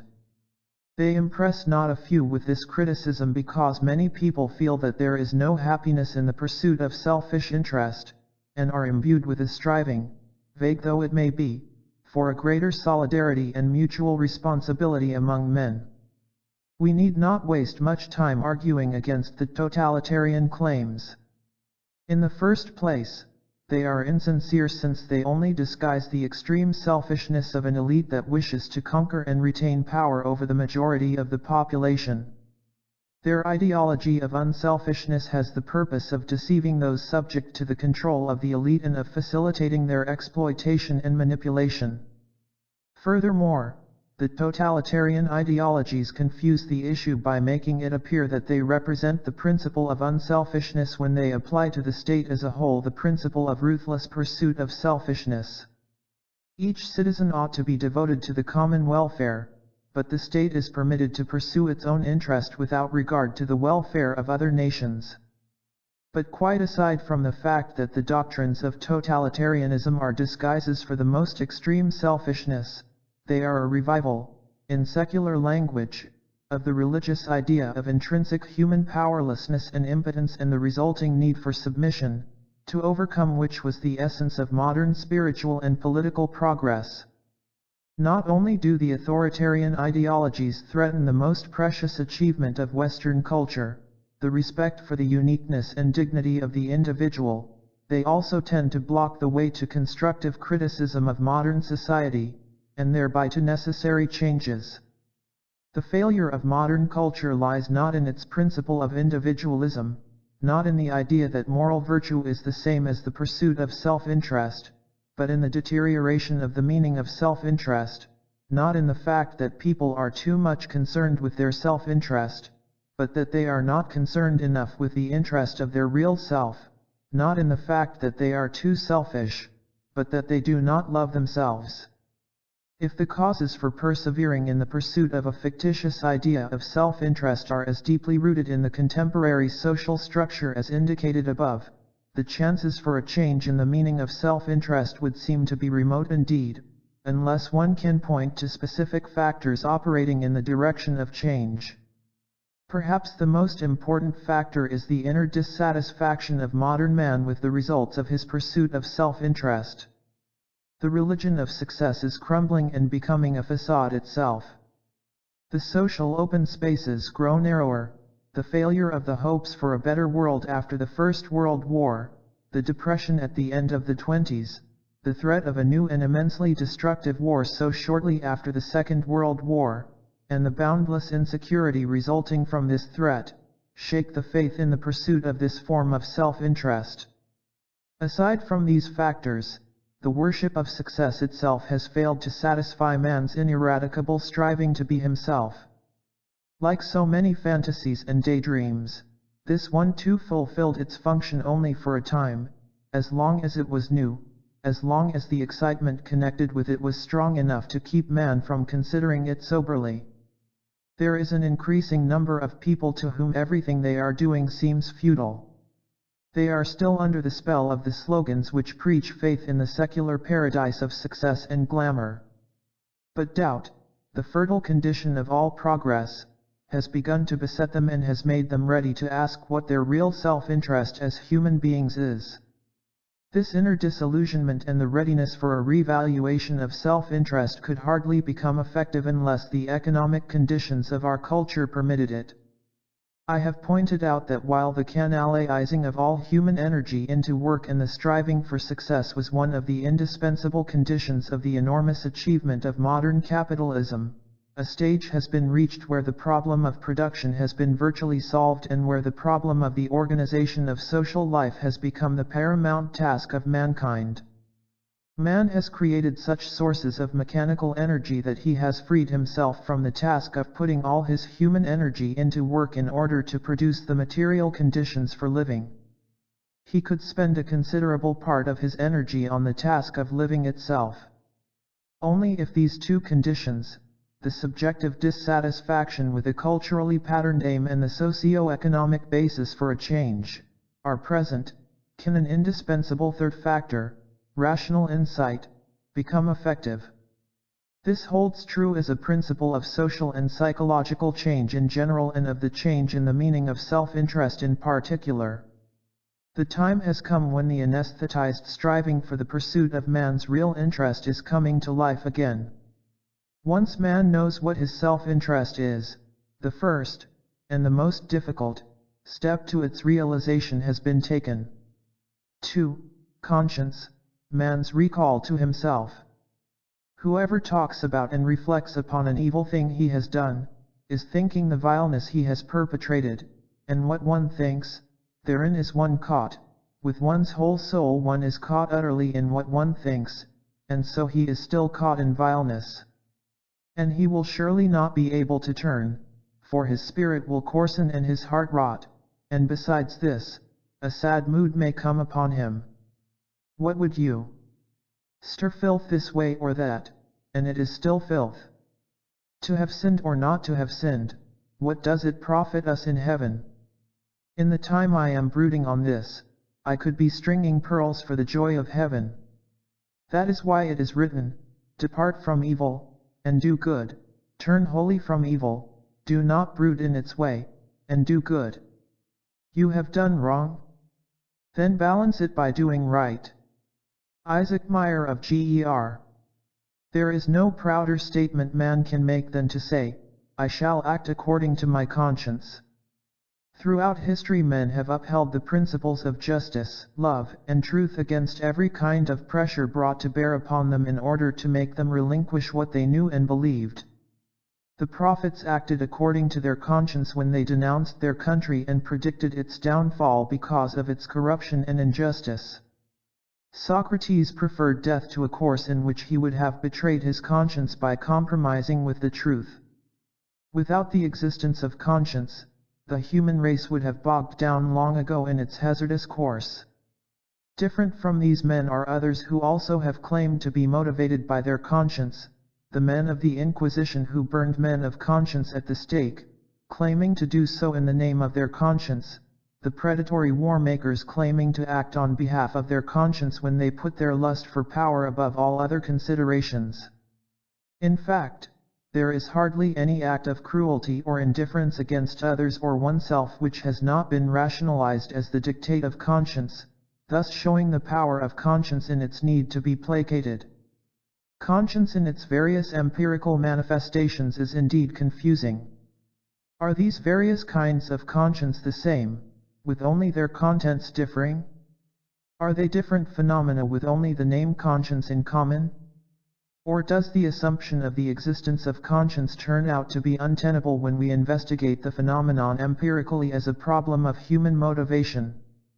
To these questions, the philosophical literature on conscience brings a wealth of clues.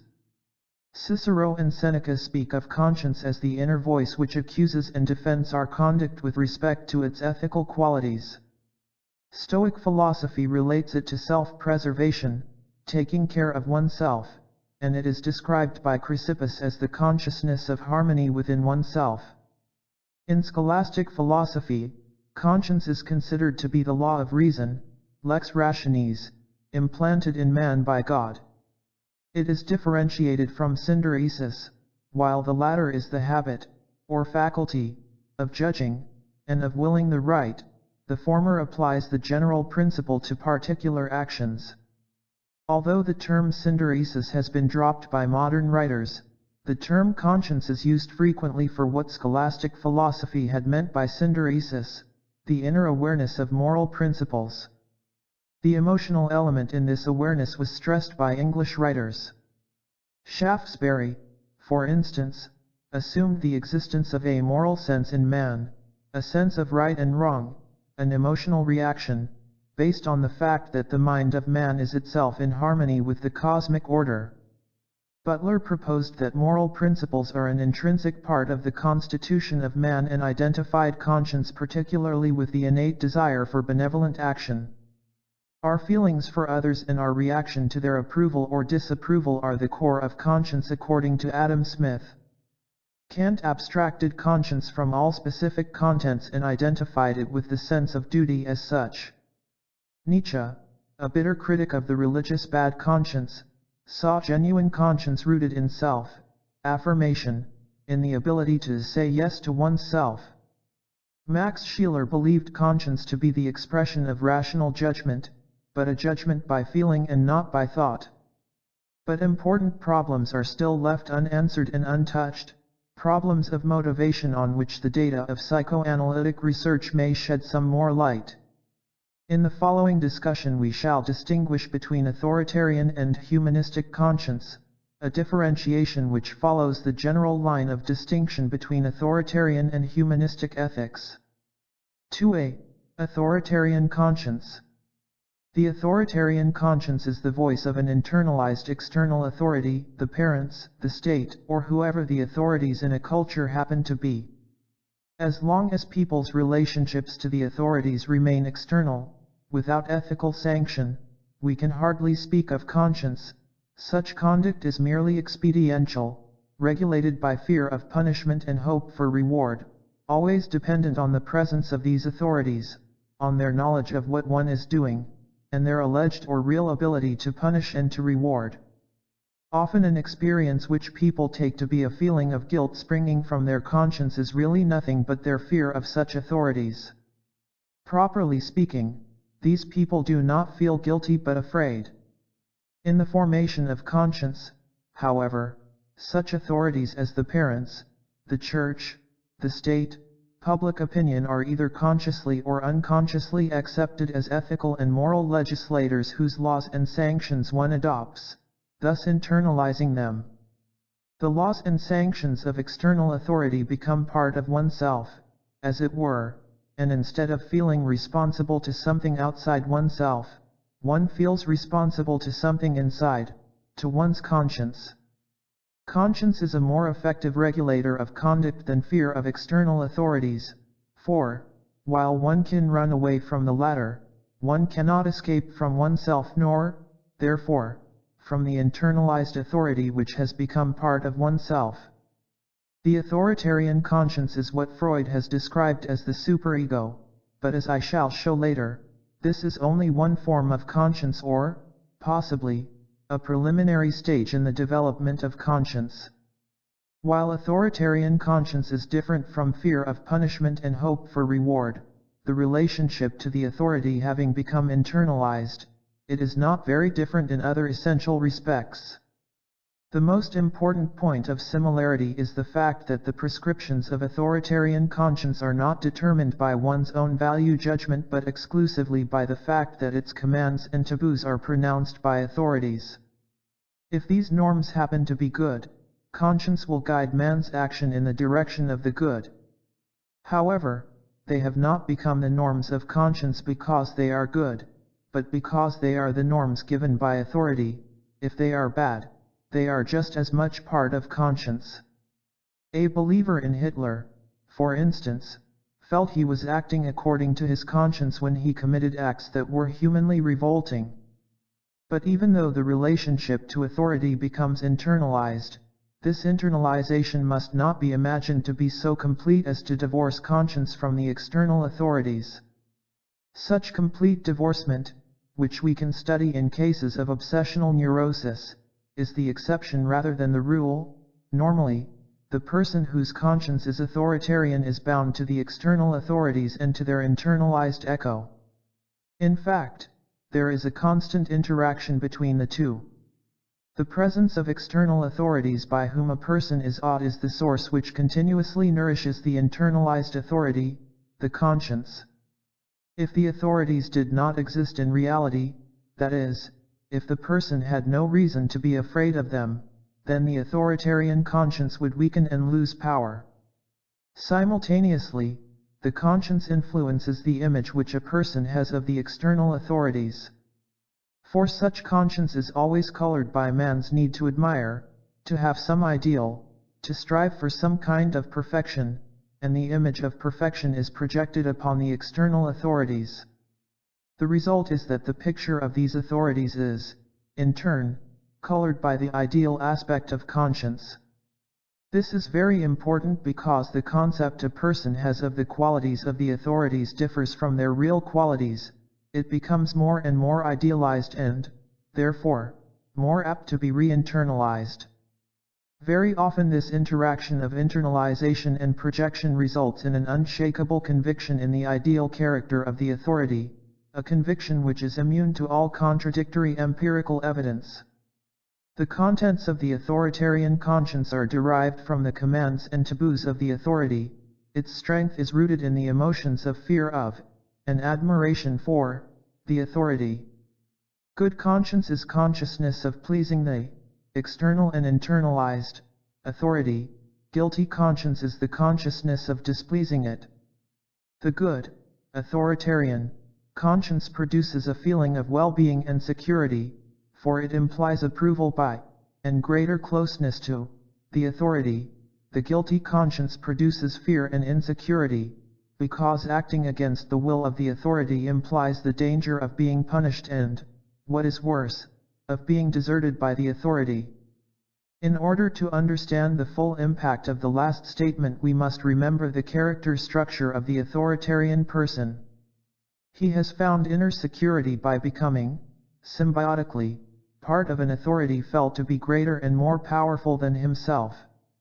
As long as he is part of that authority, at the expense of his own integrity, he feels that he is participating in the authority's strength. His feeling of certainty and identity depends on this symbiosis.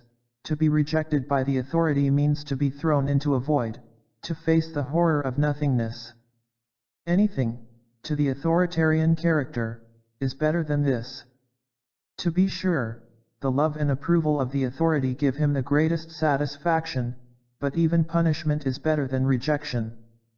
The punishing authority is still with him, and if he has sinned, the punishment is at least proof that the authority still cares. By his acceptance of the punishment, his sin is wiped out and the security of belonging is restored.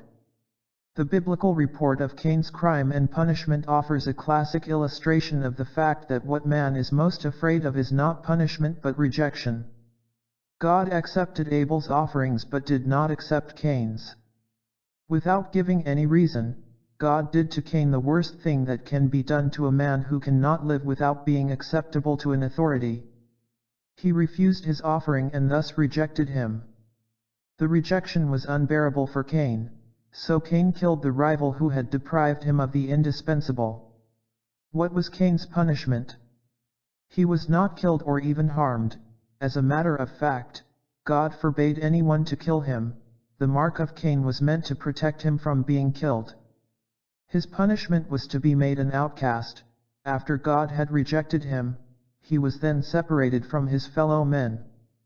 This punishment was indeed one of which Cain had to say, "My punishment is greater than I can bear."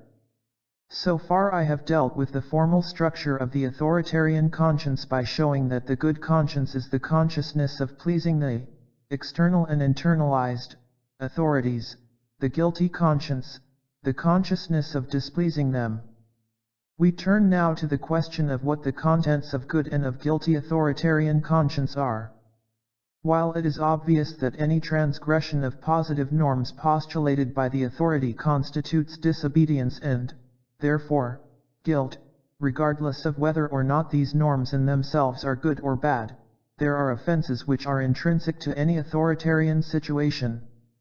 The prime offense in the authoritarian situation is rebellion against the authority's rule. Thus disobedience becomes the cardinal sin, obedience, the cardinal virtue.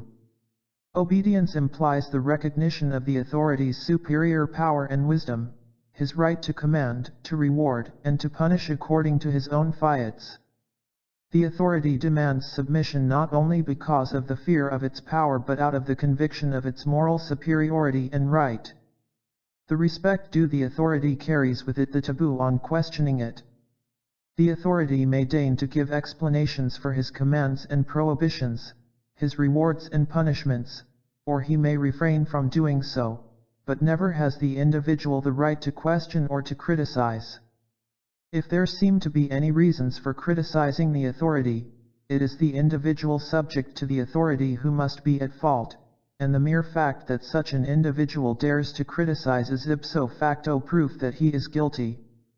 The duty of recognizing the authority's superiority results in several prohibitions.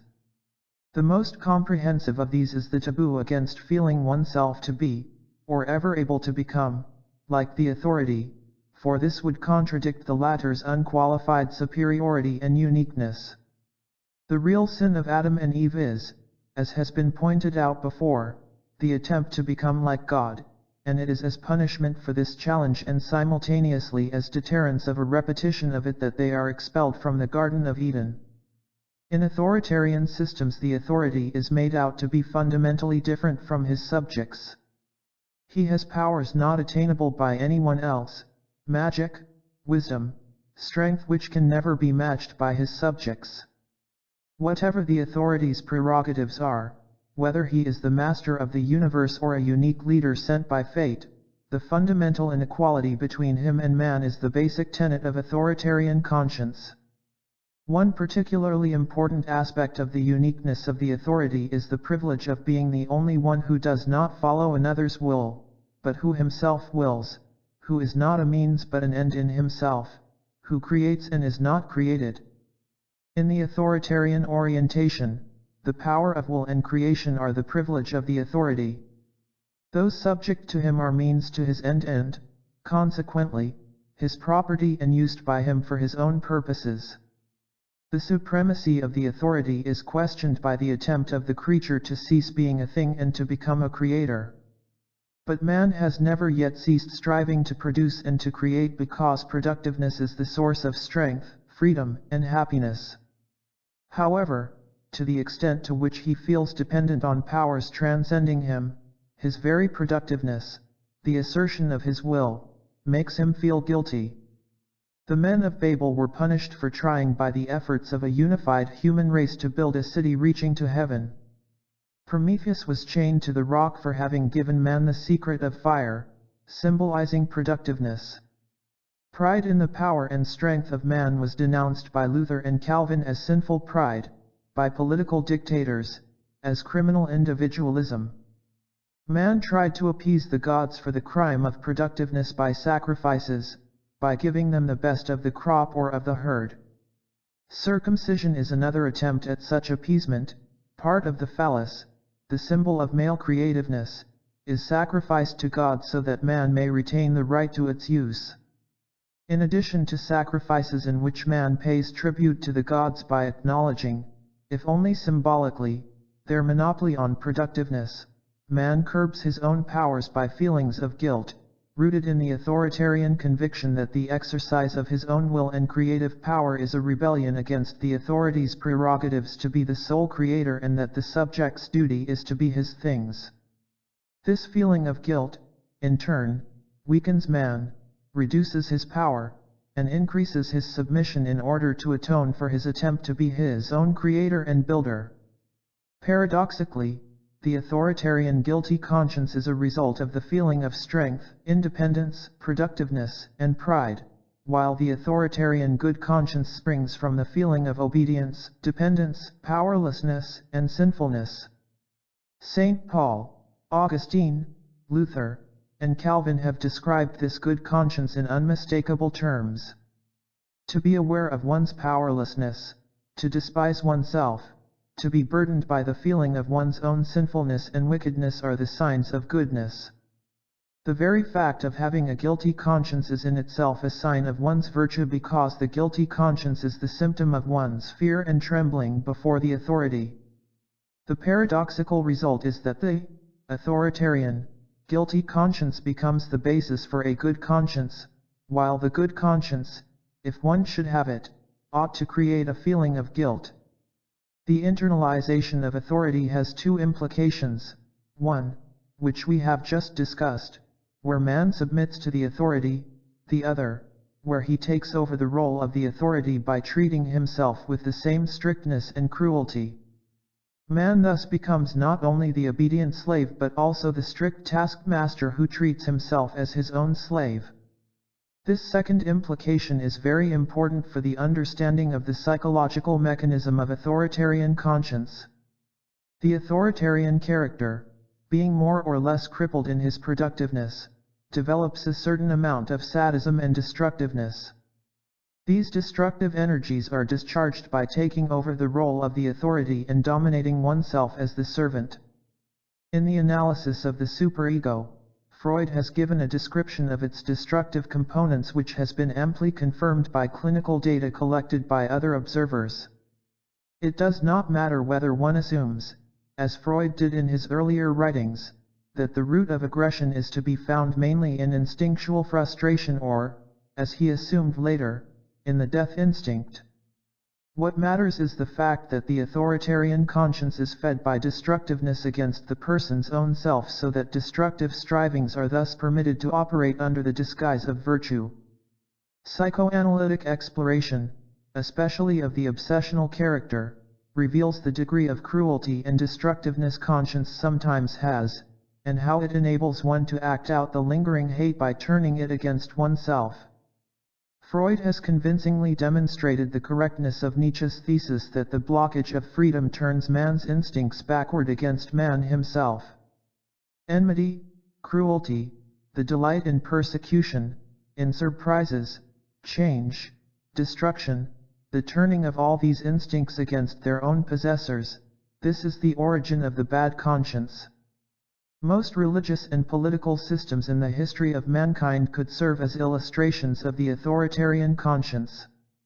Since I have analyzed Protestantism and fascism from this point of view in Escape from Freedom, I shall not give historical illustrations here, but shall limit myself to the discussion of some aspects of the authoritarian conscience as they can be observed in the parent-child relationships in our culture. The use of the term authoritarian conscience in reference to our culture may surprise the reader, since we are accustomed to think of authoritarian attitudes as being characteristic only of authoritarian, non-democratic cultures, but such a view underestimates the strength of authoritarian elements, especially the role of anonymous authority operating in the contemporary family and society. The psychoanalytic interview is one of the vantage points for studying the authoritarian conscience in the urban middle class. Here parental authority and the way children cope with it are revealed as being the crucial problem of neurosis. The analyst finds many patients incapable of criticizing their parents at all, others, who, while criticizing their parents in some respects, stop short of criticizing them with regard to those qualities they themselves have suffered from.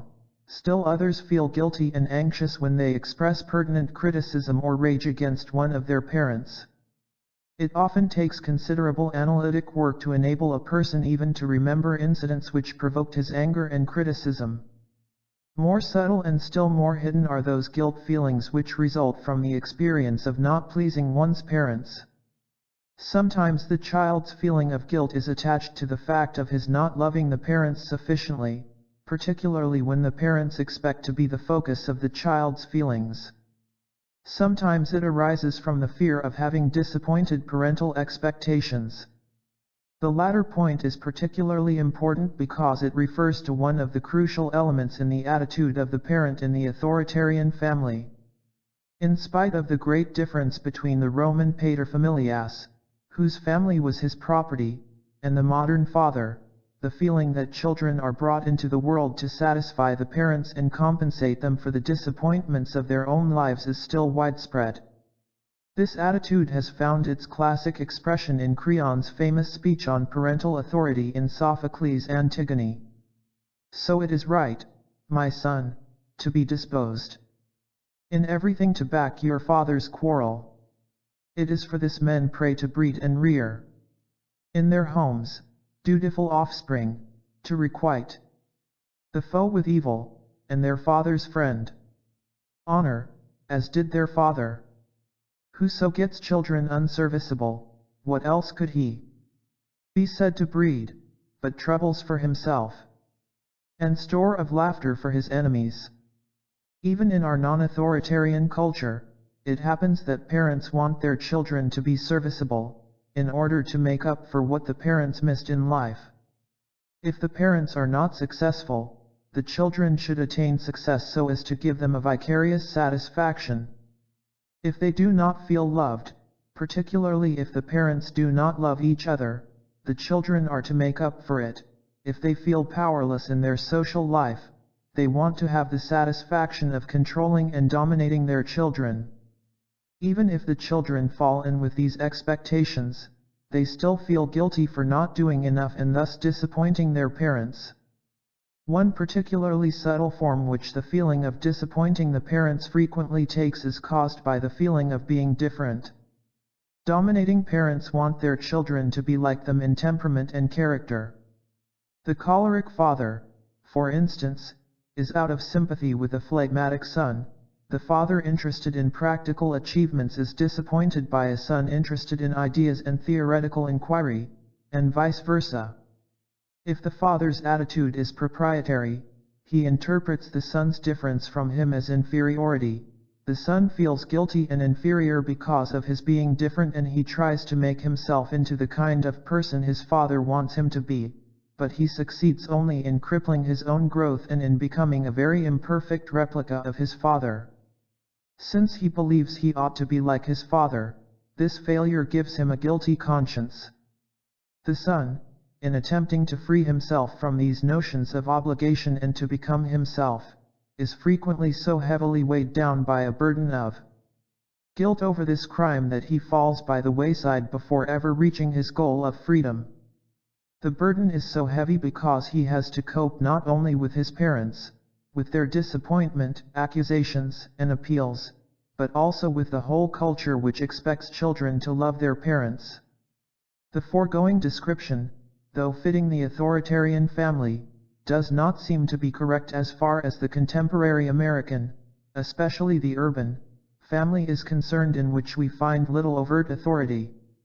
But the picture I have given holds true, nevertheless, in its essential points. Instead of overt, we find anonymous authority expressed in terms of emotionally highly charged expectations instead of explicit commands. Moreover, the parents do not feel themselves to be authorities, but nevertheless they are the representatives of the anonymous authority of the market, and they expect the children to live up to standards to which both the parents and the children submit. Not only do guilt feelings result from one's dependence on an irrational authority and from the feeling that it is one's duty to please that authority, but the guilt feeling in its turn reinforces dependence. Guilt feelings have proved to be the most effective means of forming and increasing dependency, and herein lies one of the social functions of authoritarian ethics throughout history. The authority as lawgiver makes its subjects feel guilty for their many and unavoidable transgressions. The guilt of unavoidable transgressions before authority and the need for its forgiveness thus creates an endless chain of offense, guilt feeling, and the need for absolution which keeps the subject in bondage and grateful for forgiveness rather than critical of the authority's demands. It is this interaction between guilt feeling and dependency which makes for the solidity and strength of the authoritarian relationships. The dependence on irrational authority results in a weakening of will in the dependent person and, at the same time, whatever tends to paralyze the will makes for an increase in dependence. Thus a vicious circle is formed. The most effective method for weakening the child's will is to arouse his sense of guilt. This is done early by making the child feel that his sexual strivings and their early manifestations are bad. Since the child cannot help having sexual strivings, this method of arousing guilt can hardly fail. Once parents, and society represented by them, have succeeded in making the association of sex and guilt permanent, guilt feelings are produced to the same degree, and with the same constancy as sexual impulses occur. In addition, other physical functions are blighted by moral considerations. If the child does not go to the toilet in the prescribed fashion, if he is not as clean as expected, if he does not eat what he is supposed to, he is bad. At the age of 5 or 6 the child has acquired an all-pervasive sense of guilt because the conflict between his natural impulses and their moral evaluation by his parents constitutes a constantly generating source of guilt feelings. Liberal and progressive systems of education have not changed this situation as much as one would like to think. Overt authority has been replaced by anonymous authority, overt commands by scientifically established formulas. Don't do this by you will not like to do this. In fact, in many ways this anonymous authority may be even more oppressive than the overt one. The child is no longer aware of being bossed, nor are the parents of giving orders, and he cannot fight back and thus develop a sense of independence. He is coaxed and persuaded in the name of science, common sense, and cooperation, and who can fight against such objective principles? Once the will of the child has been broken, his sense of guilt is reinforced in still another way. He is dimly aware of his submission and defeat, and he must make sense of it. He cannot accept a puzzling and painful experience without trying to explain it. The rationalization in this case is, in principle, the same as that of the Indian untouchable or the suffering Christian. His defeat and weakness are explained as being just punishment for his sins. The fact of his loss of freedom is rationalized as proof of guilt, and this conviction increases the guilt feeling induced by the cultural and parental systems of value. The child's natural reaction to the pressure of parental authority is rebellion, which is the essence of Freud's Oedipus complex. Freud thought that, say, the little boy, because of his sexual desire for his mother, becomes the rival of his father, and that the neurotic development consists in the failure to cope in a satisfactory way with the anxiety rooted in this rivalry. In pointing to the conflict between the child and parental authority and the child's failure to solve this conflict satisfactorily, Freud did touch upon the roots of neurosis. In my opinion, however, this conflict is not brought about primarily by the sexual rivalry but results from the child's reaction to the pressure of parental authority, which in itself is an intrinsic part of patriarchal society.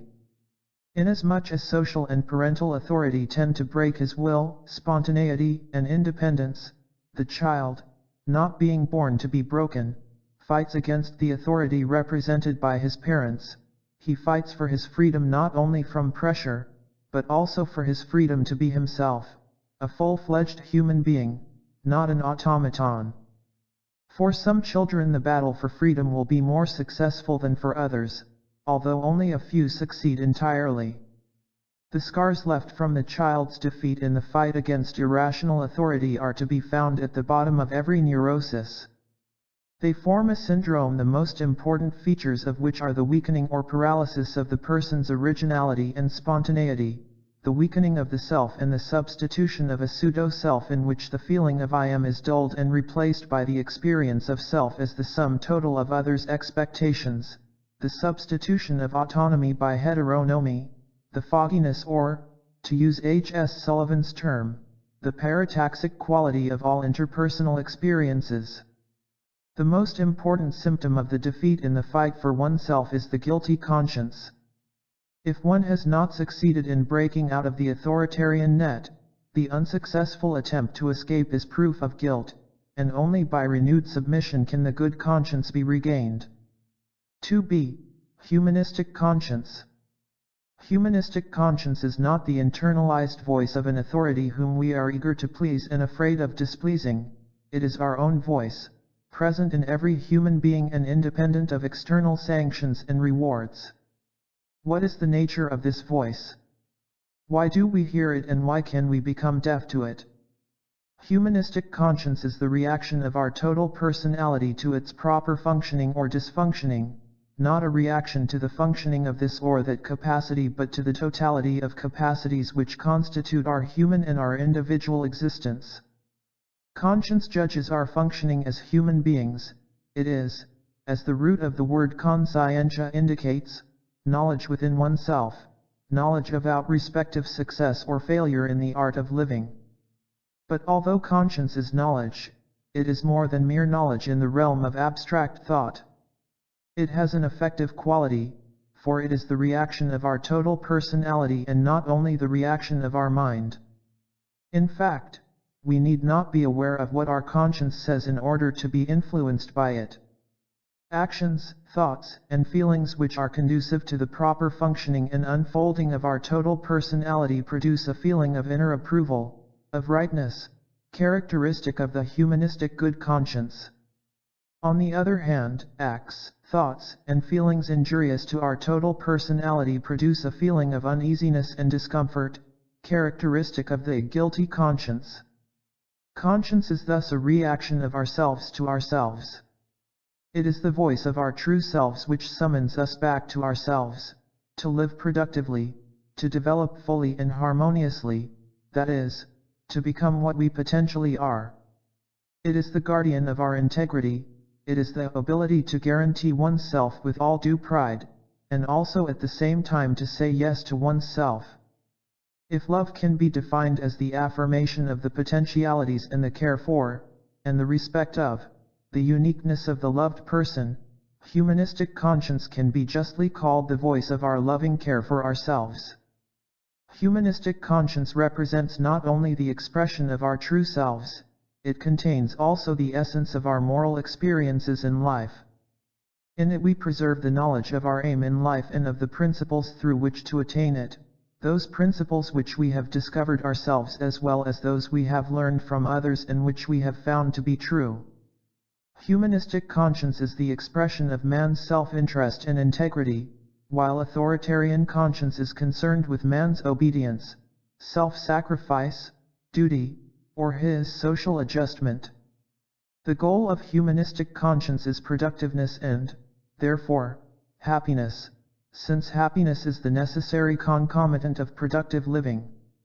To cripple oneself by becoming a tool of others, no matter how dignified they are made to appear, to be selfless, unhappy, resigned, discouraged, is in opposition to the demands of one's conscience. Any violation of the integrity and proper functioning of our personality, with regard to thinking as well as acting, and even with regard to such matters as taste for food or sexual behavior, is acting against one's conscience. But is our analysis of conscience not contradicted by the fact that in many people its voice is so feeble as not to be heard and acted upon? Indeed, this fact is the reason for the moral precariousness of the human situation. If conscience always spoke loudly and distinctly enough, only a few would be misled from their moral objective. One answer follows from the very nature of conscience itself. Since its function is to be the guardian of man's true self-interest, it is alive to the extent to which a person has not lost himself entirely and become the prey of his own indifference and destructiveness. Its relation to one's own productiveness is one of interaction. The more productively one lives, the stronger is one's conscience, and, in turn, the more it furthers one's productiveness. The less productively one lives, the weaker becomes one's conscience. The paradoxical, and tragic, situation of man is that his conscience is weakest when he needs it most. Another answer to the question of the relative ineffectiveness of conscience is our refusal to listen and, what is even more important, our ignorance of knowing how to listen. People often are under the illusion that their conscience will speak with a loud voice and its message will be clear and distinct. Waiting for such a voice, they do not hear anything. But when the voice of conscience is feeble, it is indistinct, and one has to learn how to listen and to understand its communications in order to act accordingly.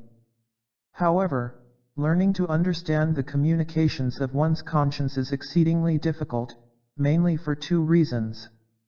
In order to listen to the voice of our conscience, we must be able to listen to ourselves, and this is exactly what most people in our culture have difficulties in doing. We listen to every voice and to everybody but not to ourselves. We are constantly exposed to the noise of opinions and ideas hammering at us from everywhere: motion pictures, newspapers, radio, idle chatter. If we had planned intentionally to prevent ourselves from ever listening to ourselves, we could have done no better. Listening to oneself is so difficult because this art requires another ability, rare in modern man, that of being alone with oneself. In fact, we have developed a phobia of being alone. We prefer the most trivial and even obnoxious company, the most meaningless activities, to being alone with ourselves. We seem to be frightened at the prospect of facing ourselves. Is it because we feel we would be such bad company? I think the fear of being alone with ourselves is rather a feeling of embarrassment, bordering sometimes on terror at seeing a person at once so well known and so strange. We are afraid and run away. We thus miss the chance of listening to ourselves, and we continue to ignore our conscience.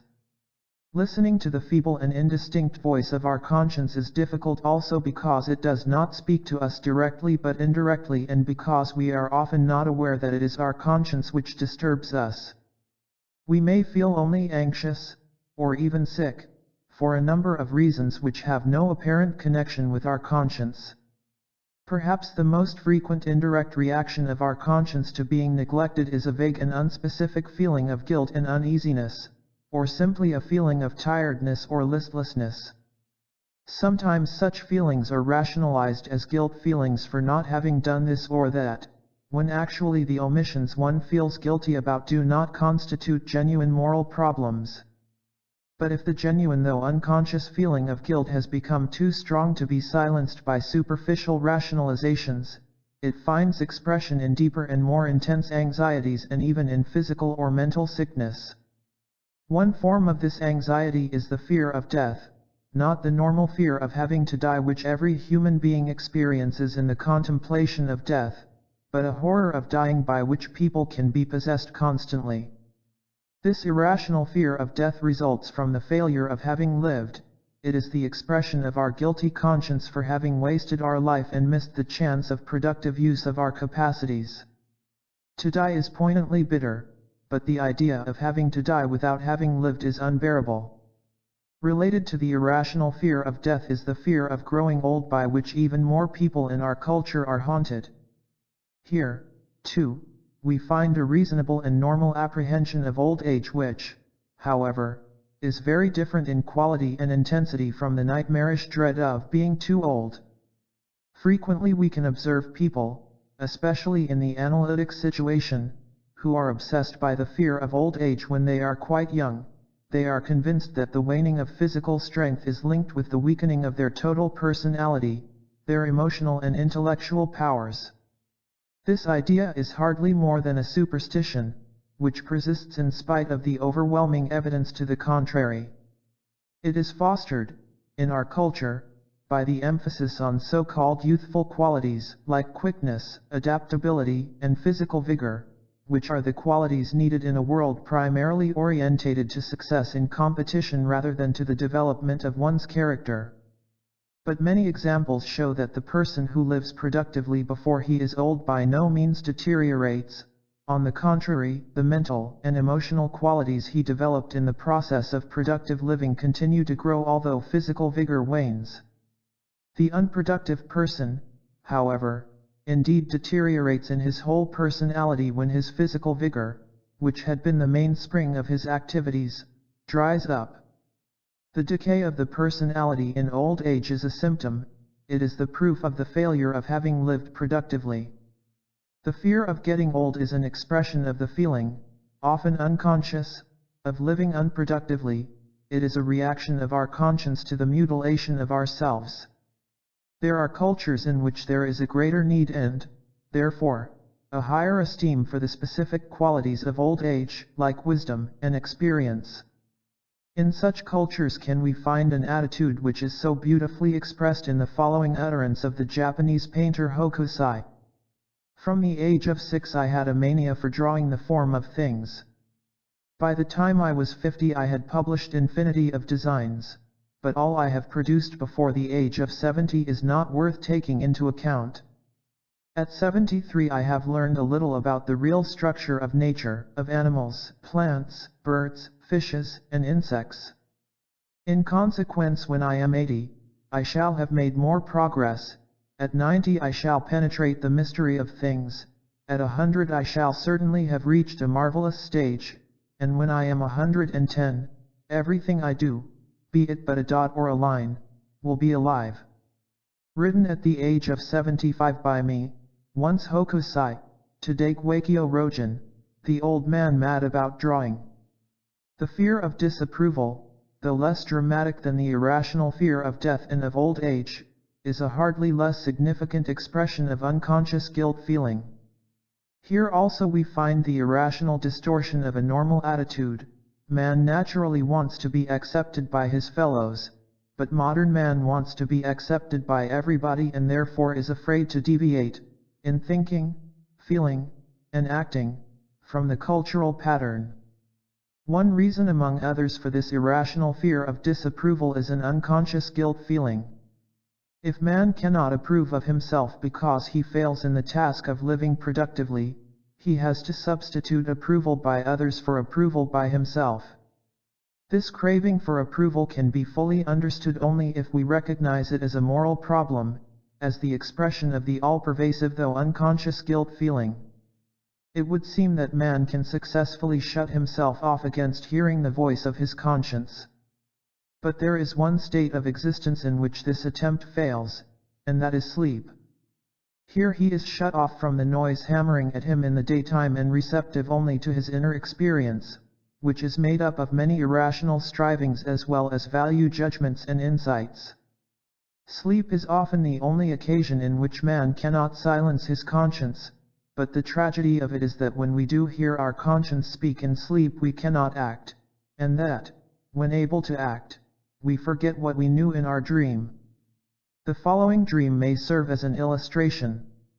A well-known writer was offered a position where he would have had to sell his integrity as a writer in exchange for a great deal of money and fame. While considering whether or not to accept the offer, he had this dream. At the foot of a mountain, he sees two very successful men whom he despises for their opportunism. They tell him to drive up the narrow road to the peak. He follows their advice and, when almost on the top of the mountain, his car falls off the road, and he is killed. The message of his dream needs little interpretation. While he slept, he knew that the acceptance of the offered position would be equivalent to destruction, not, of course, to his physical death, as the symbolic language of the dream expresses it, but to his destruction as an integrated, productive human being.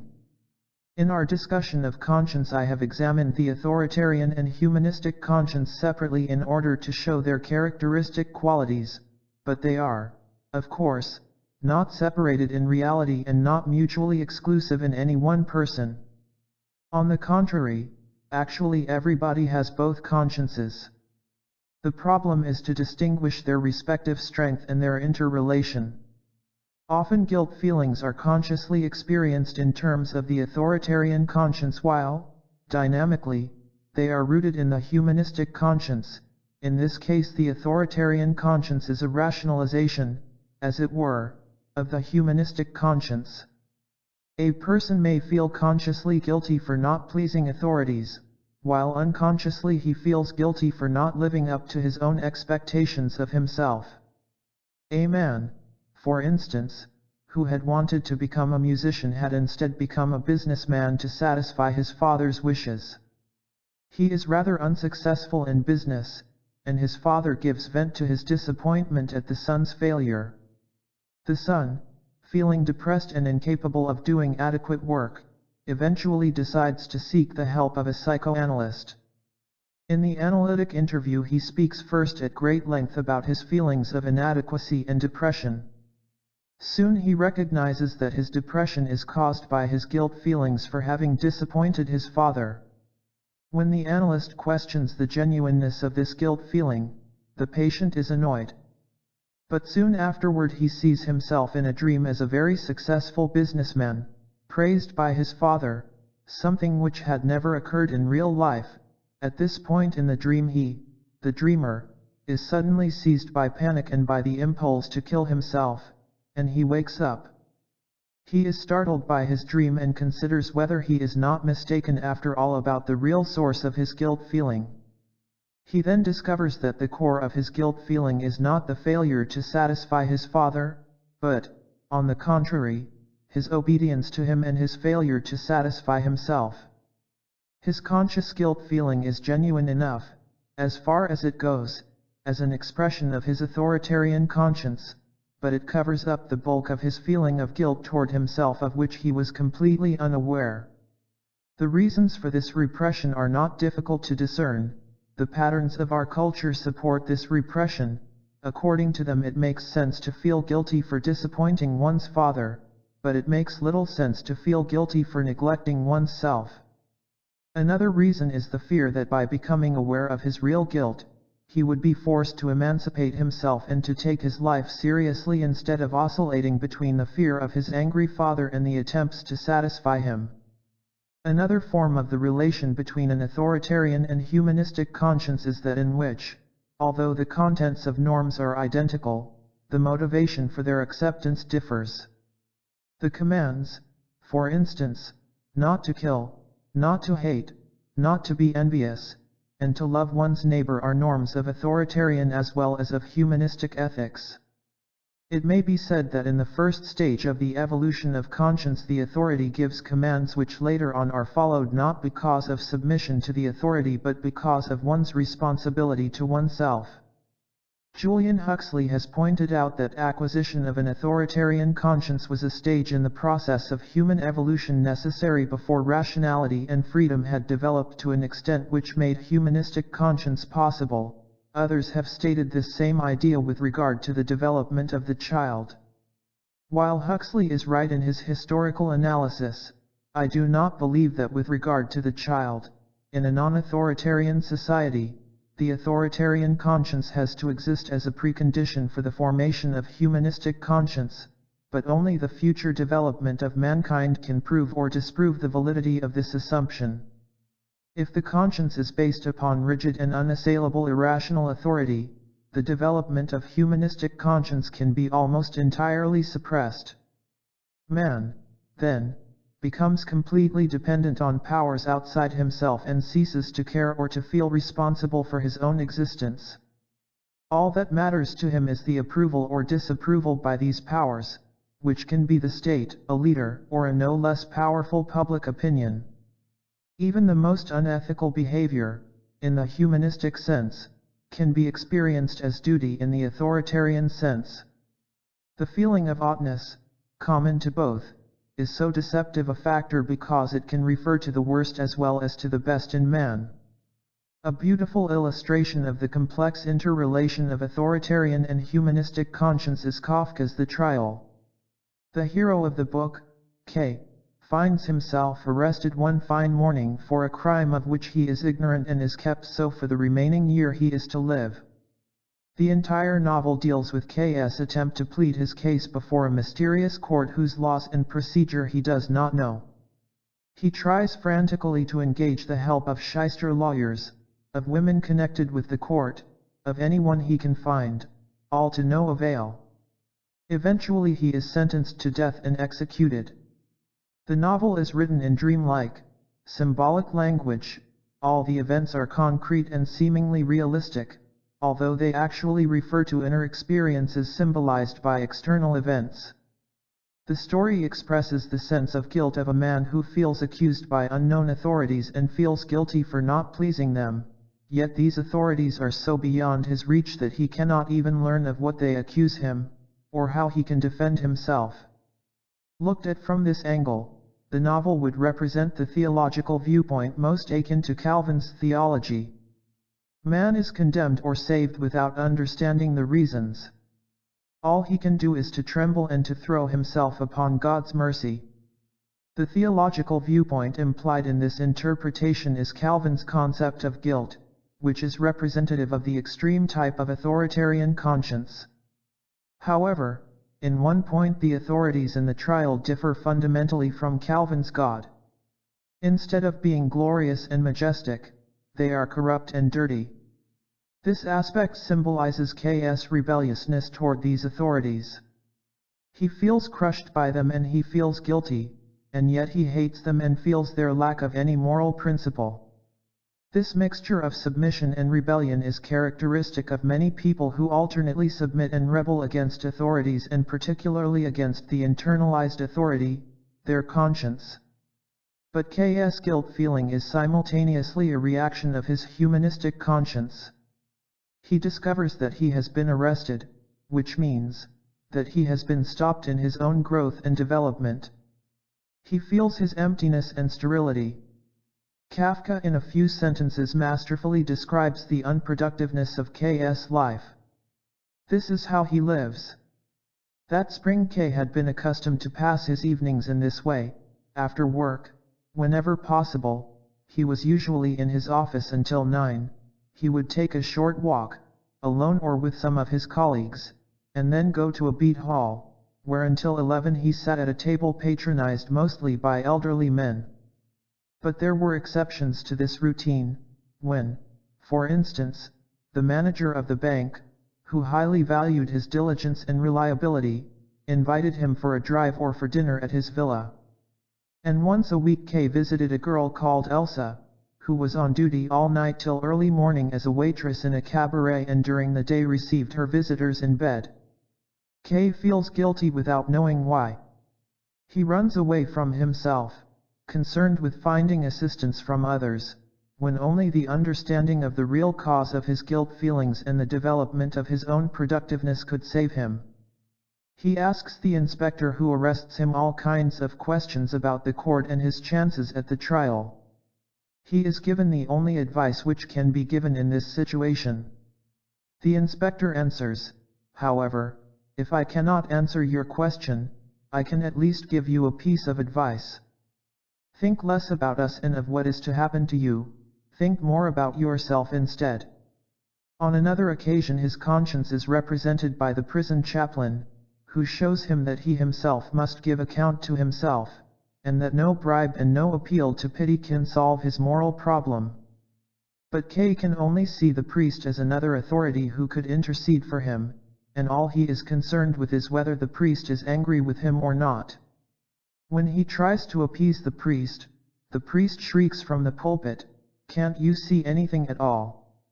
It was an angry cry, but at the same time sounded like the involuntary shriek of one who sees another fall and is startled out of himself. But even this shriek does not arouse K.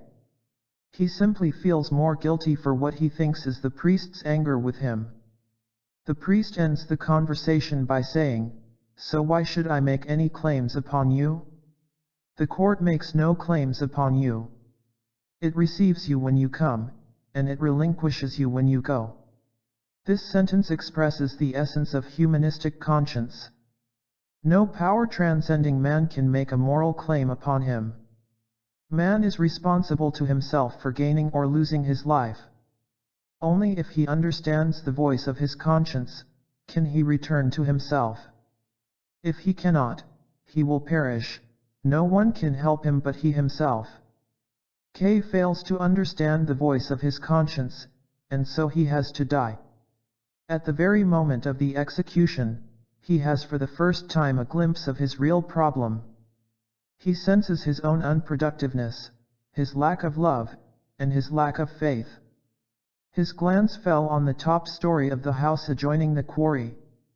With a flicker as of a light going up, the casements of a window there suddenly flew open, a human figure, faint and insubstantial at that distance and that height, leaned abruptly far forward and stretched both arms still farther. Who was it? A friend? A good man? Someone who sympathized? Someone who wanted to help? Was it one person only? Or were they all there? Was help at hand? Were there some arguments in his favor that had been overlooked?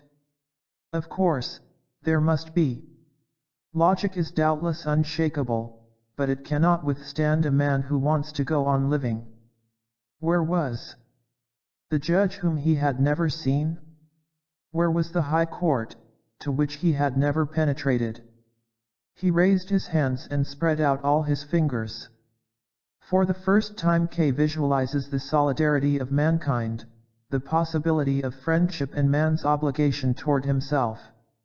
He raises the question of what the High Court was, but the High Court about whom he is inquiring now is not the irrational authority he had believed in, but the High Court of his conscience, which is the real accuser and which he had failed to recognize.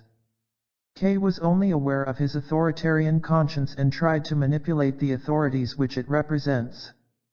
He was so busy with this activity of self-defense against someone transcending him that he had completely lost sight of his real moral problem. He consciously feels guilty because he is accused by the authorities, but he is guilty because he has wasted his life and could not change because he was incapable of understanding his guilt. The tragedy is that only when it is too late does he have a vision of what might have been. It needs to be emphasized that the difference between humanistic and authoritarian conscience is not that the latter is molded by the cultural tradition, while the former develops independently. On the contrary, it is similar in this respect to our capacities of speech and thought, which, though intrinsic human potentialities, develop only in a social and cultural context. The human race, in the last 5,000 or 6,000 years of its cultural development, has formulated ethical norms in its religious and philosophical systems toward which the conscience of every individual must be orientated, if he is not to start from the beginning. But because of the interests vested in each system, their representatives have tended to emphasize the differences more than the common core. Yet, from the standpoint of man, the common elements in these teachings are more important than their differences. If the limitations and distortions of these teachings are understood as being the outcome of the particular historical, socio-economic, and cultural situation in which they grew, we find an amazing agreement among all thinkers whose aim was the growth and happiness of man. 3. Pleasure and happiness. Happiness is not the reward of virtue, but is virtue itself.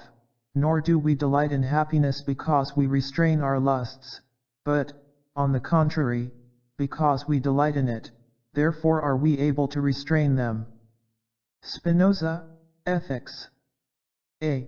Pleasure as a criterion of value. Authoritarian ethics has the advantage of simplicity. Its criteria for good or bad are the authorities' dicta, and to obey them is man's virtue.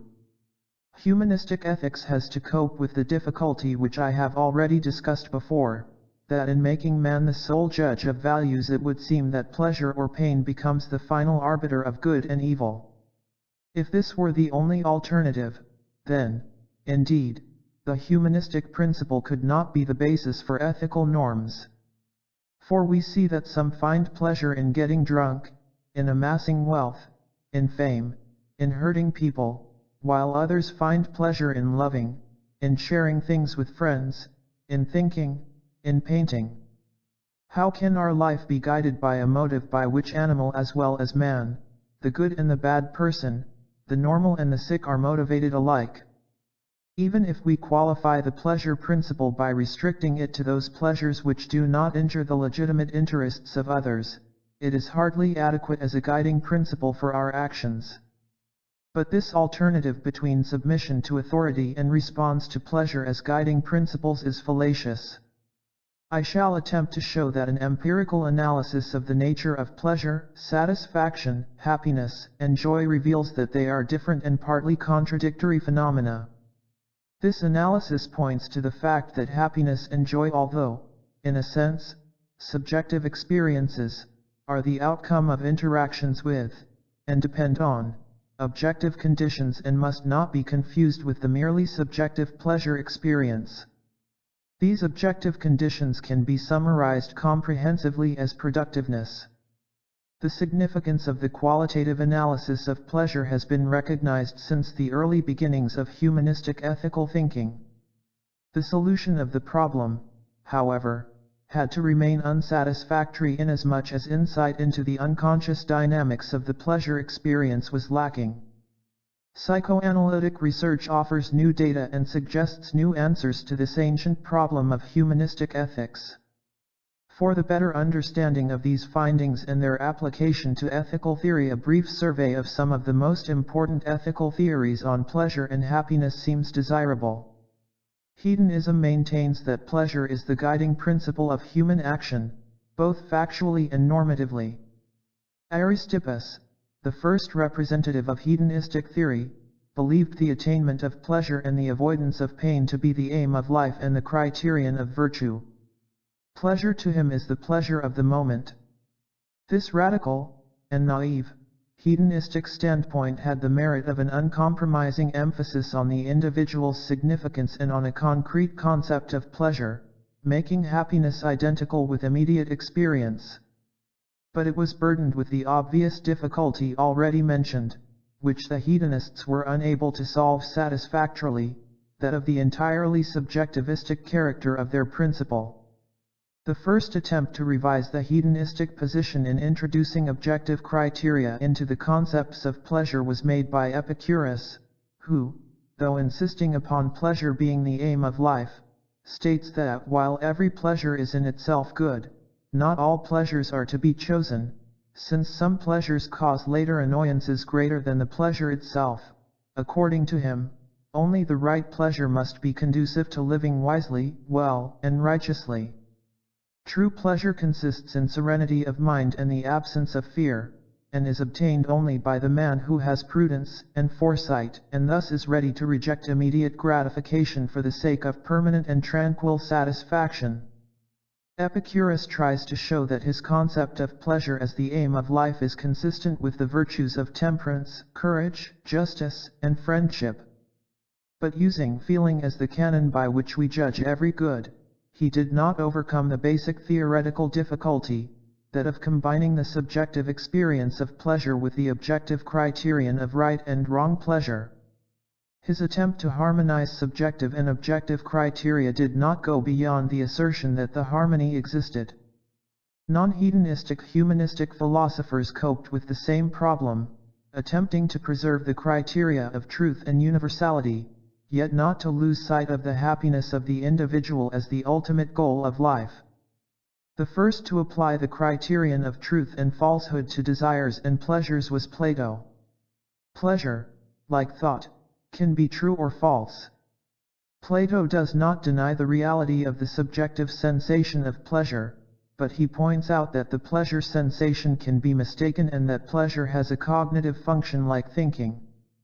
Plato supports this view with the theory that pleasure springs not only from an isolated, sensuous part of a person but from the total personality. Hence he concludes that good men have true pleasures, bad men, false pleasures. Aristotle, like Plato, maintains that the subjective experience of pleasure cannot be a criterion for the goodness of the activity and, thereby, of its value. He says that if things are pleasant to people of vicious constitution, we must not suppose that they are also pleasant to others than these, just as we do not reason so about the things that are wholesome or sweet or bitter to sick people, or ascribe whiteness to the things that seem white to those suffering from a disease of the eye. Disgraceful pleasures are not really pleasures, except to a perverted taste, while the pleasures which objectively deserve this name accompany those activities which are proper to man. For Aristotle, there are two legitimate kinds of pleasure, those which are associated with the process of fulfilling needs and realizing our powers, and those which are associated with the exercise of our powers when acquired. The latter is the superior kind of pleasure. Pleasure is an activity, energia, of the natural state of one's being. The most satisfactory and complete pleasure is a quality supervening on the active use of acquired or realized powers. It implies joy and spontaneity, or unimpeded activity, where unimpeded means not blocked or frustrated. Thus pleasure perfects activities and hence perfects life. Pleasure and life are joined together and do not admit of separation. The greatest and most enduring happiness results from the highest human activity, which is akin to the divine, that of the activity of reason, and in so far as man has a divine element in him he will pursue such an activity. Aristotle thus arrives at a concept of true pleasure which is identical with subjective pleasure experience of the healthy and mature person. Spinoza's theory of pleasure is similar, in certain aspects, to Plato's and Aristotle's, but he goes far beyond them. He, too, believed that joy is a result of right or virtuous living and not an indication of sinfulness, as the anti-pleasure schools maintain. He furthered the theory by giving a more empirical and specific definition of joy which was based upon his whole anthropological concept. Spinoza's concept of joy is related to that of potency, power. Joy is a man's passage from a less to a greater perfection, sorrow is a man's passage from a greater to a less perfection. Greater or lesser perfection is the same as greater or lesser power to realize one's potentialities and thus to approach more closely the model of human nature. Pleasure is not the aim of life, but it inevitably accompanies man's productive activity. Blessedness, or happiness, is not the reward of virtue but virtue itself. The significance of Spinoza's view on happiness lies in his dynamic concept of power. Goethe, Guyot, Nietzsche, to name only some important names, have built their ethical theories on the same thought, that pleasure is not a primary motive of action but a companion of productive activity. In Spencer's Ethics we find one of the most comprehensive and systematic discussions of the pleasure principle, which we can use as an excellent starting point for further discussion. The key to Spencer's view of the pleasure-pain principle is the concept of evolution. He proposes that pleasure and pain have the biological function of stimulating man to act according to what is beneficial to him individually as well as to the human race. They are therefore indispensable factors in the evolutionary process. Pains are the correlatives of actions injurious to the organism, while pleasures are correlatives of actions conducive to its welfare.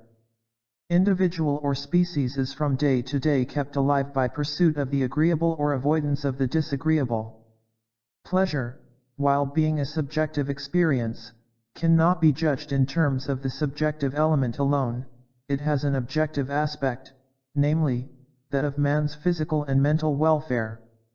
Spencer admits that in our present culture many cases of perverted pleasure or pain experience occur, and he explains this phenomenon by the contradictions and imperfections of society. He claims that with complete adjustment of humanity to the social state, will go recognition of the truths that actions are completely right only when, besides being conducive to future happiness, special and general, they are immediately pleasurable, and that painfulness, not ultimate but proximate, is the concomitant of actions which are wrong.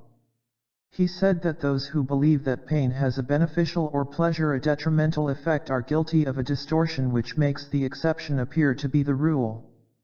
Spencer parallels his theory of the biological function of pleasure with a sociological theory. He proposes that remolding of human nature into fitness for the requirements of social life must eventually make all needful activities pleasurable, while it makes displeasurable activities at variance with these requirements. And further that the pleasure attending on the use of means to achieve an end, itself becomes an end. The concepts of Plato, Aristotle, Spinoza, and Spencer have in common the ideas: 1. That the subjective experience of pleasure is in itself not a sufficient criterion of value. 2. That happiness is conjunctive with the good. 3. That an objective criterion for the evaluation of pleasure can be found. Plato referred to the good man as the criterion of the right pleasure, Aristotle, to the function of man, Spinoza, like Aristotle, to the realization of man's nature by the use of his powers, Spencer, to the biological and social evolution of man. The foregoing theories of pleasure and its role in ethics suffered from the fact that they were not constructed from sufficiently refined data based on precise techniques of study and observation. Psychoanalysis, in its minute study of unconscious motivations and of the dynamics of character, laid the foundation for such refined techniques of study and observation, and thus enables us to further the discussion of pleasure as a norm for living beyond its traditional scope. Psychoanalysis confirms the view, held by the opponents of hedonistic ethics, that the subjective experience of satisfaction is in itself deceptive and not a valid criterion of value. The psychoanalytic insight into the nature of masochistic strivings confirms the correctness of the anti-hedonistic position. All masochistic desires can be described as a craving for that which is harmful to the total personality. In its more obvious forms, masochism is the striving for physical pain and the subsequent enjoyment of that pain. As a perversion, masochism is related to sexual excitement and satisfaction, the desire for pain being conscious. Moral masochism is the striving for being harmed psychically, humiliated, and dominated. Usually this wish is not conscious, but it is rationalized as loyalty, love, or self-negation, or as a response to the laws of nature, to fate, or to other powers transcending man. Psychoanalysis shows how deeply repressed and how well rationalized the masochistic striving can be. The masochistic phenomena, however, are only a particularly striking instance of unconscious desires which are objectively harmful. All neuroses can be understood as the result of unconscious strivings which tend to harm and to block a person's growth. To crave that which is harmful is the very essence of mental sickness. Every neurosis thus confirms the fact that pleasure can be in contradiction to man's real interests. The pleasure arising from the satisfaction of neurotic cravings can be, but is not necessarily, unconscious. The masochistic perversion is an example of conscious pleasure from a neurotic craving. The sadistic person getting satisfaction from humiliating people, or the miser enjoying the money he hoarded, may or may not be aware of the pleasure he derives from the satisfaction of his craving. Whether or not such pleasure is conscious or repressed depends on two factors: on the strength of those forces within a person opposing his irrational strivings, and on the degree to which the mores of society sanction or outlaw the enjoyment of such pleasure. Repression of pleasure can have two different meanings. The less thorough and more frequent form of repression is the one in which pleasure is felt consciously but not in connection with the irrational striving as such, but rather with a rationalized expression of it. The miser, for instance, may think he feels satisfaction because of his prudent care for his family. The sadist may feel that his pleasure is derived from his sense of moral indignation. The more radical type of repression is that in which there is no awareness of any pleasure. Many a sadistic person will deny sincerely that the experience of seeing others humiliated gives him any feeling of pleasure. Yet the analysis of his dreams and free associations uncovers the existence of unconscious pleasure. Pain and unhappiness can also be unconscious, and the repression can assume the same forms just described with regard to pleasure. A person may feel unhappy because he does not have as much success as he desires, or because his health is impaired, or because of any number of external circumstances in his life. The fundamental reason for his unhappiness, however, may be his lack of productiveness, the emptiness of his life, his incapacity to love, or any number of inner defects which make him unhappy. He rationalizes his unhappiness, as it were, and thus does not feel it in connection with its real cause. Again, the more thorough kind of repression of unhappiness occurs where there is no consciousness of unhappiness at all. In this case, a person believes he is perfectly happy, while actually he is discontented and unhappy. The concept of unconscious happiness and unhappiness meets with an important objection which says that happiness and unhappiness are identical with our conscious feeling of being happy or unhappy, and that to be pleased or pained without knowing it is equivalent to not being pleased or pained. This argument has more than merely theoretical significance. It is of utmost importance in its social and ethical implications. If slaves are not aware of being pained by their lot, how can the outsider object to slavery in the name of man's happiness? If modern man is as happy as he pretends to be, does this not prove that we have built the best of all possible worlds?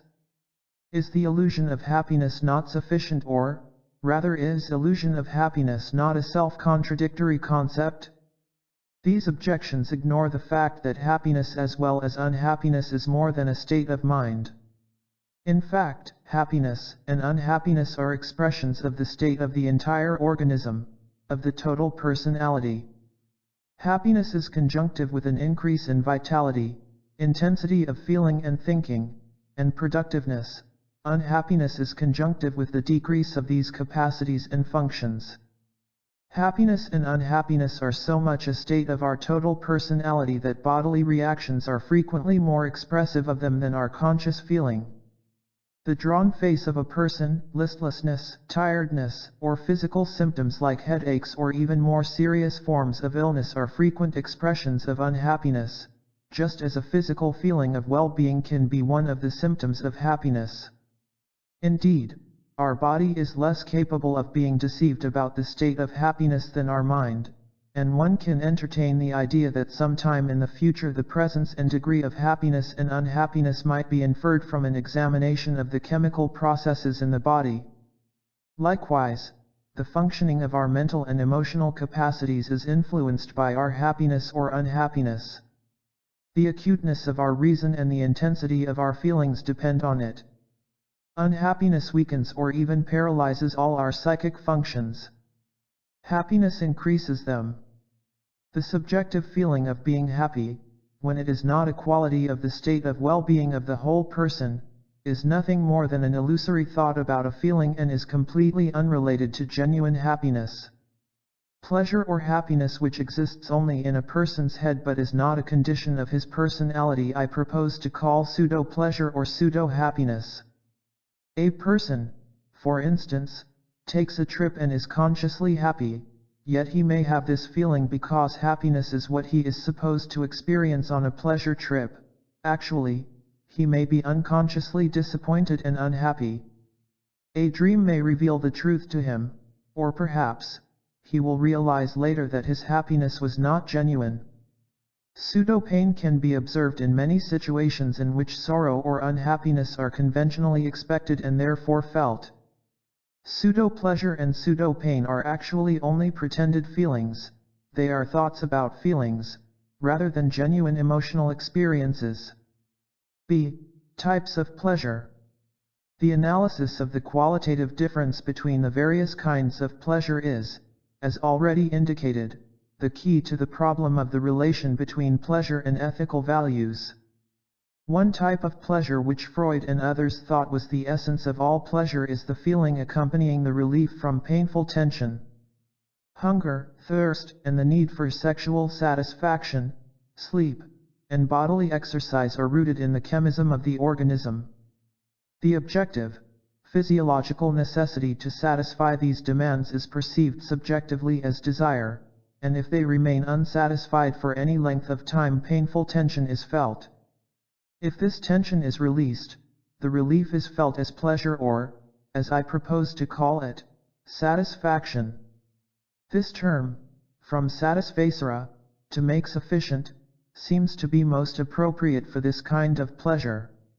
It is the very nature of all such physiologically conditioned needs that their satisfaction ends the tension due to the physiological changes brought about in the organism.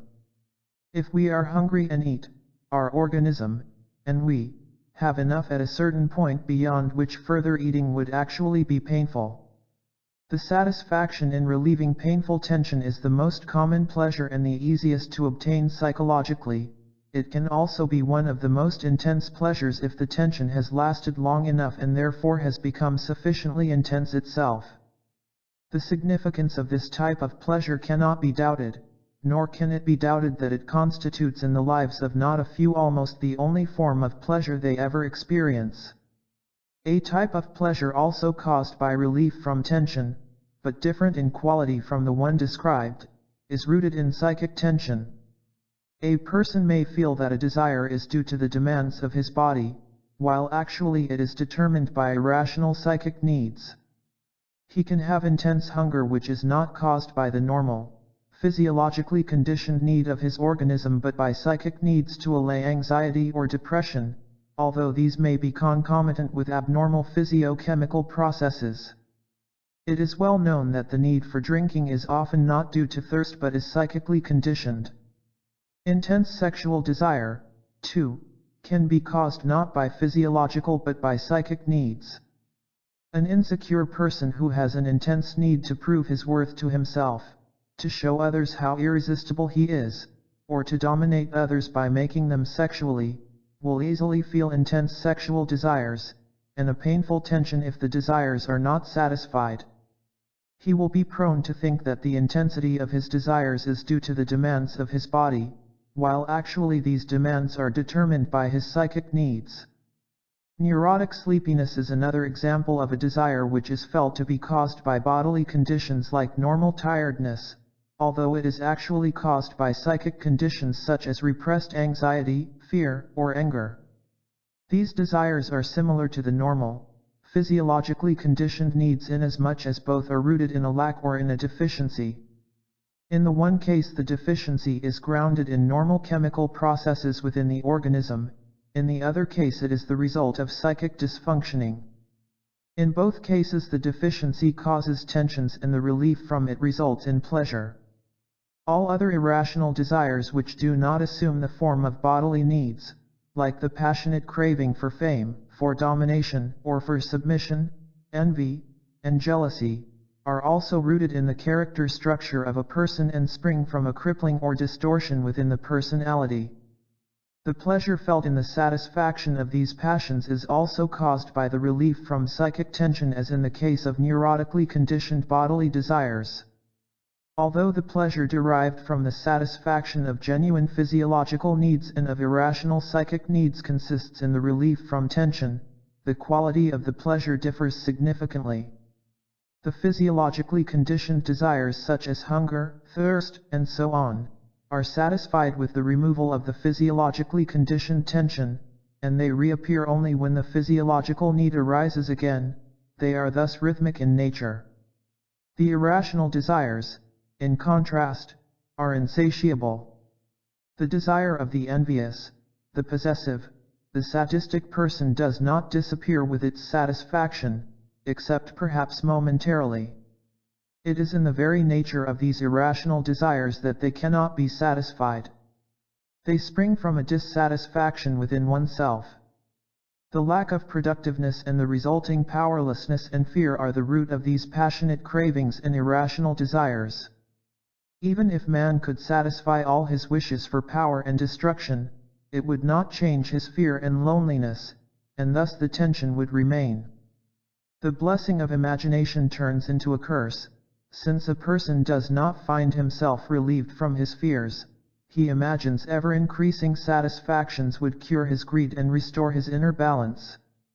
But greed is a bottomless pit, and the idea of the relief derived from its satisfaction is a mirage. Greed, indeed, is not, as is so often assumed, rooted in man's animal nature but in his mind and imagination. We have seen that the pleasures derived from the fulfillment of physiological needs and neurotic desires are the result of the removal of painful tension. But while those in the first category are really satisfying, are normal, and are a condition for happiness, those in the latter are at best only a temporary mitigation of need, an indication of pathological functioning and of fundamental unhappiness. I propose to call the pleasure derived from the fulfillment of irrational desires irrational pleasure in contradistinction to satisfaction, which is the fulfillment of normal physiological desires. For the problem of ethics, the difference between irrational pleasure and happiness is much more important than that between irrational pleasure and satisfaction. In order to understand these distinctions, it may be helpful to introduce the concept of psychological scarcity versus abundance. The unfulfilled needs of the body create tension, the removal of which gives satisfaction. The very lack is the basis of the satisfaction. In a different sense, irrational desires are also rooted in deficiencies, in a person's insecurity and anxiety, which compel him to hate, to envy, or to submit. The pleasure derived from the fulfillment of these cravings is rooted in the fundamental lack of productiveness. Both physiological and irrational psychic needs are part of a system of scarcity. But beyond the realm of scarcity rises the realm of abundance. While even in the animal, surplus energy is present and is expressed in play, the realm of abundance is essentially a human phenomenon. It is the realm of productiveness, of inner activity. This realm can exist only to the extent to which man does not have to work for sheer subsistence and thus to use up most of his energy. The evolution of the human race is characterized by the expansion of the realm of abundance, of the surplus energy available for achievements beyond mere survival. All specifically human achievements of man spring from abundance. In all spheres of activity the difference between scarcity and abundance and therefore between satisfaction and happiness exists, even with regard to elementary functions like hunger and sex. To satisfy the physiological need of intense hunger is pleasureful because it relieves tension. Different in quality from satisfaction of hunger is the pleasure derived from the satisfaction of appetite. Appetite is the anticipation of enjoyable taste experience and, in distinction to hunger, does not produce tension. Taste in this sense is a product of cultural development and refinement like musical or artistic taste and can develop only in a situation of abundance, both in the cultural and the psychological meaning of the word. Hunger is a phenomenon of scarcity, its satisfaction, a necessity. Appetite is a phenomenon of abundance, its satisfaction not a necessity but an expression of freedom and productiveness. The pleasure accompanying it may be called joy. With regard to sex, a distinction similar to that between hunger and appetite can be made. Freud's concept of sex is that of an urge springing entirely from physiologically conditioned tension, relieved, like hunger, by satisfaction. But he ignores sexual desire and pleasure corresponding to appetite, which only can exist in the realm of abundance and which is exclusively a human phenomenon. The sexually hungry person is satisfied by the relief from tension, either physiological or psychic, and this satisfaction constitutes his pleasure. But sexual pleasure, which we call joy, is rooted in abundance and freedom and is the expression of sensual and emotional productiveness. Joy and happiness are widely believed to be identical with the happiness accompanying love. In fact, to many, love is supposed to be the only source of happiness. Yet, in love as in all other human activities, we must differentiate between the productive and the non-productive form. Non-productive or irrational love can be, as I have shown before, any kind of masochistic or sadistic symbiosis, where the relationship is not based upon mutual respect and integrity but where two persons depend on each other because they are incapable of depending on themselves. This love, like all other irrational strivings, is based on scarcity, on the lack of productiveness and inner security. Productive love, the closest form of relatedness between two people and simultaneously one in which the integrity of each is preserved, is a phenomenon of abundance, and the ability for it is the testimony to human maturity. Joy and happiness are the concomitants of productive love. In all spheres of activity, the difference between scarcity and abundance determines the quality of the pleasure experience. Every person experiences satisfactions, irrational pleasures, and joy. What distinguishes people is the respective weight of each of these pleasures in their lives. Satisfaction and irrational pleasure do not require an emotional effort, only the ability to produce the conditions relieving the tension. Joy is an achievement, it presupposes an inner effort, that of productive activity. Happiness is an achievement brought about by man's inner productiveness and not a gift of the gods. Happiness and joy are not the satisfaction of a need springing from a physiological or a psychological lack. They are not the relief from tension but the accompaniment of all productive activity, in thought, feeling, and action. Joy and happiness are not different in quality, they are different only inasmuch as joy refers to a single act while happiness may be said to be a continuous or integrated experience of joy. We can speak of joys, in the plural, but only of happiness, in the singular. Happiness is the indication that man has found the answer to the problem of human existence, the productive realization of his potentialities and thus, simultaneously, being one with the world and preserving the integrity of his self. In spending his energy productively he increases his powers, he burns without being consumed. Happiness is the criterion of excellence in the art of living, of virtue in the meaning it has in humanistic ethics. Happiness is often considered the logical opposite of grief or pain. Physical or mental suffering is part of human existence and to experience them is unavoidable. To spare oneself from grief at all cost can be achieved only at the price of total detachment, which excludes the ability to experience happiness. The opposite of happiness thus is not grief or pain but depression which results from inner sterility and unproductiveness. We have dealt so far with the types of pleasure experience most relevant to ethical theory: satisfaction, irrational pleasure, joy, and happiness. It remains to consider briefly two other less complex types of pleasure. One is the pleasure which accompanies the accomplishment of any kind of task one has set out to do. I propose to call this kind of pleasure gratification. Having achieved something which one wanted to accomplish is gratifying although the activity is not necessarily productive, but it is a proof of one's power and ability to cope successfully with the outside world. Gratification does not depend very much on a specific activity. A man may find as much gratification in a good game of tennis as in success in business. What matters is that there is some difficulty in the task he has set out to accomplish and that he has achieved a satisfactory result. The other type of pleasure which is left for discussion is not based on effort but on its opposite, on relaxation. It accompanies effortless but pleasant activities. The important biological function of relaxation is that of regulating the rhythm of the organism, which cannot be always active. The word pleasure, without qualification, seems to be most appropriate to denote the kind of good feeling that results from relaxation. We started out with the discussion of the problematic character of hedonistic ethics, which claims that the aim of life is pleasure and that therefore pleasure is good in itself. As a result of our analysis of the various kinds of pleasure, we are now in a position to formulate our view on the ethical relevance of pleasure. Satisfaction as relief from physiologically conditioned tension is neither good nor bad. As far as ethical evaluation is concerned, it is ethically neutral, as are gratification and pleasure. Irrational pleasure and happiness, joy, are experiences of ethical significance. Irrational pleasure is the indication of greed, of the failure to solve the problem of human existence. Happiness, joy, on the contrary, is proof of partial or total success in the art of living. Happiness is man's greatest achievement.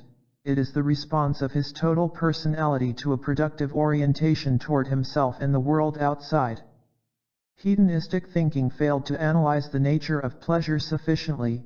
It thus made it appear as if that which is easiest in life, to have some kind of pleasure, were at the same time that which is most valuable. But nothing valuable is easy. Thus the hedonistic error made it easier to argue against freedom and happiness and to maintain that the very denial of pleasure was a proof of goodness. Humanistic ethics may very well postulate happiness and joy as its chief virtues, but in doing so it does not demand the easiest but the most difficult task of man, the full development of his productiveness. C. The problem of means and ends. The problem of the pleasure in ends as against the pleasure in means is of particular significance for contemporary society, in which the ends have often been forgotten in an obsessive concern with the means. The problem of ends and means has been formulated by Spencer very clearly. He proposed that pleasure connected with an end necessarily makes the means to this end also pleasureful.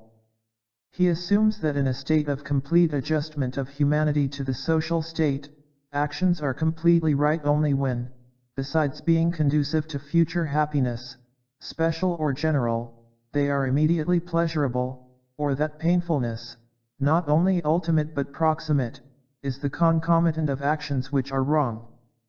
At first glance Spencer's assumption seems plausible. If a person plans a pleasure trip, for instance, the preparations for it may be pleasureful, but it is obvious that this is not always true and that there are many acts preparatory to a desired end which are not pleasureful.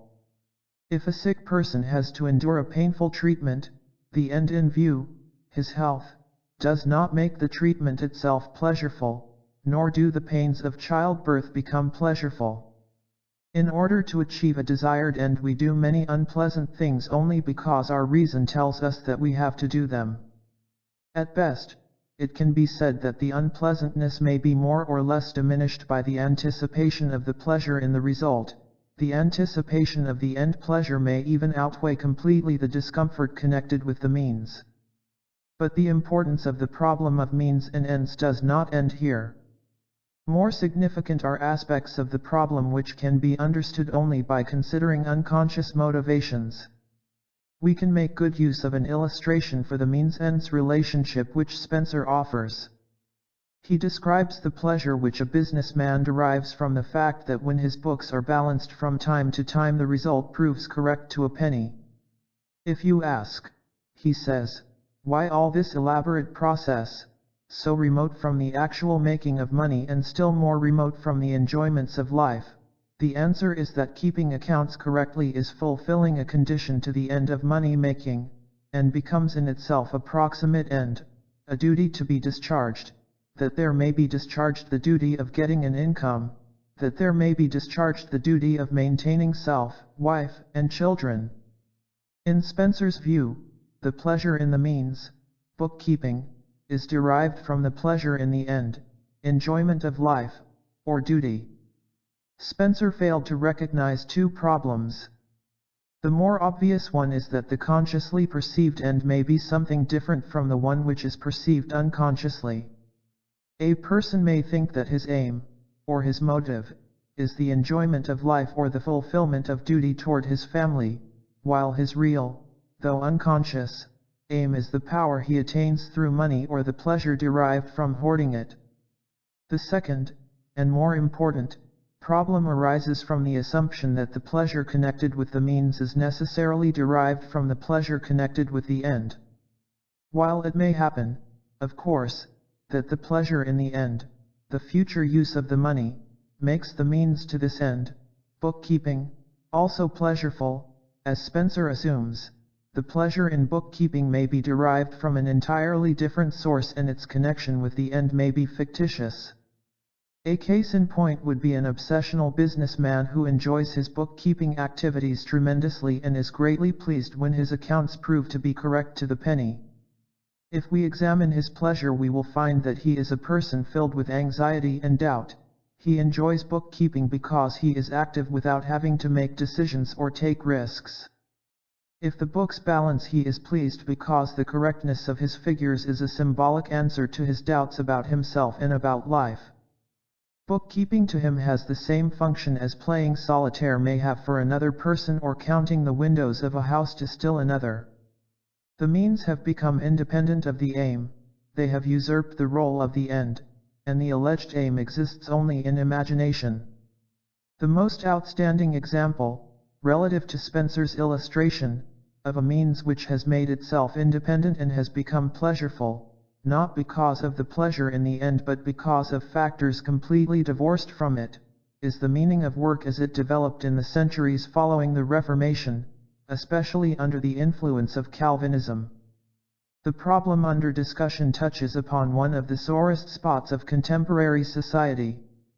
One of the most outstanding psychological features of modern life is the fact that activities which are means to ends have more and more usurped the position of ends, while the ends themselves have a shadowy and unreal existence. People work in order to make money, they make money in order to do enjoyable things with it. The work is the means, the enjoyment, the end. But what happens actually? People work in order to make more money, they use this money in order to make still more money, and the end, the enjoyment of life, is lost sight of. People are in a hurry and invent things in order to have more time.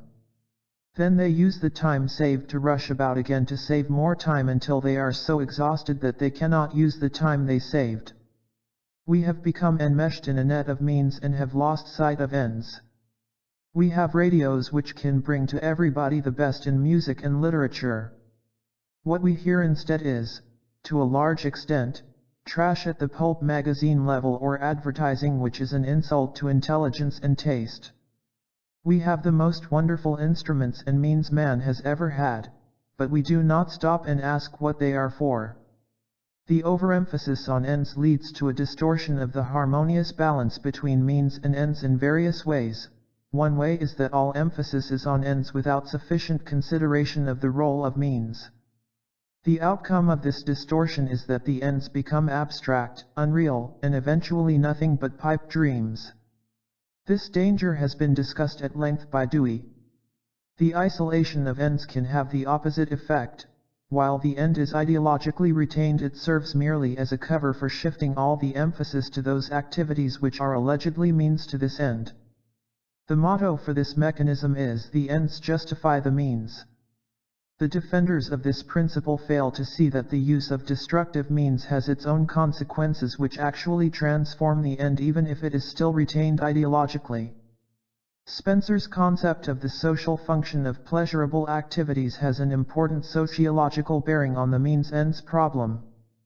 In connection with his view that the pleasure experience has the biological function of making activities which are conducive to human welfare pleasant, and thereby attractive, he states that remolding of human nature into fitness for the requirement of social life must eventually make all needful activities pleasurable, while it makes displeasurable all activities at variance with these requirements. He continues that, supposing it consistent with the maintenance of life, there is no kind of activity which will not become a source of pleasure, if continued, and that therefore pleasure will eventually accompany every move or action demanded by social conditions.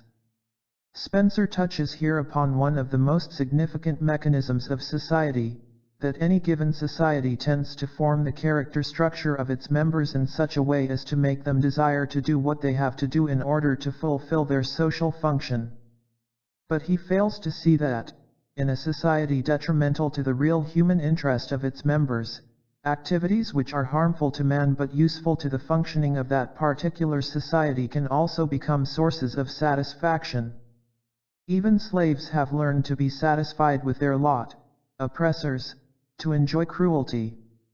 The cohesion of every society rests upon the very fact that there is almost no activity which cannot be made pleasureful, a fact which suggests that the phenomenon that Spencer describes can be a source of blocking as well as of furthering social progress. What matters is the understanding of the meaning and function of any particular activity and of the satisfaction derived from it in terms of the nature of man and of the proper conditions for his life. As has been pointed out above, the satisfaction derived from irrational strivings differs in kind from the pleasure derived from activities conducive to human welfare, and such satisfaction is not a criterion of value. Just because Spencer is right in proposing that every socially useful activity can become a source of pleasure, he is wrong in assuming that therefore the pleasure connected with such activities proves their moral value. Only by analyzing the nature of man and by uncovering the very contradictions between his real interests and those imposed upon him by a given society, can one arrive at the objectively valid norms which Spencer strove to discover.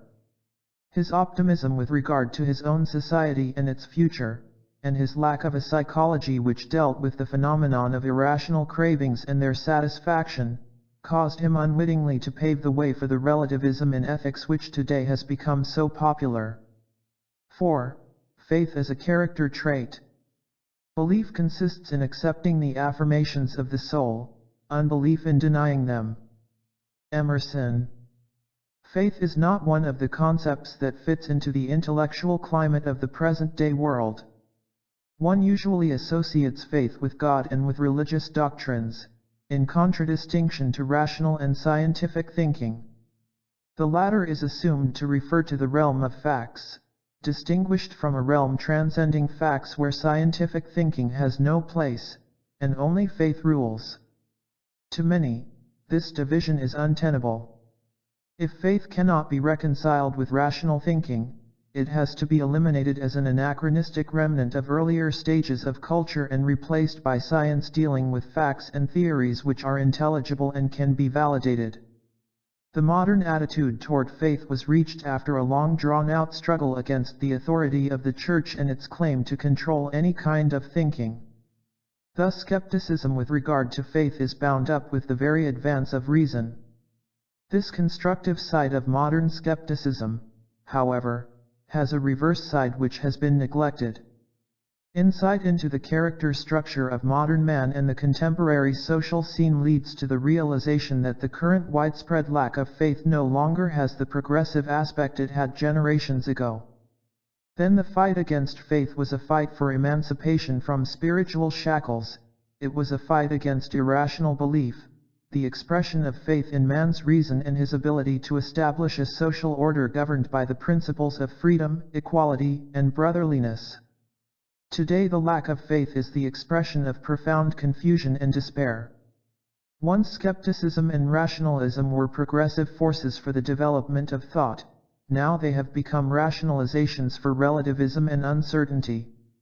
The belief that the gathering of more and more facts will inevitably result in knowing the truth has become a superstition.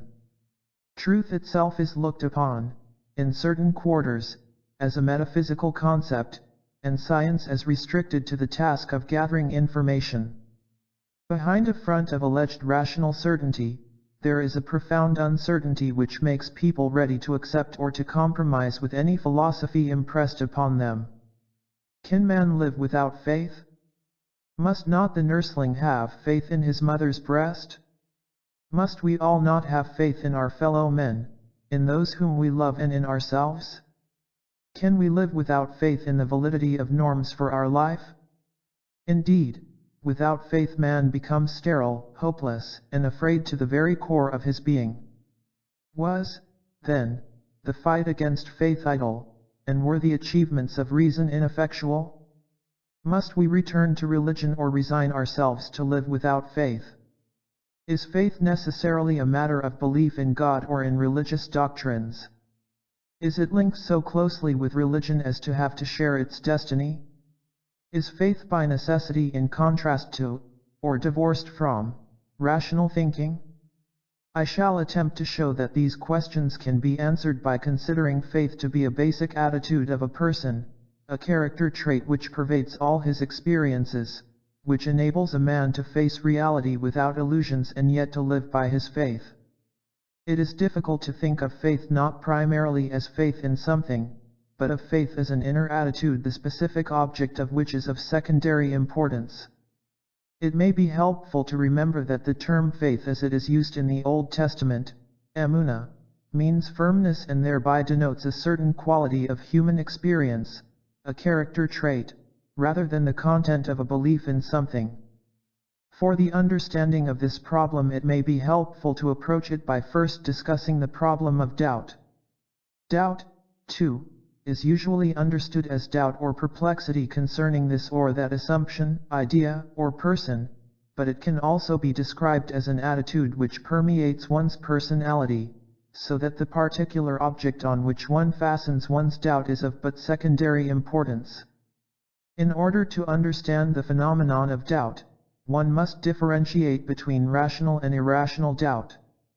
I shall presently make this same discrimination with regard to the phenomenon of faith. Irrational doubt is not the intellectual reaction to an improper or plainly mistaken assumption, but rather the doubt which colors a person's life emotionally and intellectually. To him, there is no experience in any sphere of life which has the quality of certainty. Everything is doubtful, nothing is certain. The most extreme form of irrational doubt is the neurotic compulsion to doubt. The person beset by it is compulsively driven to doubt everything he thinks about or to be perplexed by everything he does. The doubt often refers to the most important questions and decisions in life. It often intrudes upon trifling decisions, such as which suit to wear or whether or not to go to a party. Regardless of the objects of the doubt, whether they are trifling or important, irrational doubt is agonizing and exhausting. The psychoanalytic inquiry into the mechanism of compulsive doubts shows that they are the rationalized expression of unconscious emotional conflicts, resulting from a lack of integration of the total personality and from an intense feeling of powerlessness and helplessness. Only by recognizing the roots of the doubt can one overcome the paralysis of will which springs from the inner experience of powerlessness. When such insight has not been attained, substitute solutions are found which, while unsatisfactory, at least do away with the tormenting manifest doubts. One of these substitutes is compulsive activity in which the person is able to find temporary relief. Another is the acceptance of some faith in which a person, as it were, submerges himself in his doubts. The typical form of contemporary doubt, however, is not the active one described above but rather an attitude of indifference in which everything is possible, nothing is certain. An increasing number of people are feeling confused about everything: work, politics, and morals, and, what is worse, they believe this very confusion to be a normal state of mind. They feel isolated, bewildered, and powerless. They do not experience life in terms of their own thoughts, emotions, and sense perceptions, but in terms of the experiences they are supposed to have. Although in these automatized persons active doubt has disappeared, indifference and relativism have taken its place. In contrast to irrational doubt, rational doubt questions assumptions the validity of which depends on belief in an authority and not on one's own experience. This doubt has an important function in personality development. The child at first accepts all ideas on the unquestioned authority of his parents. In the process of emancipating himself from their authority, in developing his own self, he becomes critical. In the process of growing up, the child starts to doubt the legends he previously accepted without question, and the increase of his critical capacities is directly proportionate to his becoming independent of parental authority and to his becoming an adult. Historically, rational doubt is one of the mainsprings of modern thought, and through it modern philosophy, as well as science, received their most fruitful impulses.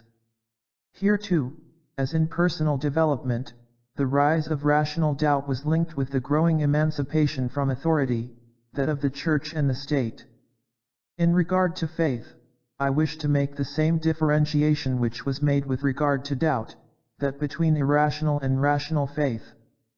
By irrational faith I understand the belief in a person, idea, or symbol which does not result from one's own experience of thought or feeling, but which is based on one's emotional submission to irrational authority.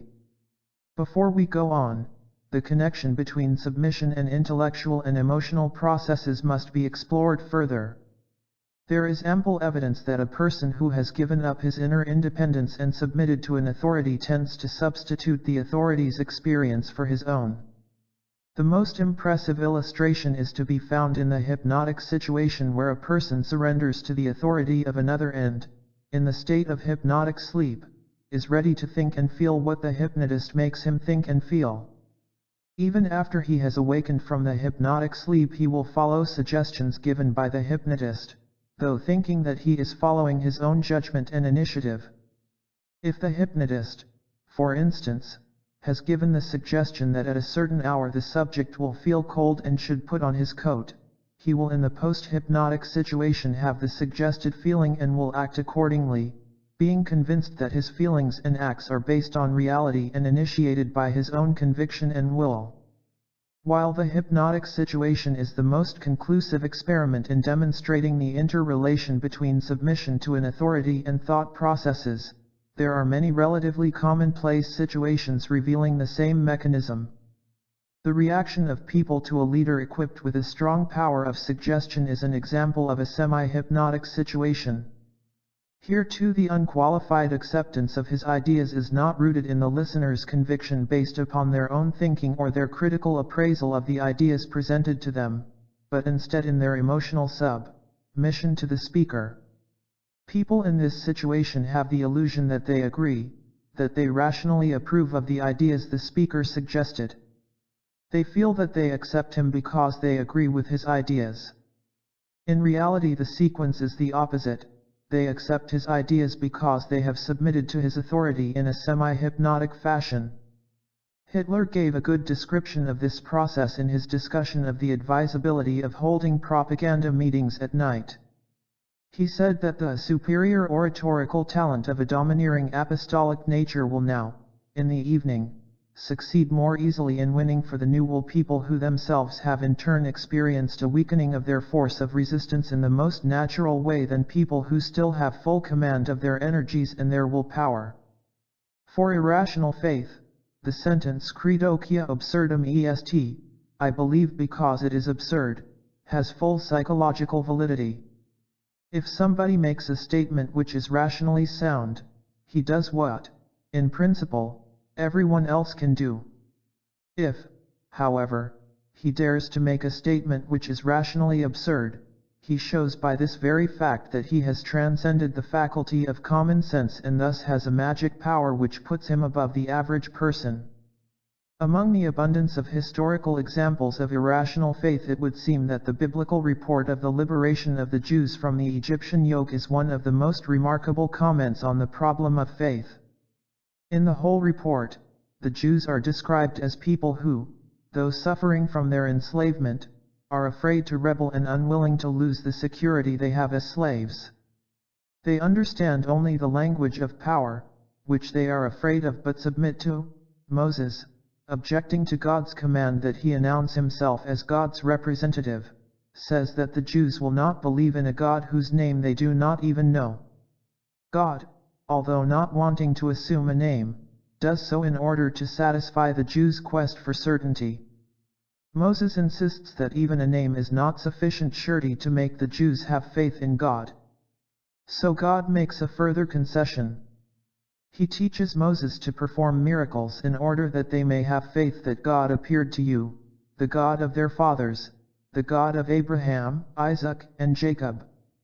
The profound irony of this sentence is unmistakable. If the Jews had the kind of faith which God wished them to have, it would have been rooted in their own experience or the history of their nation, but they had become slaves. Their faith was that of slaves and rooted in submission to power which proves its strength by its magic. They could be impressed only by another magic, not different from but only stronger than the one the Egyptians used. The most drastic contemporary phenomenon of irrational faith is the faith in dictatorial leaders. Its defenders attempt to prove the genuineness of this faith by pointing to the fact that millions are ready to die for it.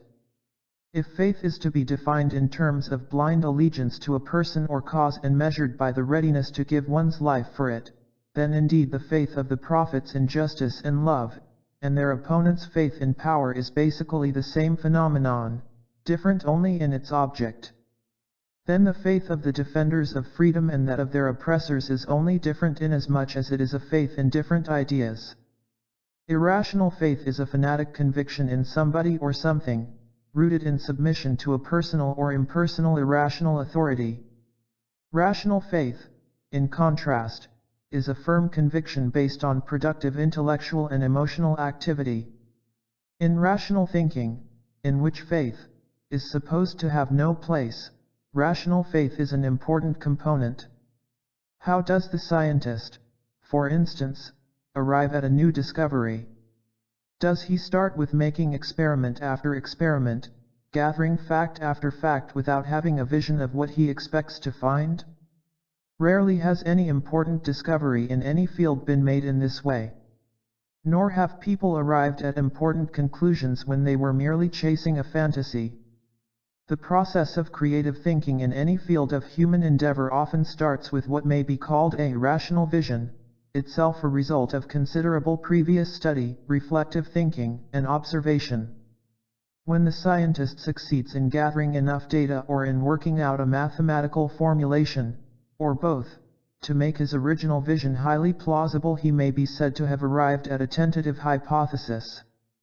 A careful analysis of the hypothesis in order to discern its implications and the amassing of data which support it, lead to a more adequate hypothesis and eventually perhaps to its inclusion in a wide-ranging theory. The history of science is replete with instances of faith in reason and vision of truth. Copernicus, Kepler, Galileo, and Newton were all imbued with an unshakable faith in reason. For this Bruno was burned at the stake and Spinoza suffered excommunication.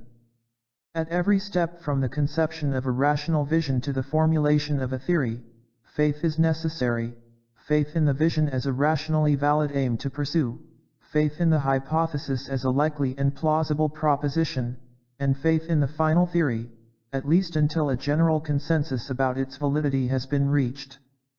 This faith is rooted in one's own experience, in the confidence in one's power of thought, observation, and judgment. While irrational faith is the acceptance of something as true only because an authority or the majority say so, rational faith is rooted in an independent conviction based upon one's own productive observing and thinking. Thought and judgment are not the only realm of experience in which rational faith is manifested. In the sphere of human relations, faith is an indispensable quality of any significant friendship or love. Having faith in another person means to be certain of the reliability and unchangeability of his fundamental attitudes, of the core of his personality.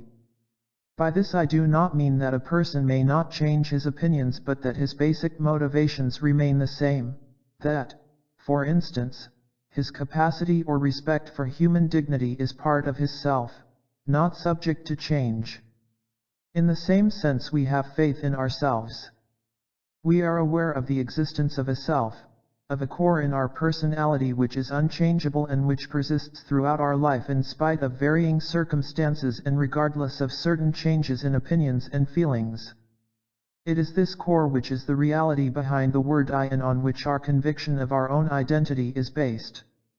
Unless we have faith in the persistence of ourself, our feeling of identity is threatened and we become dependent on other people whose approval then becomes the basis for our feeling of identity with ourselves. Only the person who has faith in himself is able to be faithful to others because only he can be sure that he will be the same at a future time as he is today and, therefore, to feel and to act as he now expects to.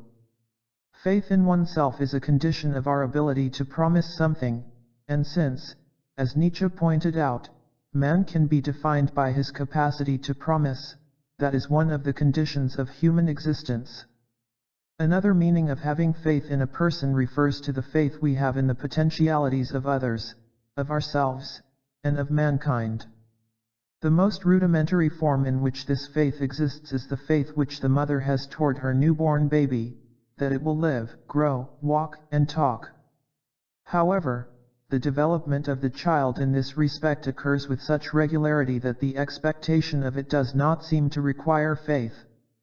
It is different with those potentialities which can fail to develop, the child's potentialities to love, to be happy, to use his reason, and more specific potentialities like artistic gifts.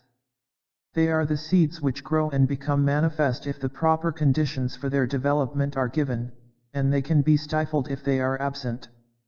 One of the most important of these conditions is that the significant persons in a child's life have faith in these potentialities. The presence of this faith makes the difference between education and manipulation. Education is identical with helping the child realize his potentialities. The opposite of education is manipulation, which is based on the absence of faith in the growth of potentialities and on the conviction that a child will be right only if the adults put into him what is desirable and cut off what seems to be undesirable. There is no need of faith in the robot since there is no life in it either. The faith in others has its culmination in faith in mankind. In the Western world this faith was expressed in religious teens in the Judeo-Christian religion, and in secular language it has found its strongest expression in the progressive political and social ideas of the last 150 years. Like the faith in the child, it is based on the idea that the potentialities of man are such that given the proper conditions they will be capable of building a social order governed by the principles of equality, justice, and love. Man has not yet achieved the building of such an order, and therefore the conviction that he can requires faith. But like all rational faith this, too, is not wishful thinking but based upon the evidence of the past achievements of the human race and on the inner experience of each individual, on his own experience of reason and love. While irrational faith is rooted in the submission to a power which is felt to be overwhelmingly strong, omniscient, and omnipotent, in the abdication of one's own power and strength, rational faith is based upon the opposite experience. We have this faith in a thought because it is a result of our own observation and thinking. We have faith in the potentialities of others, of ourselves, and of mankind because, and only to the degree to which, we have experienced the growth of our own potentialities, the reality of growth in ourselves, the strength of our own power of reason and of love. The basis of rational faith is productiveness. To live by our faith means to live productively and to have the only certainty which exists, the certainty growing from productive activity and from the experience that each one of us is the active subject of whom these activities are predicated. It follows that the belief in power, in the sense of domination, and the use of power are the reverse of faith. To believe in power that exists is identical with disbelief in the growth of potentialities which are as yet unrealized.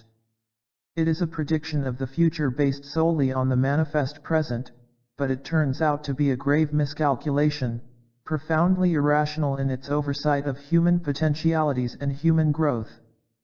There is no rational faith in power. There is submission to it or, on the part of those who have it, the wish to keep it. While for many power seems to be the most real of all things, the history of man has proved it to be the most unstable of all human achievements. Because of the fact that faith and power are mutually exclusive, all religions and political systems which originally are built on rational faith become corrupt and eventually lose what strength they have if they rely on power or even ally themselves with it.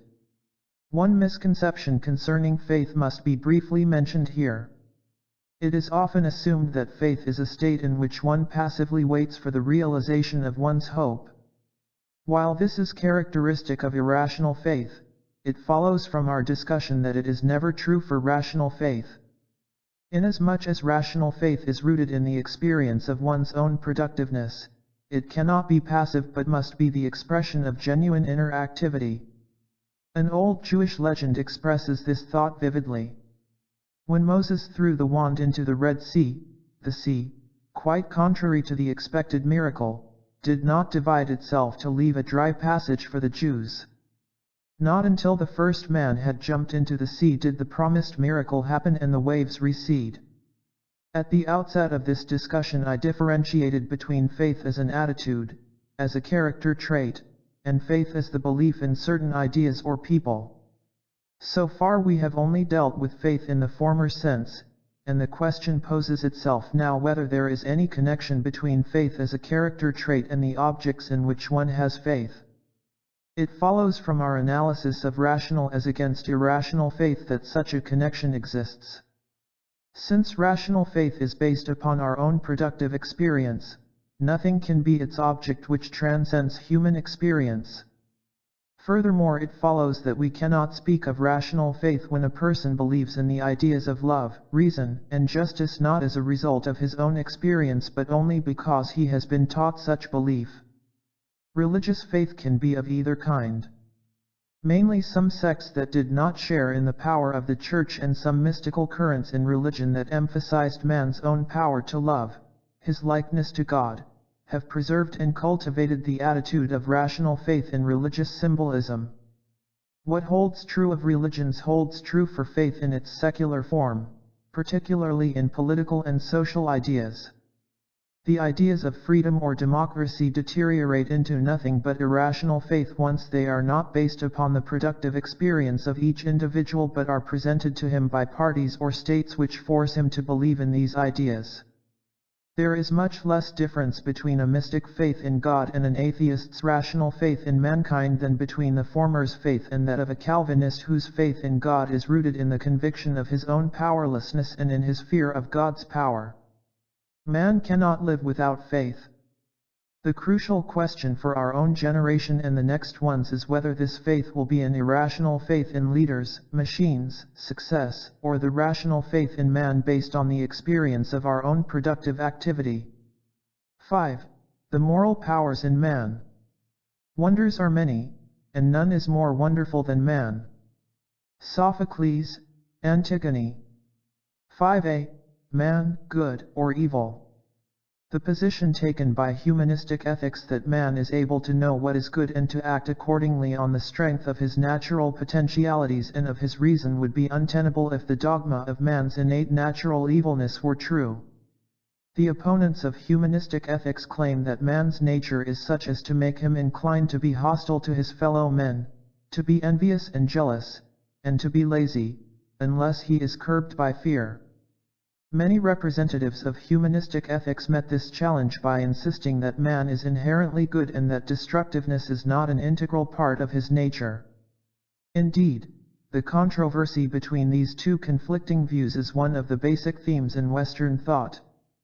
To Socrates, ignorance, and not man's natural disposition, was the source of evilness. To him vice was error. The Old Testament, on the contrary, tells us that man's history starts with an act of sin, and that his strivings are evil from childhood on.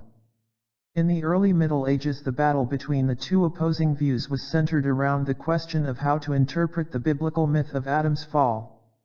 Augustine thought that man's nature was corrupt since the fall, that each generation was born with the curse caused by the first man's disobedience, and that only God's grace, transmitted by the Church and her sacraments, could save man.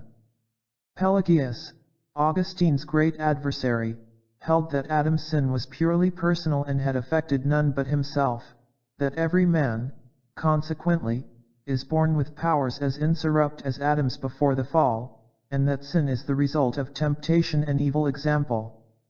The battle was won by Augustine, and this victory was to determine, and to darken, man's mind for centuries. The late Middle Ages witnessed an increasing belief in man's dignity, power, and natural goodness. The thinkers of the Renaissance as well as theologians like Thomas Aquinas of the 13th century gave expression to this belief, although their views on man differed in many essential points and although Aquinas never reverted to the radicalism of the Pelagian heresy. The antithesis, the idea of man's intrinsic evilness, was expressed in Luther's and Calvin's doctrines, thus reviving the Augustinian position. While insisting on man's spiritual freedom and on his right, and obligation, to face God directly and without the priest as an intermediary, they denounced man's intrinsic evilness and powerlessness. According to them, the greatest obstacle to man's salvation is his pride, and he can overcome it only by guilt feelings, repentance, unqualified submission to God, and faith in God's mercy. These two threads remain interwoven in the texture of modern thought.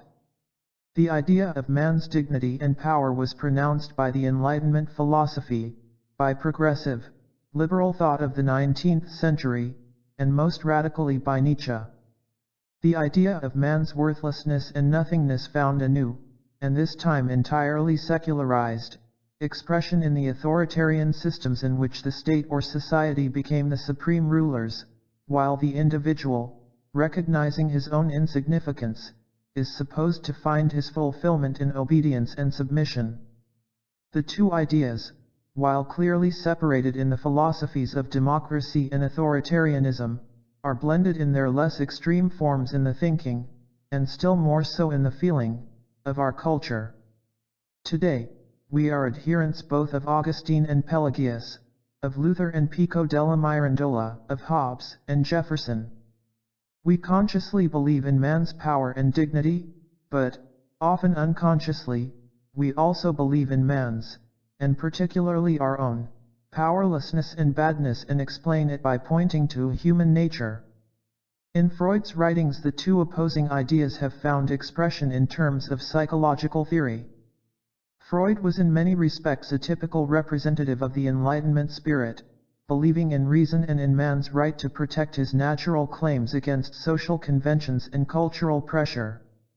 At the same time, however, he held the view that man was lazy and self-indulgent by nature and had to be forced into the path of socially useful activity. The most radical expression of the view of man's innate destructiveness is to be found in Freud's theory of the death instinct. After the First World War, he was so impressed by the power of destructive passion that he revised his older theory, according to which there were two types of instincts, sex and self-preservation, by giving a dominant place to irrational destructiveness. He assumed that man was the battlefield on which two equally powerful forces meet, the drive to live and the drive to die. These, he thought, were biological forces to be found in all organisms, including man. If the drive to die was turned to outside objects, it manifested itself as a drive to destroy. If it remained within the organism, it aimed at self-destruction. Freud's theory is dualistic. He does not see man as either essentially good or essentially evil, but as being driven by two equally strong contradictory forces. The same dualistic view had been expressed in many religious and philosophical systems. Life and death, love and strife, day and night, white and black, Ormuzd and Ahriman are only some of the many symbolic formulations of this polarity. Such dualistic theory is indeed very appealing to the student of human nature. It leaves room for the idea of the goodness of man, but it also accounts for man's tremendous capacity for destructiveness which only superficial, wishful thinking can ignore. The dualistic position, however, is only the starting point and not the answer to our psychological and ethical problem. Are we to understand this dualism to mean that both the drive to live and the drive to destroy are innate and equally strong capacities in man? In this case, humanistic ethics would be confronted with the problem of how the destructive side in man's nature can be curbed without sanctions and authoritarian commands. Or can we arrive at an answer more congenial to the principle of humanistic ethics, and can the polarity between the striving for life and the striving for destruction be understood in a different sense? Our ability to answer these questions depends on the insight we have into the nature of hostility and destructiveness. But before entering into this discussion, we would do well to be aware of how much depends on the answer for the problem of ethics. The choice between life and death is indeed the basic alternative of ethics. It is the alternative between productiveness and destructiveness, between potency and impotence, between virtue and vice. For humanistic ethics, all evil strivings are directed against life and all good serves the preservation and unfolding of life. Our first step in approaching the problem of destructiveness is to differentiate between two kinds of hate: rational, reactive, and irrational, character-conditioned hate. Reactive, rational hate is a person's reaction to a threat to his own or another person's freedom, life, or ideas. Its premise is respect for life. Rational hate has an important biological function. It is the effective equivalent of action serving the protection of life. It comes into existence as a reaction to vital threats, and it ceases to exist when the threat has been removed. It is not the opposite but the concomitant of the striving for life. Character-conditioned hate is different in quality. It is a character trait, a continuous readiness to hate, lingering within the person who is hostile rather than reacting with hate to a stimulus from without. Irrational hate can be actualized by the same kind of realistic threat which arouses reactive hate, but often it is a gratuitous hate, using every opportunity to be expressed, rationalized as reactive hate. The hating person seems to have a feeling of relief, as though he were happy to have found the opportunity to express his lingering hostility. One can almost see in his face the pleasure he derives from the satisfaction of his hatred. Ethics is concerned primarily with the problem of irrational hate, the passion to destroy or cripple life. Irrational hate is rooted in a person's character, its object being of secondary importance. It is directed against others as well as against oneself, although we are more often aware of hating others than of hating ourselves.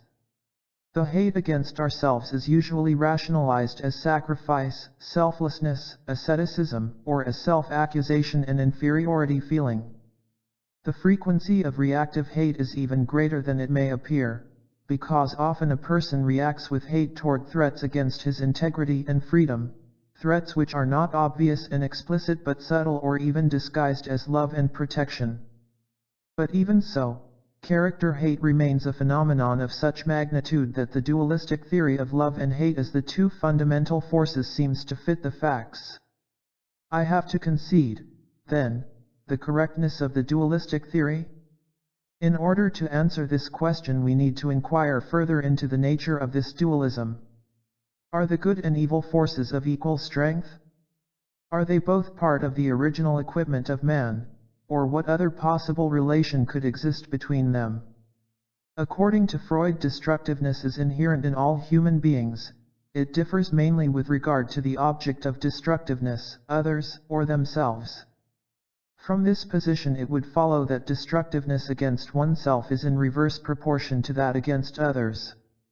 This assumption, however, is contradicted by the fact that people differ in the degree of their total destructiveness, regardless of whether it is primarily directed against themselves or against others. We do not find great destructiveness against others in those who have little hostility against themselves. On the contrary, we see that hostility against oneself and others is conjunctive.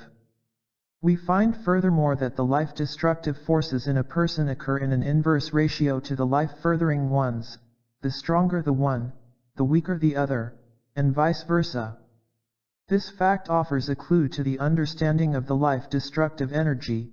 It would seem that the degree of destructiveness is proportionate to the degree to which the unfolding of a person's capacities is blocked. I am not referring here to occasional frustrations of this or that desire, but to the blockage of spontaneous expression of man's sensory, emotional, physical, and intellectual capacities, to the thwarting of his productive potentialities. If life's tendency to grow, to be lived, is thwarted, the energy thus blocked undergoes a process of change and is transformed into life-destructive energy. Destructiveness is the outcome of unlived life. Those individual and social conditions which make for the blocking of life-furthering energy produce destructiveness, which in turn is the source from which the various manifestations of evil spring. If it is true that destructiveness must develop as a result of blocked productive energy, it would seem that it can rightly be called a potentiality in man's nature. Does it follow then that both good and evil are potentialities of equal strength in man? In order to answer this question we must inquire into the meaning of potentiality. To say that something exists potentially means not only that it will exist in the future, but that this future existence is already prepared in the present. This relationship between the present and the future stage of development can be described by saying that the future virtually exists in the present. Does this mean that the future stage will necessarily come into being if the present stage exists? Obviously not. If we say that the tree is potentially present in the seed, it does not mean that a tree must develop from every seed. The actualization of a potentiality depends on the presence of certain conditions which are, in the case of the seed, for instance, proper soil, water, and sunlight. In fact, the concept of potentiality has no meaning except in connection with the specific conditions required for its actualization. The statement that the tree is potentially present in the seed must be specified to mean that a tree will grow from the seed, provided that the seed is placed in the specific conditions necessary for its growth. If these proper conditions are absent, if, for instance, the soil is too moist and thus incompatible with the seed's growth, the latter will not develop into a tree but rot. If an animal is deprived of food, it will not realize its potentiality for growth but will die.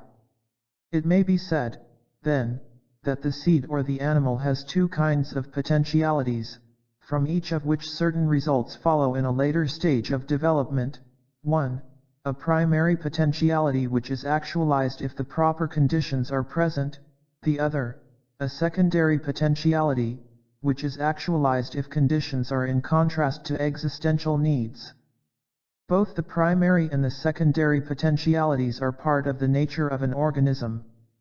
The secondary potentialities become manifest with the same necessity as does the primary potentiality. The terms primary and secondary are used in order to denote that the development of the potentiality called primary occurs under normal conditions and that the secondary potentiality comes into manifest existence only in case of abnormal, pathogenic conditions. Provided we are right in assuming that destructiveness is a secondary potentiality in man which becomes manifest only if he fails to realize his primary potentialities, we have answered only one of the objections to humanistic ethics. We have shown that man is not necessarily evil but becomes evil only if the proper conditions for his growth and development are lacking. The evil has no independent existence of its own, it is the absence of the good, the result of the failure to realize life. We have to deal with still another objection to humanistic ethics which says that the proper conditions for the development of the good must comprise rewards and punishment because man has not within himself any incentive for the development of his powers. I shall attempt to show in the following pages that the normal individual possesses in himself the tendency to develop, to grow, and to be productive, and that the paralysis of this tendency is in itself the symptom of mental sickness. Mental health, like physical health, is not an aim to which the individual must be forced from the outside but one the incentive for which is in the individual and the suppression of which requires strong environmental forces operating against him. The assumption that man has an inherent drive for growth and integration does not imply an abstract drive for perfection as a particular gift with which man is endowed. It follows from the very nature of man, from the principle that the power to act creates a need to use this power and that the failure to use it results in dysfunction and unhappiness. The validity of this principle can be easily recognized with regard to the physiological functions of man. Man has the power to walk and to move.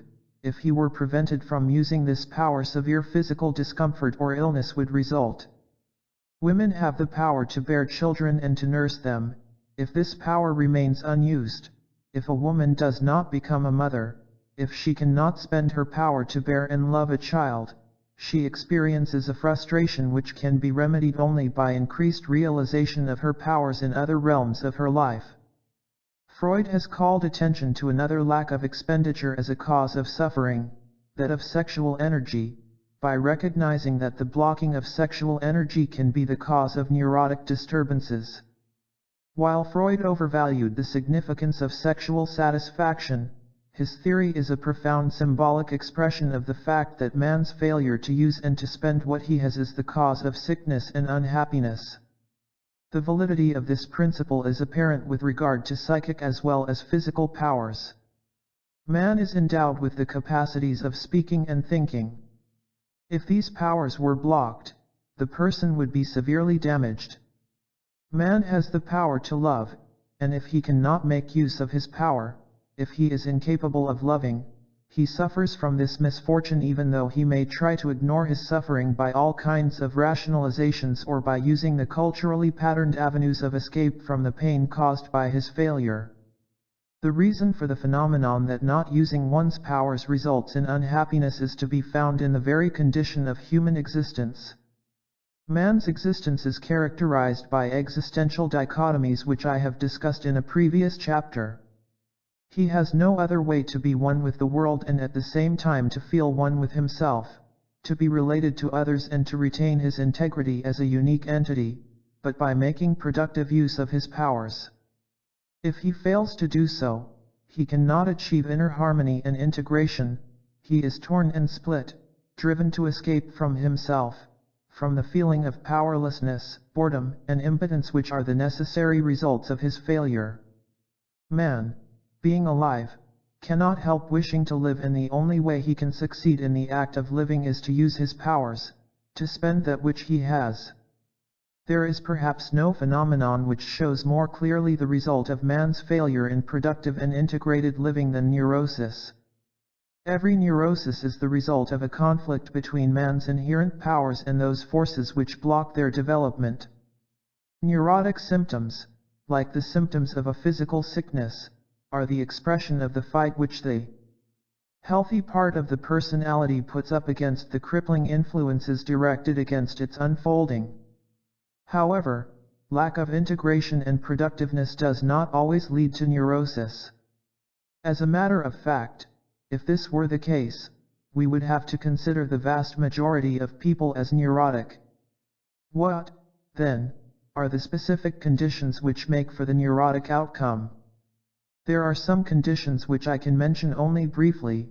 For example, one child may be broken more thoroughly than others, and the conflict between his anxiety and his basic human desires may, therefore, be sharper and more unbearable, or the child may have developed a sense of freedom and originality which is greater than that of the average person, and the defeat may thus be more unacceptable. But instead of enumerating other conditions which make for neurosis, I prefer to reverse the question and ask what the conditions are which are responsible for the fact that so many people do not become neurotic in spite of the failure in productive and integrated living. It seems to be useful at this point to differentiate between two concepts, that of defect, and that of neurosis. If a person fails to attain maturity, spontaneity, and a genuine experience of self, he may be considered to have a severe defect, provided we assume that freedom and spontaneity are the objective goals to be attained by every human being. If such a goal is not attained by the majority of members of any given society, we deal with the phenomenon of socially patterned defect. The individual shares it with many others, he is not aware of it as a defect, and his security is not threatened by the experience of being different, of being an outcast, as it were. What he may have lost in richness and in a genuine feeling of happiness is made up by the security he feels of fitting in with the rest of mankind, as he knows them. As a matter of fact, his very defect may have been raised to a virtue by his culture and thus give him an enhanced feeling of achievement. An illustration is the feeling of guilt and anxiety which Calvin's doctrines aroused in men. It may be said that the person who is overwhelmed by a feeling of his own powerlessness and unworthiness, by the unceasing doubt of whether he is saved or condemned to eternal punishment, who is hardly capable of any genuine joy and has made himself into the cog of a machine which he has to serve, that such a person, indeed, has a severe defect. Yet this very defect was culturally patterned, it was looked upon as particularly valuable, and the individual was thus protected from the neurosis which he would have acquired in a culture where the defect would give him a feeling of profound inadequacy and isolation. Spinoza has formulated the problem of the socially patterned defect very clearly. He says, many people are seized by one and the same affect with great consistency. All his senses are so strongly affected by one object that he believes this object to be present even if it is not. If this happens while the person is awake, the person is believed to be insane. But if the greedy person thinks only of money and possessions, the ambitious one only of fame, one does not think of them as being insane, but only as annoying. Generally one has contempt for them. But factually greediness, ambition, and so forth are forms of insanity, although usually one does not think of them as illness. These words were written a few hundred years ago, they still hold true, although the defect has been culturally patterned to such an extent now that it is not generally thought any more to be contemptible or even annoying. Today we can meet a person who acts and feels like an automaton. We find that he never experiences anything which is really his, that he experiences himself entirely as the person he thinks he is supposed to be, that smiles have replaced laughter, meaningless chatter replaced communicative speech, and dulled despair has taken the place of genuine sadness. Two statements can be made about this kind of person. One is that he suffers from a defect of spontaneity and individuality which may seem incurable. At the same time, it may be said that he does not differ essentially from thousands of others who are in the same position. With most of them, the cultural pattern provided for the defect saves them from the outbreak of neurosis. With some, the cultural pattern does not function, and the defect appears as a more or less severe neurosis. The fact that in these cases the cultural pattern does not suffice to prevent the outbreak of a manifest neurosis is a result either of the greater intensity of the pathological forces or of the greater strength of the healthy forces which put up a fight even though the cultural pattern would permit them to remain silent. There is no situation which provides for a better opportunity to observe the strength and tenacity of the forces striving for health than that of psychoanalytic therapy. To be sure, the psychoanalyst is confronted with the strength of those forces which operate against a person's self-realization and happiness, but when he can understand the power of those conditions, particularly in childhood, which made for the crippling of productiveness, he cannot fail to be impressed by the fact that most of his patients would long since have given up the fight were they not impelled by an impulse to achieve psychic health and happiness. This very impulse is the necessary condition for the cure of neurosis. While the process of psychoanalysis consists in gaining greater insight into the dissociated parts of a person's feelings and ideas, intellectual insight as such is not a sufficient condition for change. This kind of insight enables a person to recognize the blind alleys in which he is caught and to understand why his attempts to solve his problem were doomed to failure, but it only clears the way for those forces in him which strive for psychic health and happiness to operate and to become effective. Indeed, merely intellectual insight is not sufficient. The therapeutically effective insight is experiential insight in which knowledge of oneself has not only an intellectual but also an affective quality. Such experiential insight itself depends on the strength of man's inherent striving for health and happiness. The problem of psychic health and neurosis is inseparably linked up with that of ethics. It may be said that every neurosis represents a moral problem.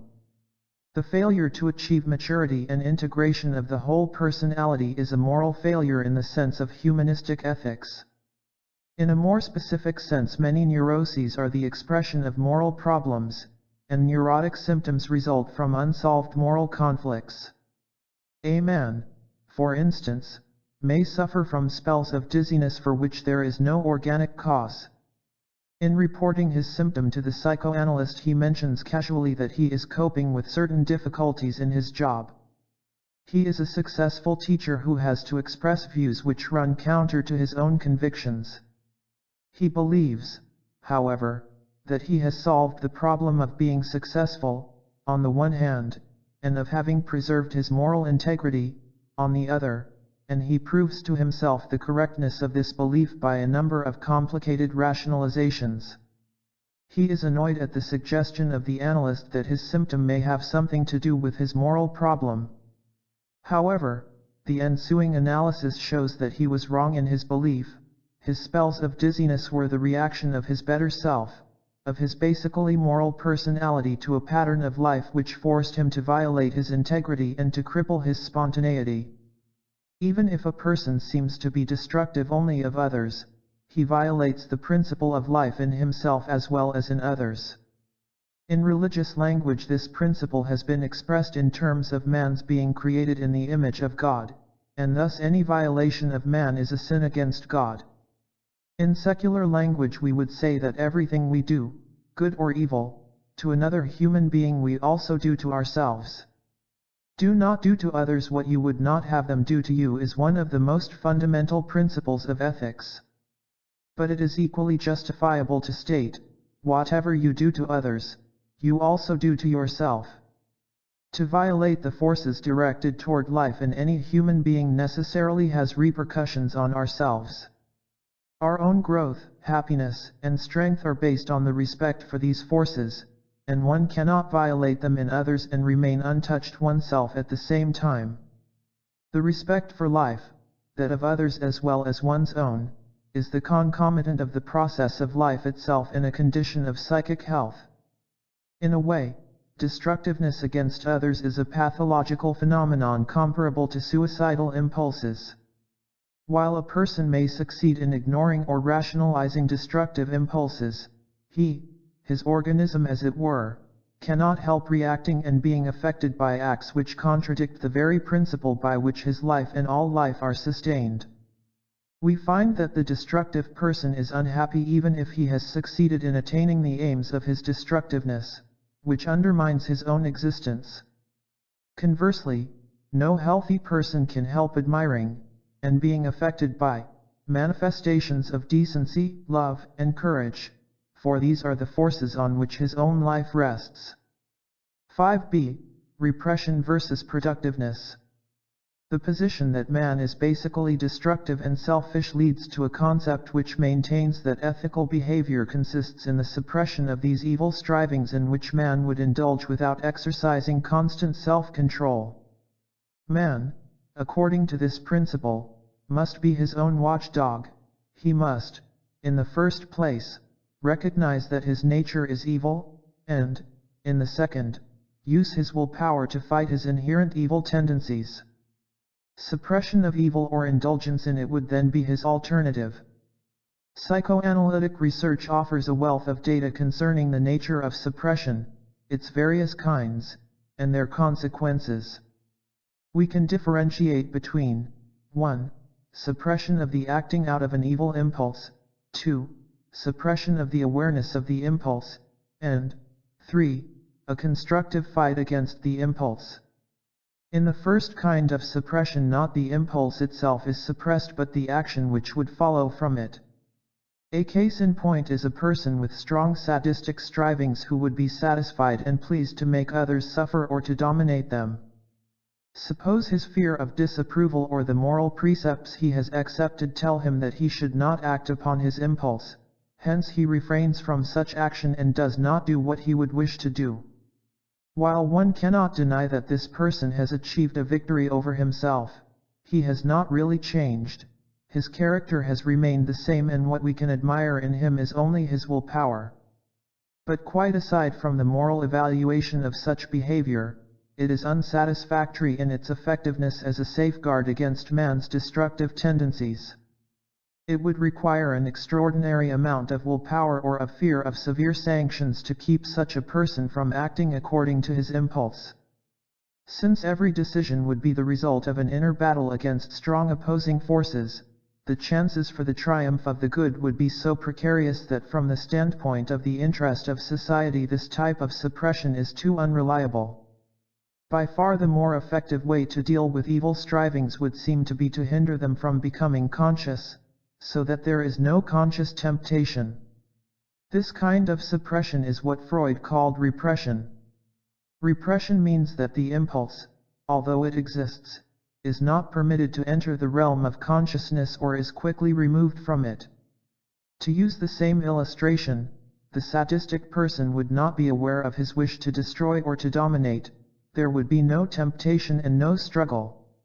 Repression of evil strivings is that kind of suppression upon which authoritarian ethics relies implicitly or explicitly as the safest road to virtue. But while it is true that repression is a safeguard against action, it is much less effective than its advocates believe it to be. Repressing an impulse means removing it from awareness, but it does not mean removing it from existence. Freud has shown that the repressed impulse continues to operate and to exercise a profound influence upon the person although the person is not aware of it. The effect of the repressed impulse on the person is not even necessarily smaller than if it were conscious. The main difference is that it is not acted upon overtly but in disguise, so that the person acting is spared the knowledge of what he is doing. Our sadistic person, for instance, not being aware of his sadism, may have the feeling that he dominates other people out of concern for what, he thinks, would be best for them or because of his strong sense of duty. But as Freud has shown, the repressed strivings are not acted out in such rationalizations only. A person, for instance, may develop a reaction formation, the very opposite of the repressed striving, as, for instance, over-solicitousness or over-kindness. Yet the power of the repressed striving becomes apparent indirectly, a phenomenon which Freud called the return of the repressed. In this case, a person whose over-solicitousness has developed as a reaction formation against his sadism may use this virtue with the same effect his manifest sadism would have had, to dominate and to control. While he feels virtuous and superior, the effect on others is often even more devastating because it is hard to defend oneself against too much virtue. Entirely different from suppression and repression is a third type of reaction to destructive impulses. While in suppression the impulse remains alive and only the action is prohibited, and while in repression the impulse itself is removed from consciousness and is acted upon, to some extent, in disguised fashion, in this third type of reaction the life-furthering forces in a person fight against the destructive and evil impulses. The more aware a person is of the latter, the more is he able to react. Not only his will and his reason take part, but those emotional forces in him which are challenged by his destructiveness. In a sadistic person, for instance, such a fight against sadism will develop a genuine kindness which becomes part of his character and relieves him from the task of being his own watchdog and of using his willpower constantly for self-control. In this reaction the emphasis is not on one's feeling of badness and remorse but on the presence and use of productive forces within man. Thus, as a result of the productive conflict between good and evil, the evil itself becomes a source of virtue. It follows from the standpoint of humanistic ethics that the ethical alternative is not between suppression of evil or indulgence in it. Both, repression and indulgence, are only two aspects of bondage, and the real ethical alternative is not between them but between repression and indulgence on the one hand and productiveness on the other. The aim of humanistic ethics is not the repression of man's evilness, which is fostered by the crippling effect of the authoritarian spirit, but the productive use of man's inherent primary potentialities. Virtue is proportional to the degree of productiveness a person has achieved. If society is concerned with making people virtuous, it must be concerned with making them productive and hence with creating the conditions for the development of productiveness. The first and foremost of these conditions is that the unfolding and growth of every person is the aim of all social and political activities, that man is the only purpose and end, and not a means for anybody or anything except himself. The productive orientation is the basis for freedom, virtue, and happiness. Vigilance is the price of virtue, but not the vigilance of the guard who has to shut in the evil prisoner, rather, the vigilance of the rational being who has to recognize and to create the conditions for his productiveness and to do away with those factors which block him and thus create the evil which, once it has arisen, can be prevented from becoming manifest only by external or internal force. Authoritarian ethics has imbued people with the idea that to be good would require a tremendous and relentless effort, that man has to fight himself constantly and that every false step he makes could be disastrous. This view follows from the authoritarian premise. If man were such an evil being and if virtue were only the victory over himself, then indeed the task would seem appallingly difficult. But if virtue is the same as productiveness, its achievement is, though not simple, by no means such a laborious and difficult enterprise. As we have shown, the wish to make productive use of his powers is inherent in man, and his efforts consist mainly in removing the obstacles in himself and in his environment which block him from following his inclination. Just as the person who has become sterile and destructive is increasingly paralyzed and caught, as it were, in a vicious circle, a person who is aware of his own powers and uses them productively gains in strength, faith, and happiness, and is less and less in danger of being alienated from himself. He has created, as we might say, a virtuous circle. The experience of joy and happiness is not only, as we have shown, the result of productive living but also its stimulus. Repression of evilness may spring from a spirit of self-castigation and sorrow, but there is nothing more conducive to goodness in the humanistic sense than the experience of joy and happiness which accompanies any productive activity. Every increase in joy a culture can provide for will do more for the ethical education of its members than all the warnings of punishment or preachings of virtue could do. 5c. Character and moral judgment. The problem of moral judgment is frequently associated with that of freedom of will versus determinism. One view holds that man is completely determined by circumstances which he cannot control, and that the idea that man is free in his decisions is nothing but an illusion. From this premise the conclusion is drawn that man cannot be judged for his actions since he is not free in making his decisions. The opposite view maintains that man has the faculty of free will, which he can exercise regardless of psychological or external conditions and circumstances, hence that he is responsible for his actions and can be judged by them. It would seem that the psychologist is compelled to subscribe to determinism.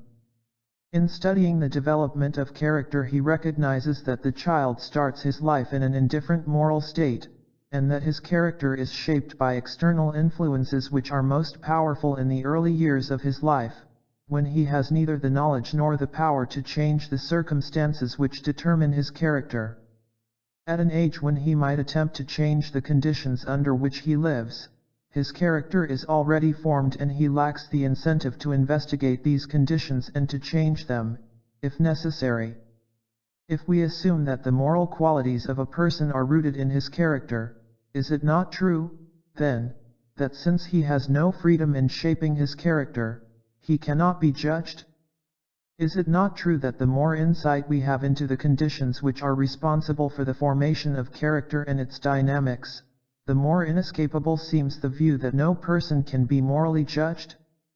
Perhaps we can avoid this alternative between psychological understanding and moral judgment by a compromise which is sometimes suggested by the adherents of the free will theory.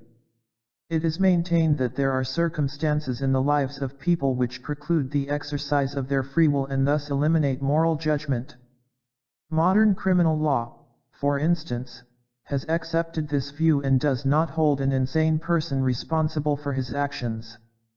The proponents of a modified theory of free will go one step further and admit that a person who is not insane but neurotic, and thus under the sway of impulses which he cannot control, may also not be judged for his actions.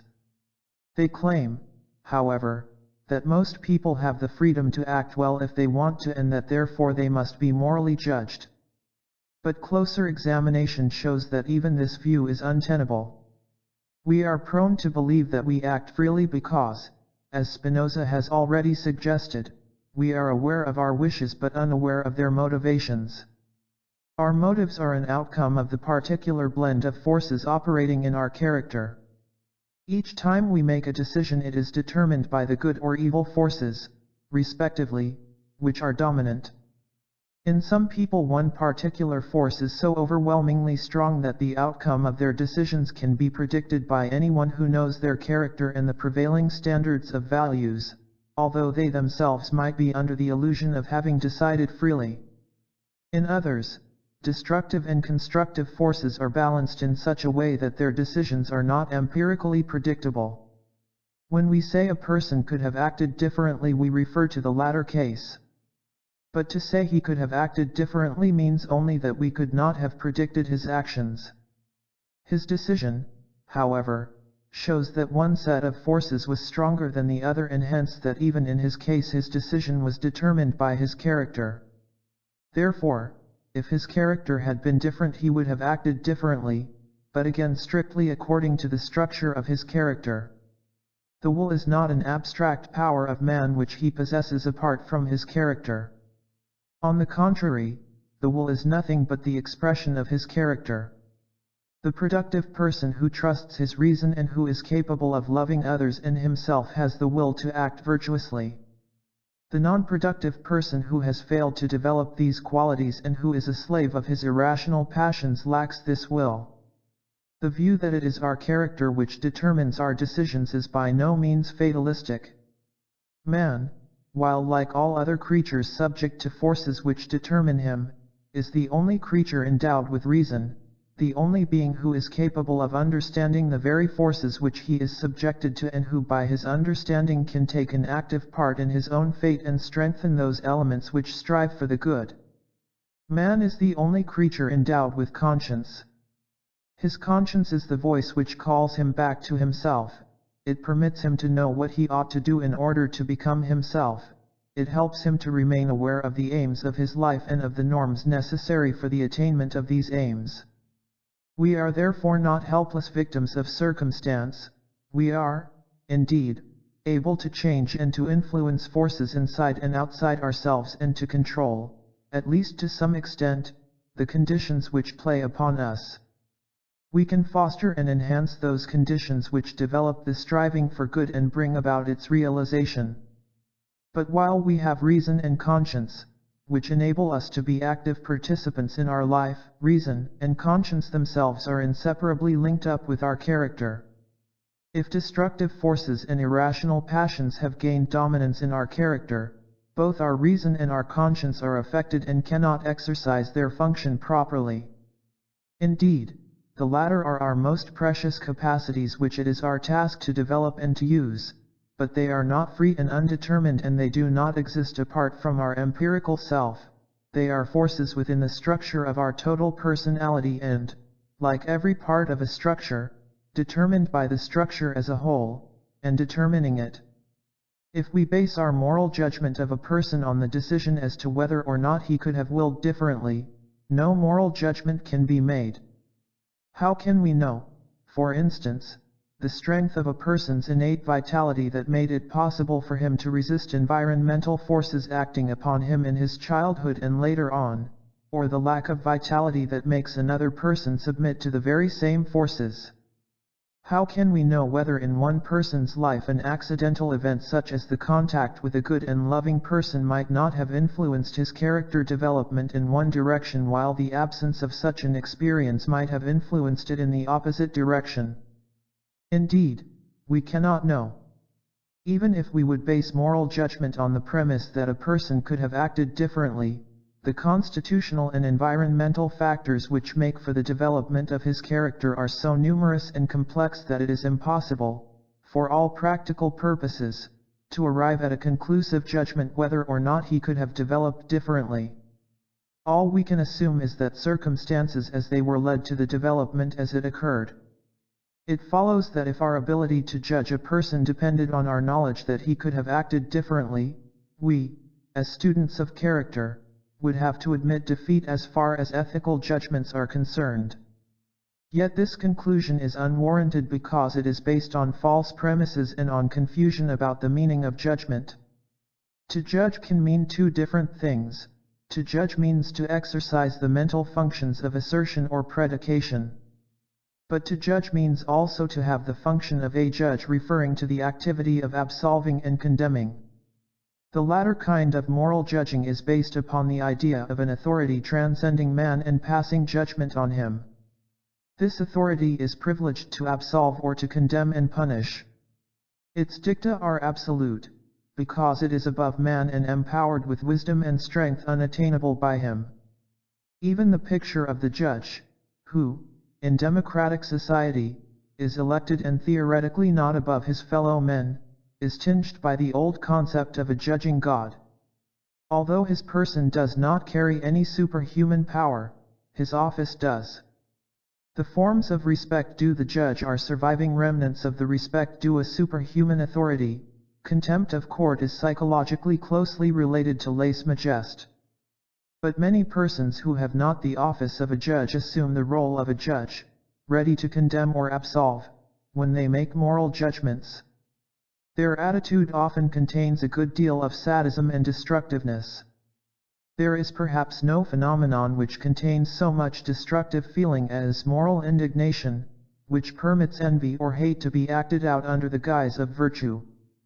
The indignant person has for once the satisfaction of despising and treating a creature as inferior, coupled with the feeling of his own superiority and righteousness. Humanistic judgment of ethical values has the same logical character as a rational judgment in general. In making value judgments, one judges facts and does not feel one is godlike, superior, and entitled to condemn or forgive. A judgment that a person is destructive, greedy, jealous, envious is not different from a physician's statement about a dysfunction of the heart or the lungs. Suppose we have to judge a murderer whom we know to be a pathological case. If we could learn all about his heredity, his early and later environment, we would very likely come to the conclusion that he was completely under the sway of conditions over which he had no power, in fact, much more so than a petty thief and, therefore, much more understandable than the latter. But this does not mean that we ought not to judge his evilness. We can understand how and why he became what he is, but we can also judge him as to what he is. We can even assume that we would have become like him had we lived under the same circumstances, but while such considerations prevent us from assuming a godlike role, they do not prevent us from moral judgment. The problem of understanding versus judging character is not different from the understanding and judging of any other human performance. If I have to judge the value of a pair of shoes or that of a painting, I do so according to certain objective standards intrinsic to the objects. Assuming the shoes or the painting to be of poor quality, and that somebody pointed to the fact that the shoemaker or the painter had tried very hard but that certain conditions made it impossible for him to do better, I will not in either case change my judgment of the product. I may feel sympathy or pity for the shoemaker or the painter, I may feel tempted to help him, but I cannot say that I cannot judge his work because I understand why it is so poor. Man's main task in life is to give birth to himself, to become what he potentially is. The most important product of his effort in his own personality. One can judge objectively to what extent the person has succeeded in his task, to what degree he has realized his potentialities. If he failed in his task, one can recognize this failure and judge it for what it is, his moral failure.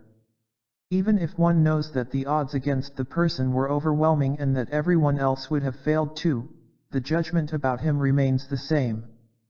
If one fully understands all the circumstances which made him as he is, one may have compassion for him, yet this compassion does not alter the validity of the judgment. Understanding a person does not mean condoning, it only means that one does not accuse him as if one were God or a judge placed above him. 6. Absolute versus relative, universal versus socially immanent ethics.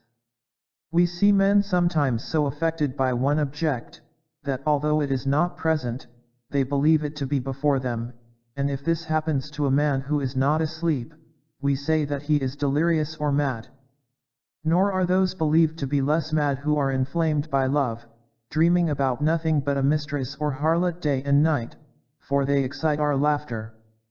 But the avaricious man who thinks of nothing else but gain or money, and the ambitious man who thinks of nothing but glory, inasmuch as they do harm, and are, therefore, thought worthy of hatred, are not believed to be mad. In truth, however, avarice, ambition, lust, etc., are a kind of madness, although they are not reckoned amongst diseases. Spinoza, Ethics. The discussion of absolute as against relative ethics has been considerably and unnecessarily confused by the uncritical use of the terms absolute and relative. An attempt will be made in this chapter to differentiate their several connotations and to discuss the different meanings separately. The first meaning in which absolute ethics is used holds that ethical propositions are unquestionably and eternally true and neither permit nor warrant revision. This concept of absolute ethics is to be found in authoritarian systems, and it follows logically from the premise that the criterion of validity is the unquestionable superior and omniscient power of the authority. It is the very essence of this claim to superiority that the authority cannot err and that its commands and prohibitions are eternally true. We can be very brief in disposing of the idea that ethical norms in order to be valid have to be absolute. This concept, which is based on the theistic premise of the existence of an absolute equals perfect power in comparison with which man is necessarily relative equals imperfect, has been superseded in all other fields of scientific thought, where it is generally recognized that there is no absolute truth but nevertheless that there are objectively valid laws and principles. As has been previously pointed out, a scientific or a rationally valid statement means that the power of reason is applied to all the available data of observation without any of them being suppressed or falsified for the sake of a desired result. The history of science is a history of inadequate and incomplete statements, and every new insight makes possible the recognition of the inadequacies of previous propositions and offers a springboard for creating a more adequate formulation. The history of thought is the history of an ever-increasing approximation to the truth. Scientific knowledge is not absolute but optimal. It contains the optimum of truth attainable in a given historical period. Various cultures have emphasized various aspects of the truth, and the more mankind becomes united culturally, the more will these various aspects become integrated into a total picture. There is another sense in which ethical norms are not absolute.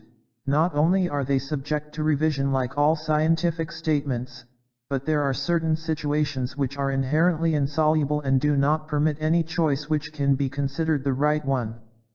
Spencer, in his discussion of relative versus absolute ethics, gives an illustration of such a conflict. He speaks of a tenant farmer who wishes to vote in a general election. He knows that his landlord is a conservative and that he risks the chance of eviction if he votes according to his own conviction, which is liberal.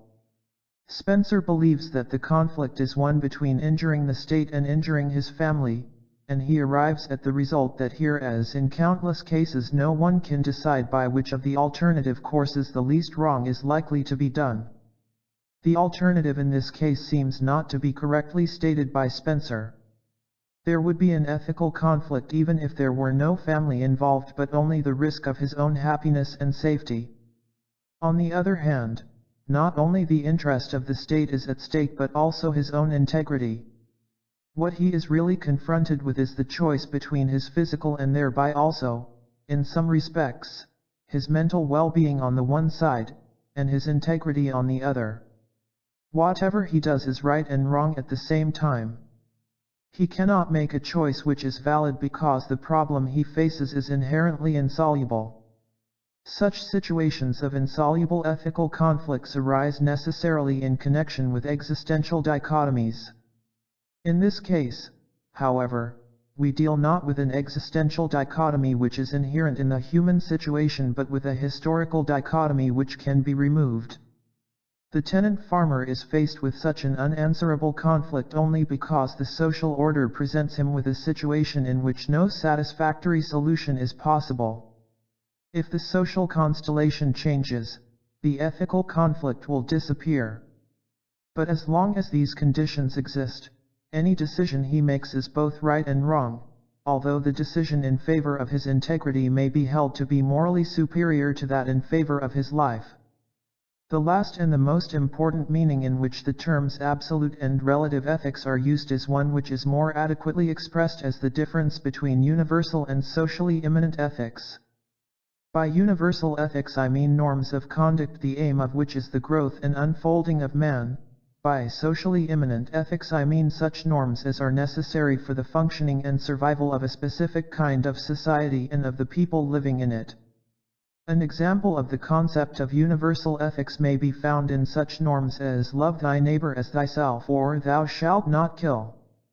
Indeed, the ethical systems of all great cultures show an amazing similarity in what is considered necessary for the development of man, of norms which follow from the nature of man and the conditions necessary for his growth.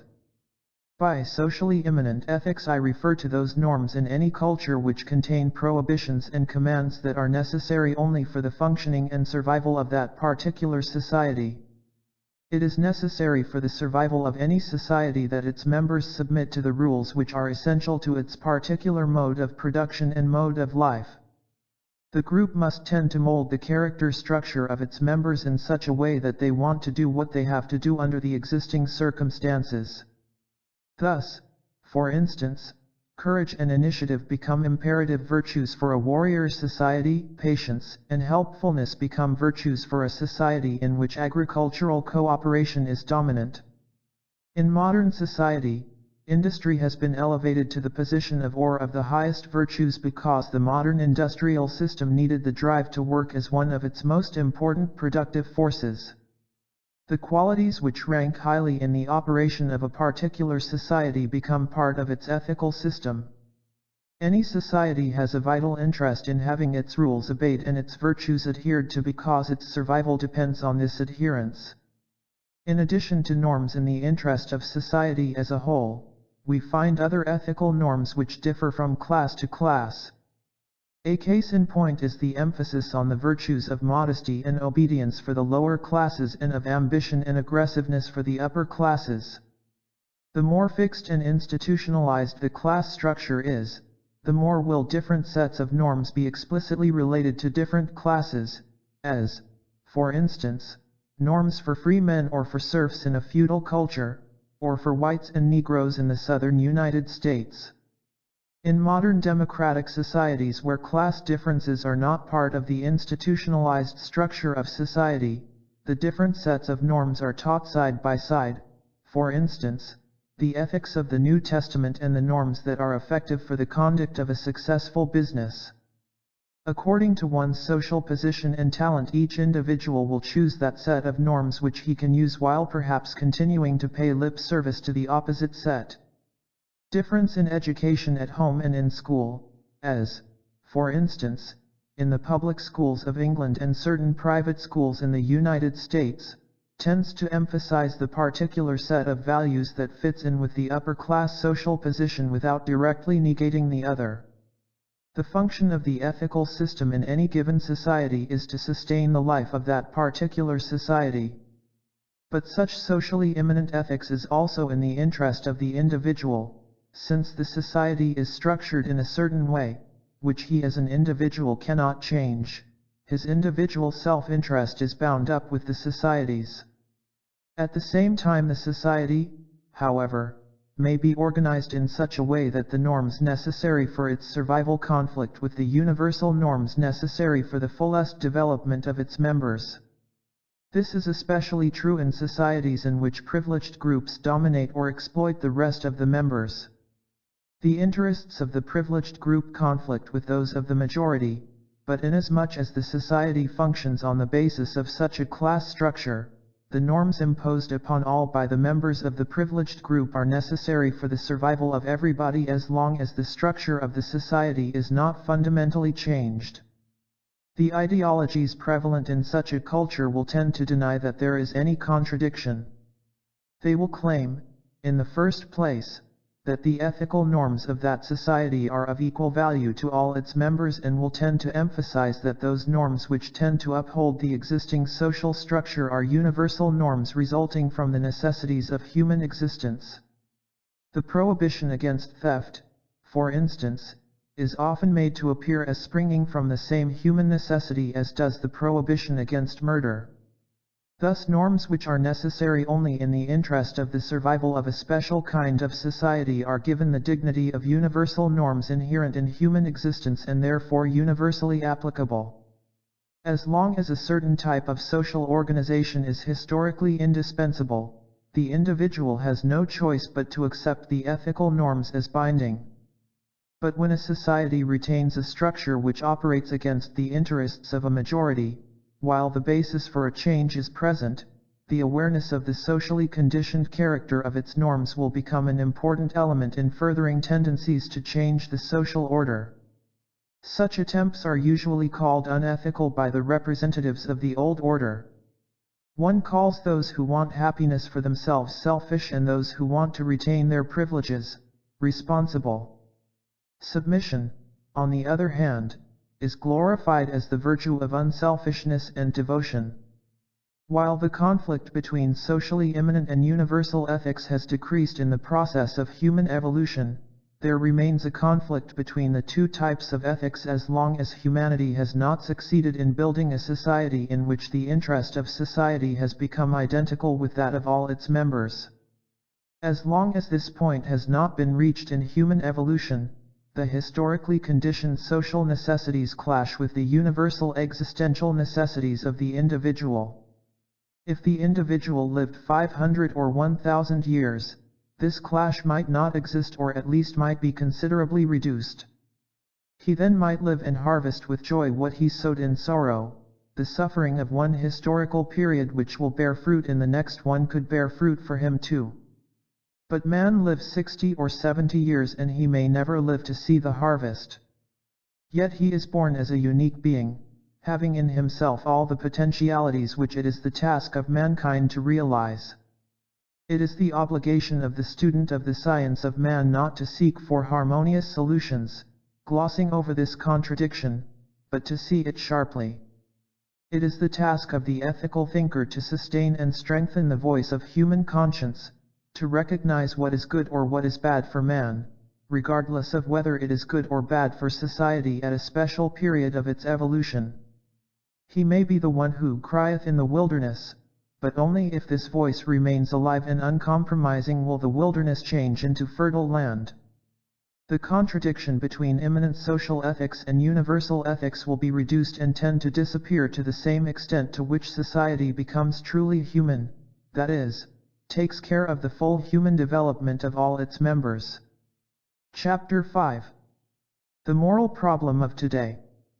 Until philosophers are kings, or the kings and princes of this world have the spirit and power of philosophy, and political greatness and wisdom meet in one, and those commoner natures who pursue either to the exclusion of the other are compelled to stand aside, cities will never have rest from their evils, no, nor the human race, as I believe, and then only will this our state have a possibility of life and behold the light of day. Plato, The Republic. Is there a special moral problem of today? Is not the moral problem one and the same for all times and for all men?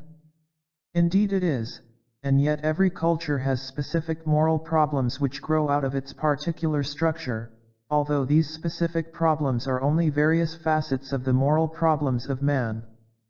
Any such particular facet can be understood only in relation to the basic and general problem of man. In this concluding chapter I want to emphasize one specific aspect of the general moral problem, partly because it is a crucial one from the psychological viewpoint and partly because we are tempted to evade it, being under the illusion of having solved this very problem, man's attitude toward force and power. Man's attitude toward force is rooted in the very conditions of his existence. As physical beings we are subject to the power of nature and to the power of man. Physical force can deprive us of our freedom and kill us. Whether we can resist or overcome it depends on the accidental factors of our own physical strength and the strength of our weapons. Our mind, on the other hand, is not directly subject to power. The truth which we have recognized, the ideas in which we have faith, do not become invalidated by force. Might and reason exist on different planes, and force never disproves truth. Does this mean that man is free even if he is born in chains? Does it mean that the spirit of a slave can be as free as that of his master, as St. Paul and Luther have maintained? It would indeed simplify the problem of human existence tremendously if this were true. But this position ignores the fact that ideas and the truth do not exist outside and independently of man, and that man's mind is influenced by his body, his mental state by his physical and social existence. Man is capable of knowing the truth and he is capable of loving, but if he, not just his body, but he in his totality, is threatened by superior force, if he is made helpless and afraid, his mind is affected, its operations become distorted and paralyzed. The paralyzing effect of power does not rest only upon the fear it arouses, but equally on an implicit promise, the promise that those in possession of power can protect and take care of the weak who submit to it, that they can free man from the burden of uncertainty and of responsibility for himself by guaranteeing order and by assigning the individual a place in this order which makes him feel secure. Man's submission to this combination of threat and promise is his real fall. By submitting to power equals domination, he loses his power equals potency. He loses his power to make use of all those capacities which make him truly human. His reason ceases to operate. He may be intelligent, he may be capable of manipulating things in himself, but he accepts as truth that which those who have power over him call the truth. He loses his power of love, for his emotions are tied to those upon whom he depends. He loses his moral sense, for his inability to question and criticize those in power stultifies his moral judgment with regard to anybody and anything. He is prey to prejudice and superstition, for he is incapable of inquiring into the validity of the premises upon which rest such false beliefs. His own voice cannot call him back to himself, since he is not able to listen to it, being so intent on listening to the voices of those who have power over him. Indeed, freedom is the necessary condition of happiness as well as of virtue. Freedom, not in the sense of the ability to make arbitrary choices, and not freedom from necessity, but freedom to realize that which one potentially is, to fulfill the true nature of man according to the laws of his existence. If freedom, the ability to preserve one's integrity against power, is the basic condition for morality, has man in the Western world not solved his moral problem? Is it not only a problem of people living under authoritarian dictatorships which deprive them of their personal and political freedom? Indeed, the freedom attained in modern democracy implies a promise for the development of man which is absent in any kind of dictatorship, regardless of their proclamations that they act in man's interest. But it is a promise only, and not yet a fulfillment. We mask our own moral problem from ourselves if we focus our attention on comparing our culture with modes of life which are the negation of the best achievements of humanity, and thus we ignore the fact that we too bow down to power, not to that of a dictator and a political bureaucracy allied with him, but to the anonymous power of the market, of success, of public opinion, of common sense, or rather, of common nonsense, and of the machine whose servants we have become. Our moral problem is man's indifference to himself. It lies in the fact that we have lost the sense of the significance and uniqueness of the individual, that we have made ourselves into instruments for purposes outside ourselves, that we experience and treat ourselves as commodities, and that our own powers have become alienated from ourselves. We have become things and our neighbors have become things. The result is that we feel powerless and despise ourselves for our impotence. Since we do not trust our own power, we have no faith in man, no faith in ourselves or in what our own powers can create. We have no conscience in the humanistic sense, since we do not dare to trust our judgment. We are a herd believing that the road we follow must lead to a goal, since we see everybody else on the same road. We are in the dark and keep up our courage because we hear everybody else whistle as we do. Dostoevsky once said, "If God is dead, everything is allowed." This is, indeed, what most people believe. They differ only in that some draw the conclusion that God and the Church must remain alive in order to uphold the moral order, while others accept the idea that everything is allowed, that there is no valid moral principle, that expediency is the only regulative principle in life. In contrast, humanistic ethics takes the position that if man is alive he knows what is allowed, and to be alive means to be productive, to use one's powers not for any purpose transcending man, but for oneself, to make sense of one's existence, to be human. As long as anyone believes that his ideal and purpose is outside him, that it is above the clouds, in the past or in the future, he will go outside himself and seek fulfillment where it cannot be found. He will look for solutions and answers at every point except the one where they can be found, in himself. The realists assure us that the problem of ethics is a relic of the past. They tell us that psychological or sociological analysis shows that all values are only relative to a given culture. They propose that our personal and social future is guaranteed by our material effectiveness alone. But these realists are ignorant of some hard facts. They do not see that the emptiness and planlessness of individual life, that the lack of productiveness and the consequent lack of faith in oneself and in mankind, if prolonged, results in emotional and mental disturbances which would incapacitate man even for the achievement of his material aims. Prophecies of doom are heard today with increasing frequency. While they have the important function of drawing attention to the dangerous possibilities in our present situation, they fail to take into account the promise which is implied in man's achievement in the natural sciences, in psychology, in medicine, and in art. Indeed, these achievements portray the presence of strong productive forces which are not compatible with the picture of a decaying culture. Our period is a period of transition. The Middle Ages did not end in the 15th century, and the modern era did not begin immediately afterward. End and beginning imply a process which has lasted over 400 years, a very short time indeed if we measure it in historical terms and not in terms of our lifespan. Our period is an end and a beginning, pregnant with possibilities.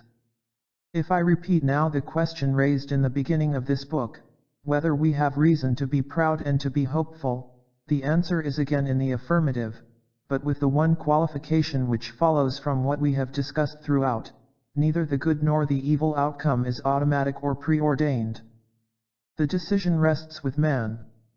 It rests upon his ability to take himself, his life and happiness seriously, on his willingness to face his and his society's moral problem. It rests upon his courage to be himself and to be for himself.